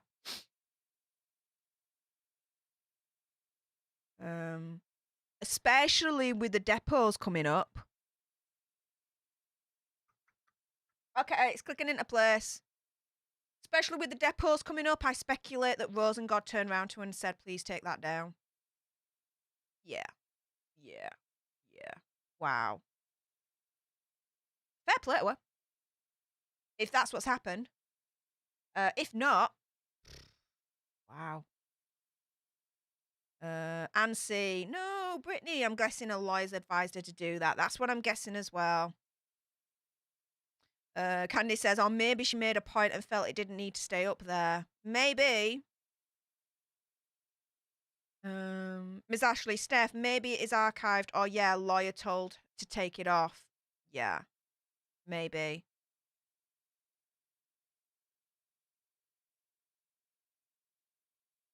Let's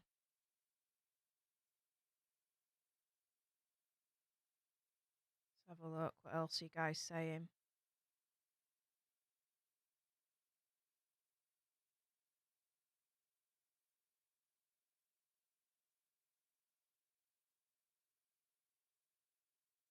Anna says she does this often. Perhaps she needs practice to speak up without stressing of the outcome. Maybe. Maybe. Wow, that's nuts. Wow. Okay. So let's get on to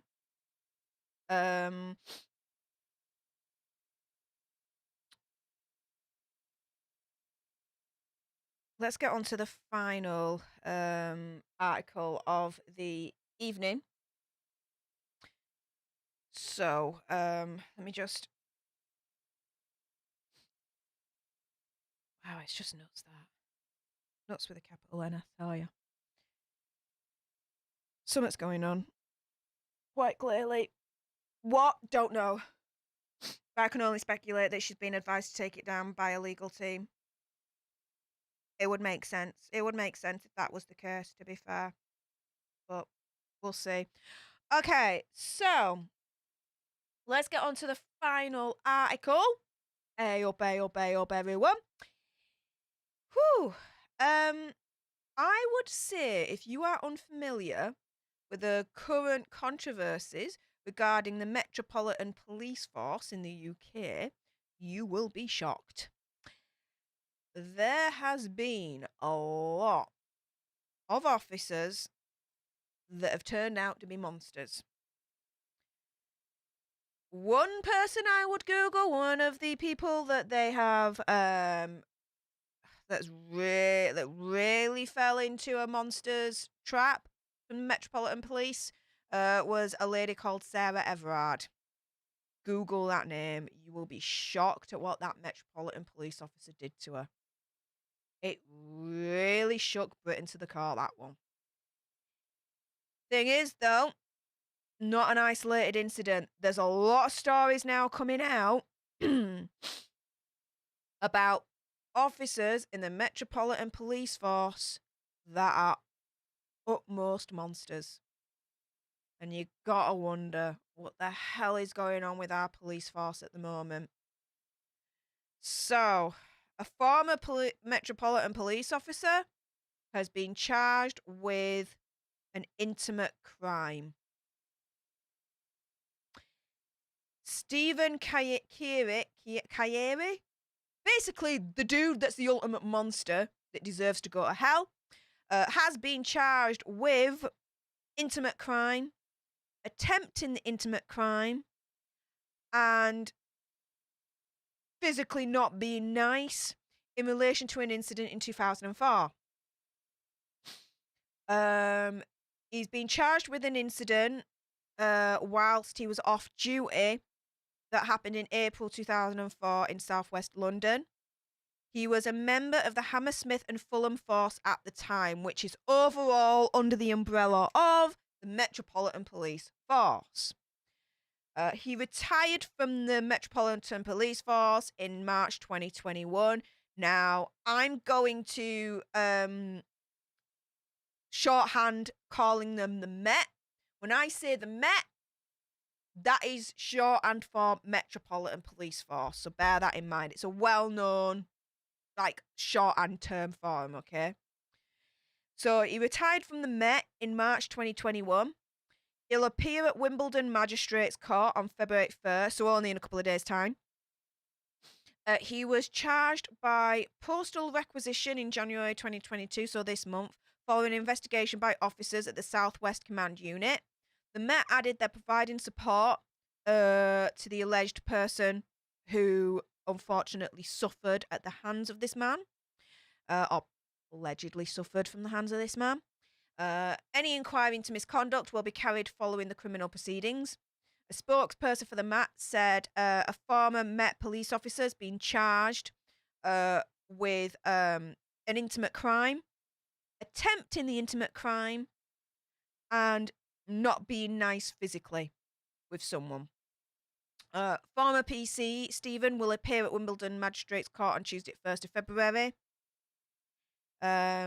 He's not the first Met police officer to be charged with an intimate crime this year. Earlier in January, an officer called David Carrick was charged with 6 counts of intimate crimes, as well as 1 count of attempted intimate crime, 1 count of not being nice by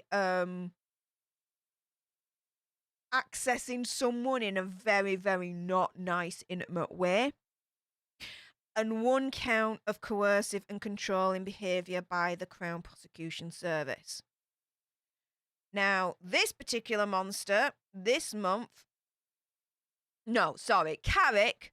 Sorry, I'm getting mixed up here. So, David Carrick, so earlier in January, this other officer that's being charged, 47, has now been charged with a total of 29 offences, stretching between 2009 and 2020, with 8 women coming forward to accuse him of intimate crimes.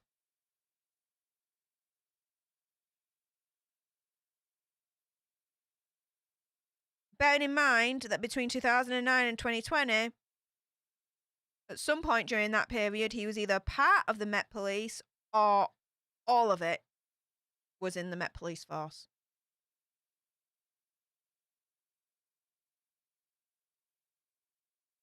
I understand that people in the police force are humans.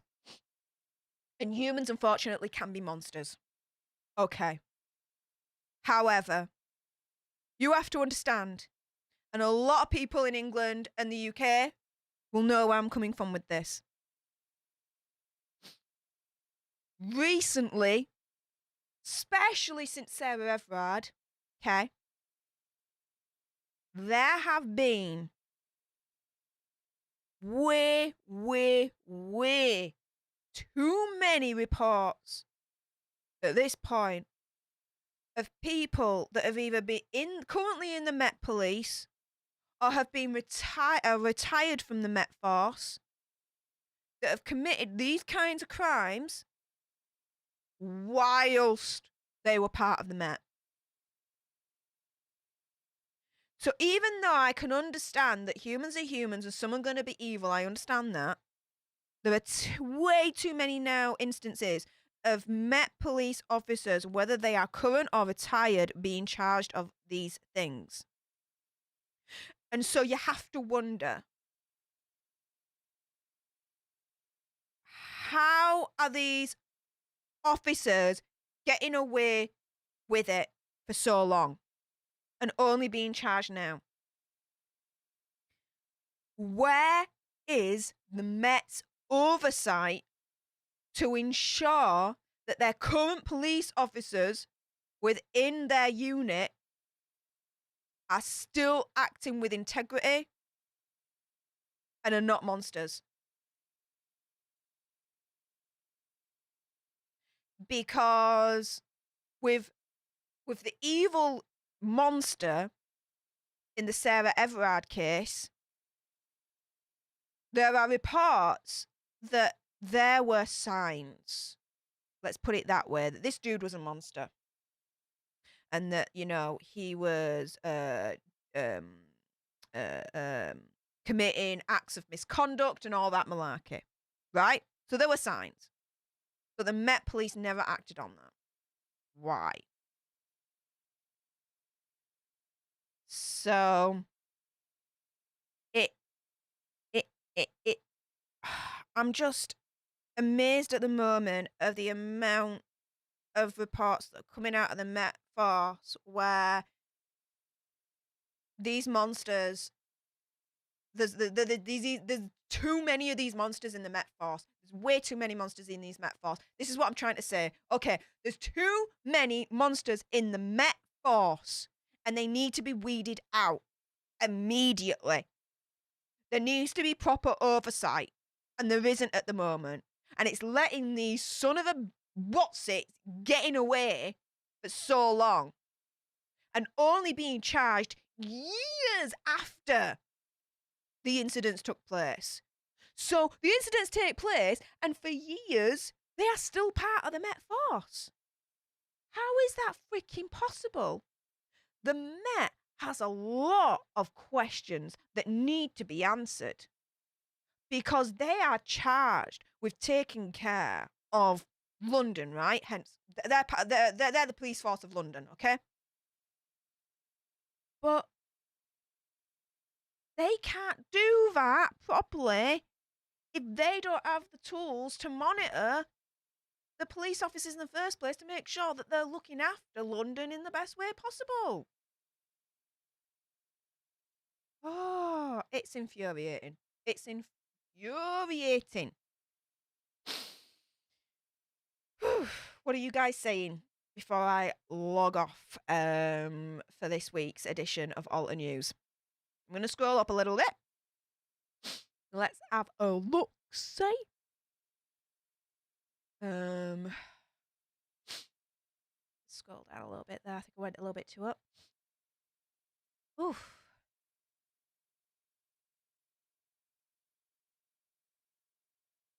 Yeah, here we go. Alexandra, OMG, another misuse of power. Met Police, it makes me so angry when there's one rotten person and the rest follow instead of fighting it. Yeah. I think there's too many rotten people in the Met. They need to be weeded out. And it makes me question the other police forces as well and what they're doing to monitor their police officers to make sure that they're still kosher. Let's put it that way. Miss Ashley says, Stef, most police in states and Canada too are monsters as well. Yeah, it's unfortunate, isn't it? And oh my goodness, Tamika! Hello, I see ya. Welcome to the Alternate Leadership. And that, my friends, takes us, freaking out, I can't even believe I'm saying this, 15 new members! Yes! For today's stream, 15 leaders, brand new to the leadership. Thank you, Tamika, for helping us achieve that insane freaking big hairy ass goal. Appreciate you. You now have access to all the badges, all the fun emojis that I've got exclusively designed for you guys, all the exclusive videos as well that I upload where you get to know a little bit more about me and behind the scenes stuff. Once per month we also do a leadership stream exclusive just for the leaders. We get to hang out, have some fun, play games. I get to chat with you guys one-on-one. It's so much fun. We had such a great time for the January edition, so watch out for the February one because I tell you, you won't want to miss it. Also as well, and again, for all you new leaders that have joined, all 15 of you, you'll be seeing names whizzing past my head. That's all the leaders. So your names will be whizzing past my head in future videos and streams, so watch out for that. So Tamika, thank you so much for becoming a leader and helping us achieve the 15. We will be doing a dance in a moment to celebrate all you guys and every single one of you that has kindly donated for this stream. As I said, all the donations will be going to the Vegas trip, so thank you so much for your generosity. I really appreciate all you guys. So yeah, I'm blown. Thank you so much, you guys. Oh my goodness. Let's just round off with a few more comments from you guys in the chat. So let's have a look. Simply Monica says Australian police are next level right now. Okay. Fair play. Alicia Brown says, we know exactly what you all are going through with the police. This is common. Once they get caught, it's never the first time. It's a shame, but yeah, you're right. Anna says, pretty much the same sentiment. Police, what I've said earlier on, police officers are also humans and humans can be monsters, unfortunately. Yeah. Yep. What else are you guys saying? Alexandra, unfortunately, people with antisocial personality disorder, aka psychopaths and sociopaths, seek power. Yeah. And one of the most effective ways to seek power is being a police officer. Because you show your badge and you say to do something, and people are generally going to comply with your order as a police officer. So, yeah, it's scary. Derek says, when people put in a position to protect the innocent actually betray their oath is one of the worst possible criminals with government authority. Sickening. I freaking agree. You ain't going to get any disagreement there with me, mate. Yep. Alicia also says, I learned as a child what some of these officers are capable of when it comes to certain things. What I used to see at parties as a teen working in catering hall or MFG. Bloody hell, lass. I can only imagine what you're alluding to there, and I'm probably not far off what I'm thinking. And if that's the case, I'm so sorry you had to go through that and experience or witness that. Wow. Oof. And C says, this is awful. That's why police immunity should be banned. Judicial immunity should also be banned. This immunity idea makes them seem to be above the laws, lock them up with the general population. We don't have police immunity. I think we have judicial immunity over here, but we definitely don't have police immunity. Like if the police commit a crime, police officer commits a crime, they're screwed. They're not. There's no immunity there for the UK police, in my understanding.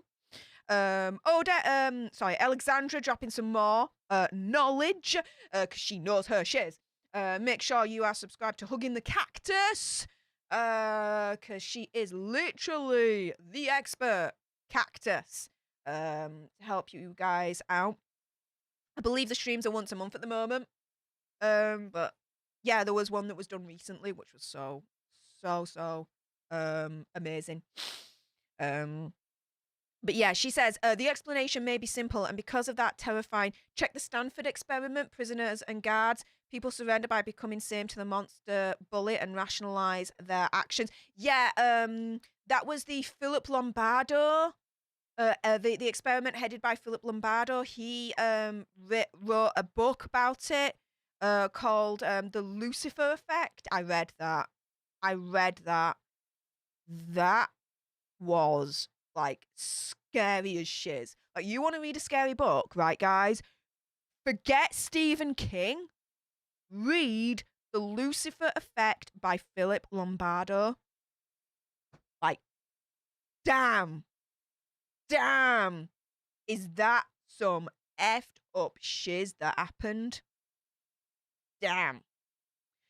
And before we go any further with your chats, pretty much just a last-ish call to arms.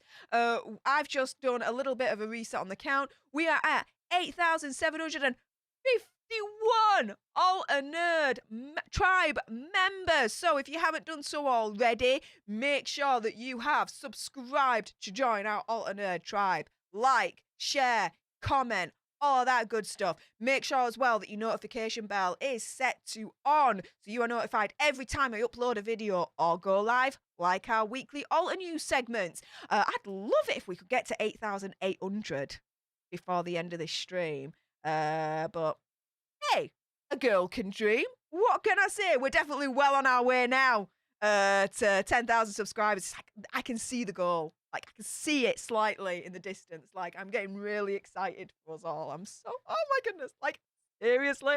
Ah! Anyways, what are you guys also saying in the chat? Let's have a look. So Alexandra also follows through saying, meaning they prefer to be on the monster's grace rather than the rather that being the victims. Yeah. What else are you guys saying? Alicia says it's hard to monitor when they protect each other instead of the people they are paid to protect and serve. Yep. Simon says, I just don't put too much credit to them. Ring the feds if you need some real help. Yup.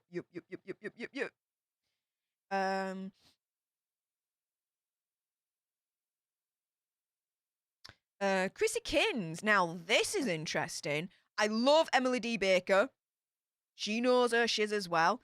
She says, I read an Emily D. Baker post regarding the request for Brit to be deposed. She said, as a conservatee, a deposition isn't applicable, so it's irrelevant and likely won't happen. Now, if that's the case, win for Queen Britney. Hell yeah, I'd be for that.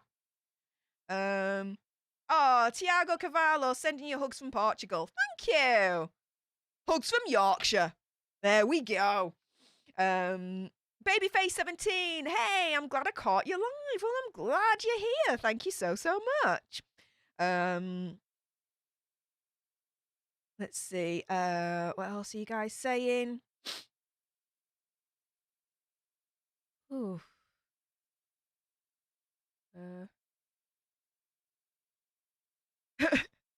Babyface17. Prince Andrew vibes in that catering hall. Yikes. Yeah, yikes indeed. Yikes indeed. Oh my goodness.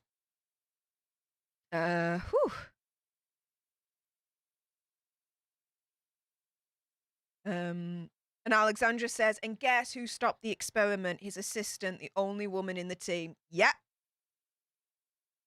I always wondered why, you know, as it was getting worse and worse, and I was reading the Lucifer Effect, and as Philip was like explaining everything and how it all transpired and it all kind of like, you know, unraveled, like, I'd be like, dude, I'd stop the experiment there, but he didn't. And then it got worse. I'd be like, I'd really stop it there. And it got even worse. I'd definitely freaking stop it there. Like, dude, like, it blows my mind how he didn't stop.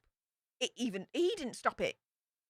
Not that, it blows, okay, hang on. Let me get this right in my head. It blows my mind that not only he didn't stop the experiment, but he didn't stop it sooner. Like, the stuff that happened, I can't even say because YouTube would definitely take this stream down without a shadow of a doubt, right? Again, I implore you, if you can, it's a bit of a read, but The Lucifer Effect by Philip Zimbardo gives a detailed account of what happened with this experiment, and you will be shocked. And it throws so many ethical questions in regards to experiments like this. It just, yeah. How he didn't stop it sooner, why he didn't stop it sooner, it just. Anyways, Lucy01654 says, I subscribed today. Well, welcome to the tribe. Thank you so much for subscribing. Really appreciate it. You are helping get us to our big, hairy-ass goal of 10,000 subscribers. So thank you so much for that. Gaynor says, it's so scary that you can't trust any of these professionals now. This news over the last few days has been shocking. Yeah, I know. Tell me about it. Ava says that she's tagged me something on Twitter. I will have a look at that afterwards. Thank you very much, Ava. Natasha, thank you so much for the compliment. Really appreciate it. Thank you so much for being so kind. What else are you guys saying? Lucy says, your thoughts on the update on Gabby's case updates. So, in regards to the Gabby Petito case updates, it's been confirmed that Brian Laundrie was the monster and he human erased her. That he admitted it in the notebook. Whether that will be publicly released or not is anyone's guess. I would like it to be publicly released, but that would be because of my own selfish reasons, just my curiosity to find out what was in it, analyze it, and all that lot. I suspect it will be released for a pretty penny. Let's put it that way. And yeah, it just confirmed what we all knew, which is Brian Laundrie was the monster and he human erased her. So there's no surprise in that. I just hope that the Gabby Petito family, if there's any money in his estate, they go for it. I'd say go for it. Go for it. And then get the money and use it either for them personally or put it in the foundation. Either way, take it all. Take it all. Go scorched earth on the Laundries. Would be my hope. Whether they do that or not, I don't know. But that's what I know in terms of the latest Gabby case updates. The other thing as well is the whole Moab police camp situation, where they basically turned around and said, yeah, they did a little bit of wrong, but not a lot, so they're cool. They tried to have it both ways and be like, yeah, They didn't do everything right, but, you know, what could they have done? It's kind of like the vibe that I got from their findings when they investigated the two Moab police cops kind of situation, but yeah, I kind of expected that as well. You know, police force pretty much protect their own when they can. Steph, that's why a lot about people don't call police. It's a shame, isn't it? It's a shame. Shouldn't matter your race, your colour, your creed. You know? Shouldn't matter. We're all human. We should all be treated equally on that basis alone. Disgusting, disgusting. Oh. Isms of any kind. Hate. Hate. It doesn't make sense to me. It doesn't make sense. Why hate someone or be disparaging against someone because they look different, or they're from a different race, or they love someone differently to you, or whatever, like, or they don't have a dong between their legs, or, you know, whatever. Logically, I still can't fathom why this exists. These isms. Fucking, we're all human beings, okay? That's it. That's it. We're all human beings. I'll give you your freedom to live your life. You give me my freedom to live my life. As long as we're not taking freedoms away from each other, we're Gucci. Regardless if I'm white, pink, brown, black, blue, purple, yellow, or whatever. That shouldn't freaking matter. And when it comes to the damn police force, it definitely shouldn't matter. If you're pink, brown, white, yellow, blue, multicoloured, rainbow, pink glitter, blue glitter, whatever, shouldn't matter. Police force are here to serve and freaking protect humans. Humans. We are all part of what's called the freaking human race. Humanity. The ignorance of isms and people that are is beyond me. Is beyond. And it just, yeah. A little bit of a late night Stef rant. Enjoy.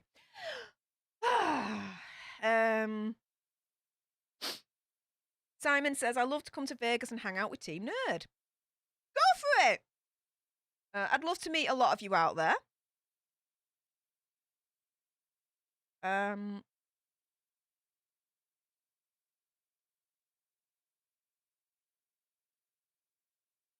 What else are you guys saying? Let's see.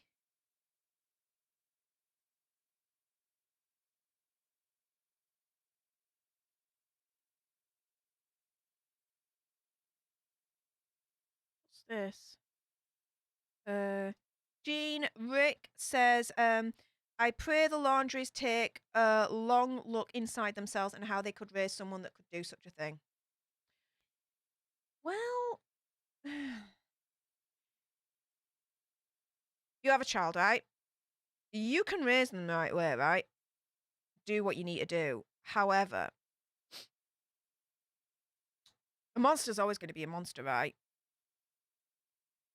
And yes, there are cases whereby the way that someone's being brought up has actively contributed to them being a monster. However, in terms of the background of buying laundry and his family, I've seen no indication that the way that he was brought up, they actively contributed to him becoming a monster. Just think it was inside of him and that's it. Do you know what I mean? But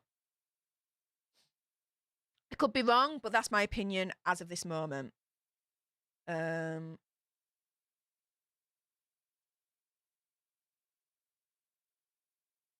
Snaps Rothound. Snaps.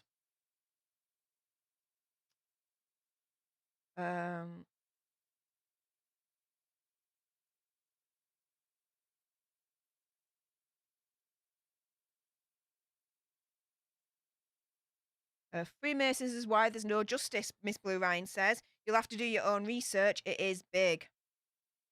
All I'm going to say is, I know about the Freemasons. I've done a little bit of research. I know what you're on about. We'll just leave it at that. We're with you, Steffi, Tazzy says. Just breathe and relax, my friend. Sorry if you don't like to be called Steffi. I give everyone a goofy nickname, LOL. Well, to be fair, I've been called worse, so whatever. I don't really like Steffi. First Steph, but hey, Tazzy, I'll give you a pass on that one. Don't worry, lass. And Lucy says, justice for the Petitos. Let me just select that. Yes, justice for the Petitos. Booyah. Totally with you on that. Totally with you on that. Alicia Brown, Snaps Queen. Oh, yes. I don't even... Do you know what? It's only like the last, I don't know what, 3-4 weeks, last month or so. Like, I'm like, snaps. I don't know where I've got it from. But I just like it, so I do it. So what the hell? You know, I ain't harming anyone doing it. But yeah, I like it. I like it, so I'm doing it. There we go. Yeah, Snaps Queen. Yes. Lioness Wisdom. Hey, Lioness Wisdom says, yes, I believe people are born evil. I do too. Well, hang on a minute. Let me rephrase that. I believe everyone is born with the capacity of being evil. However, there is a saying in existentialism. I always get it mixed up. Hang on a minute. Yeah. So it's a Jean-Paul Sartre quote. He's pretty much like the main big dude of existentialism, right? And he says essence precedes existence. So what does that mean?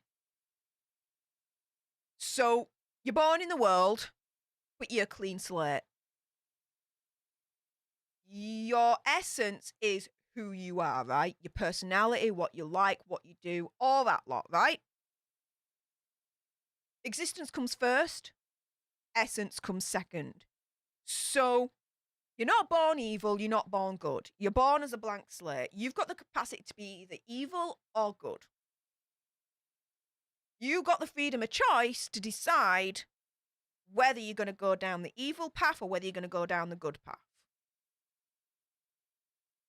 And your essence of being evil or good follows from there. I think that's the best way I can explain it, and I hope that makes sense. But it's like, I think the simplest way that I can explain it is the essence of being a teacher, right? You're not born a teacher, you become a teacher. You're born first, and you go through life getting the essence and finally becoming a teacher, right? Same thing here. You're born into existence, so you exist, you're a clean slate, and then you develop through life to either become a monster or not. But when you're born into existence as you're a clean slate, you have the capacity of either being evil or good, of either being a monster or not. So, yeah, existence precedes essence. Existence comes first, essence comes second. So, yeah, a little bit of existentialism there. I love talking philosophy. Whether I'm coherent or not in terms of my explanations of philosophical ideas is another thing altogether. But it's totally my jam. It's my degree was the ethics and philosophy of international terrorism. That was my degree. Oh yes, pretty much. Yeah, my dissertation was the ethics and philosophy of international terrorism. My actual degree, to actually correct myself, is international relations and security studies. But I majored in the ethics and philosophy of international terrorism. So, yeah, yeah. There we go. What else are you guys saying?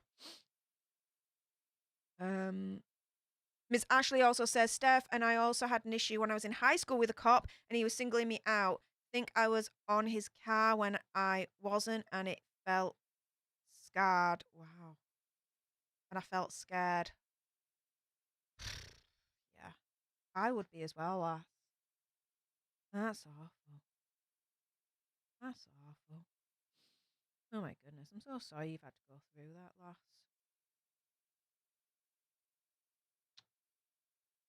Oh, Gene Rick. Nothing like a good snap. Snap, snap, snaps. Yes.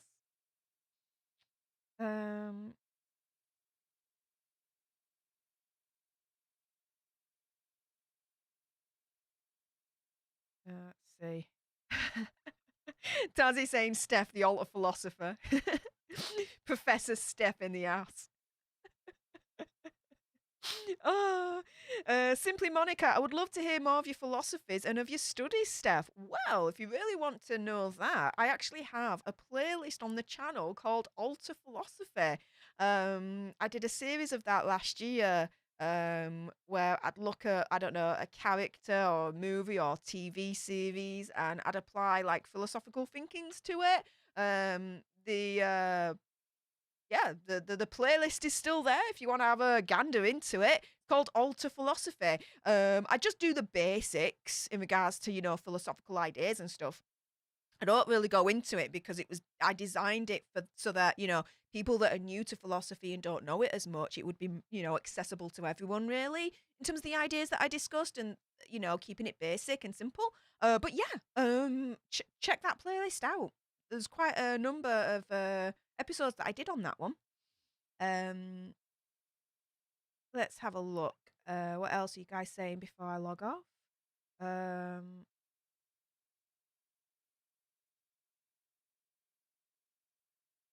Anne C says, I believe Brian had his dad as a male example to follow. His dad looks like a controlling dude. My opinion, my theory, etc. My opinion, my conspiracy, my theory, my whatever. Evilness was taught in this case, just like isms is taught, you see. Yeah. You're not born evil. You're born with the capacity to either be evil or not, right? Evil is certainly taught, whether that's by a person or through experience. It's taught in one way or another. You exist first and your essence comes second. Without existence, there's no essence, because there's no essence.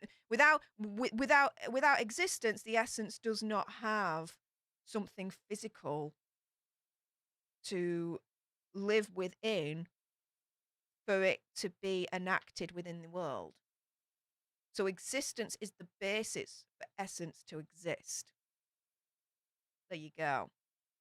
A little bit more of a philosophical mic drop there. I've actually been reading, because I love reading up on existentialism. It is literally my favorite philosophical theory, and I do class myself as an atheist existentialist. How I live my life in terms of like ethical rules and stuff. I follow existentialism for that. And how do I put this?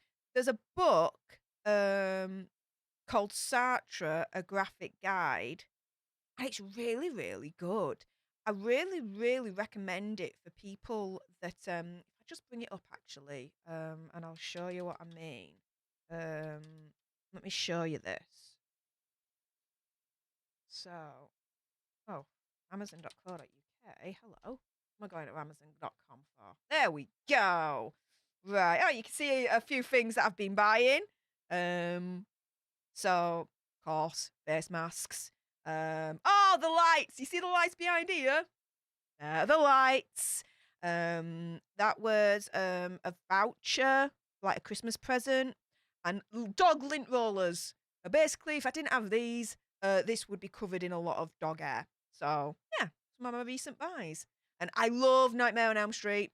But I've watched like the updated version with Jackie Early Hale and Jackie Haley Early or whatever it's called, and I don't rate it. But anyway, there you go. Let's have a look. What were we looking for? Yeah, Sartre, the graphic guide. Sartre graphic guide. I'm sure it's that one. There we go. Booyah.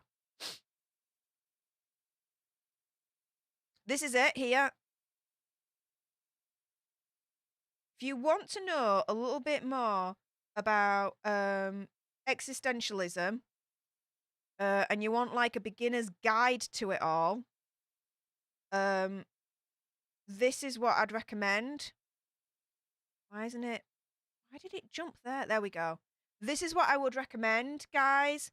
Sartre, A Graphic Guide. It's literally a beginner's guide to existentialism and Jean-Paul Sartre's way of thinking for existentialism. And it's really, really good for beginners. I really do recommend it. So, yeah, if you're interested. For Kindle edition, if you've got the Prime membership, it's free. Paperback, it's like £7.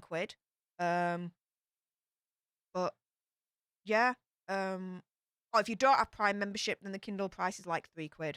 So yeah, definitely, like, if you don't know anything about existentialism and you want to learn more about it, brilliant beginner's guide. Brilliant beginner's guide, that is. I don't even know what, yeah. I go on some right tangents, don't I? Let's see what else you're saying. Let's have a look. I'm scrolling down. Scrolling down. Thank you, Tazzy. Really glad that you didn't allow what happened to you turn you to the dark side. You're awesome the way you are, girl. Hell yeah. Hell yeah. I'm not gonna let that monster change me. Well, correction. The monster has changed me. You can't I can't deny that. However, I'm not gonna let him take my soul and no. No, no, no. No. Ooh. Alicia says, agreed. Nice to have a community, needed more now than ever. Well, I'm so proud to be a part of this community. I'm so proud that I've got a community of alternerds that's just so wonderful, so caring, so generous. Not only with your donations, but, you know, your time, joining me on these streams, you know, liking, sharing, commenting, all of that good stuff. You guys are amazing. I really, really do appreciate all your support. If I just do a quick update. Yeah, you know, 8,738 subscribers. Like, we are so, so close to 10,000 now. It is unfreaking real. So with that being said, we're gonna wind down now. I need to reintroduce myself to sleep, because I got work. It's 12:15 in the morning now. I got work, so I'm gonna have to go to sleep now. Before we do so, though, guys, you know it makes sense. We're gonna do a Stef alternate dance off party. An alternate dance party. That's what I'm gonna call them. We're gonna do an alternate dance party for the 15. I can't believe I'm saying this. Freaking hell. The 15 new alternate leaders that joined the member tribe today during this stream. Thank you so, so much. Also, as well, every single one of yous that kindly donated, whether it was Super Chat or through my PayPal or, you know, LinkedIn or Linktree or anything, you know, thank you so much for your kind donations. Ms. Ashley, I'm certainly looking at you. Damn, you were extremely generous today. Thank you so much. With that being said, we're going to play out with an alternate dance party. This one is in honor for all the new members and everyone that's donated. Everyone, get your dancing shoes on. All you alternate leaders, you have your exclusive dance emoji. Everyone else, you've got your own dance emojis. Light the chat up with all those dance emojis, because we are gonna go in 3, 2, 1. Booyah.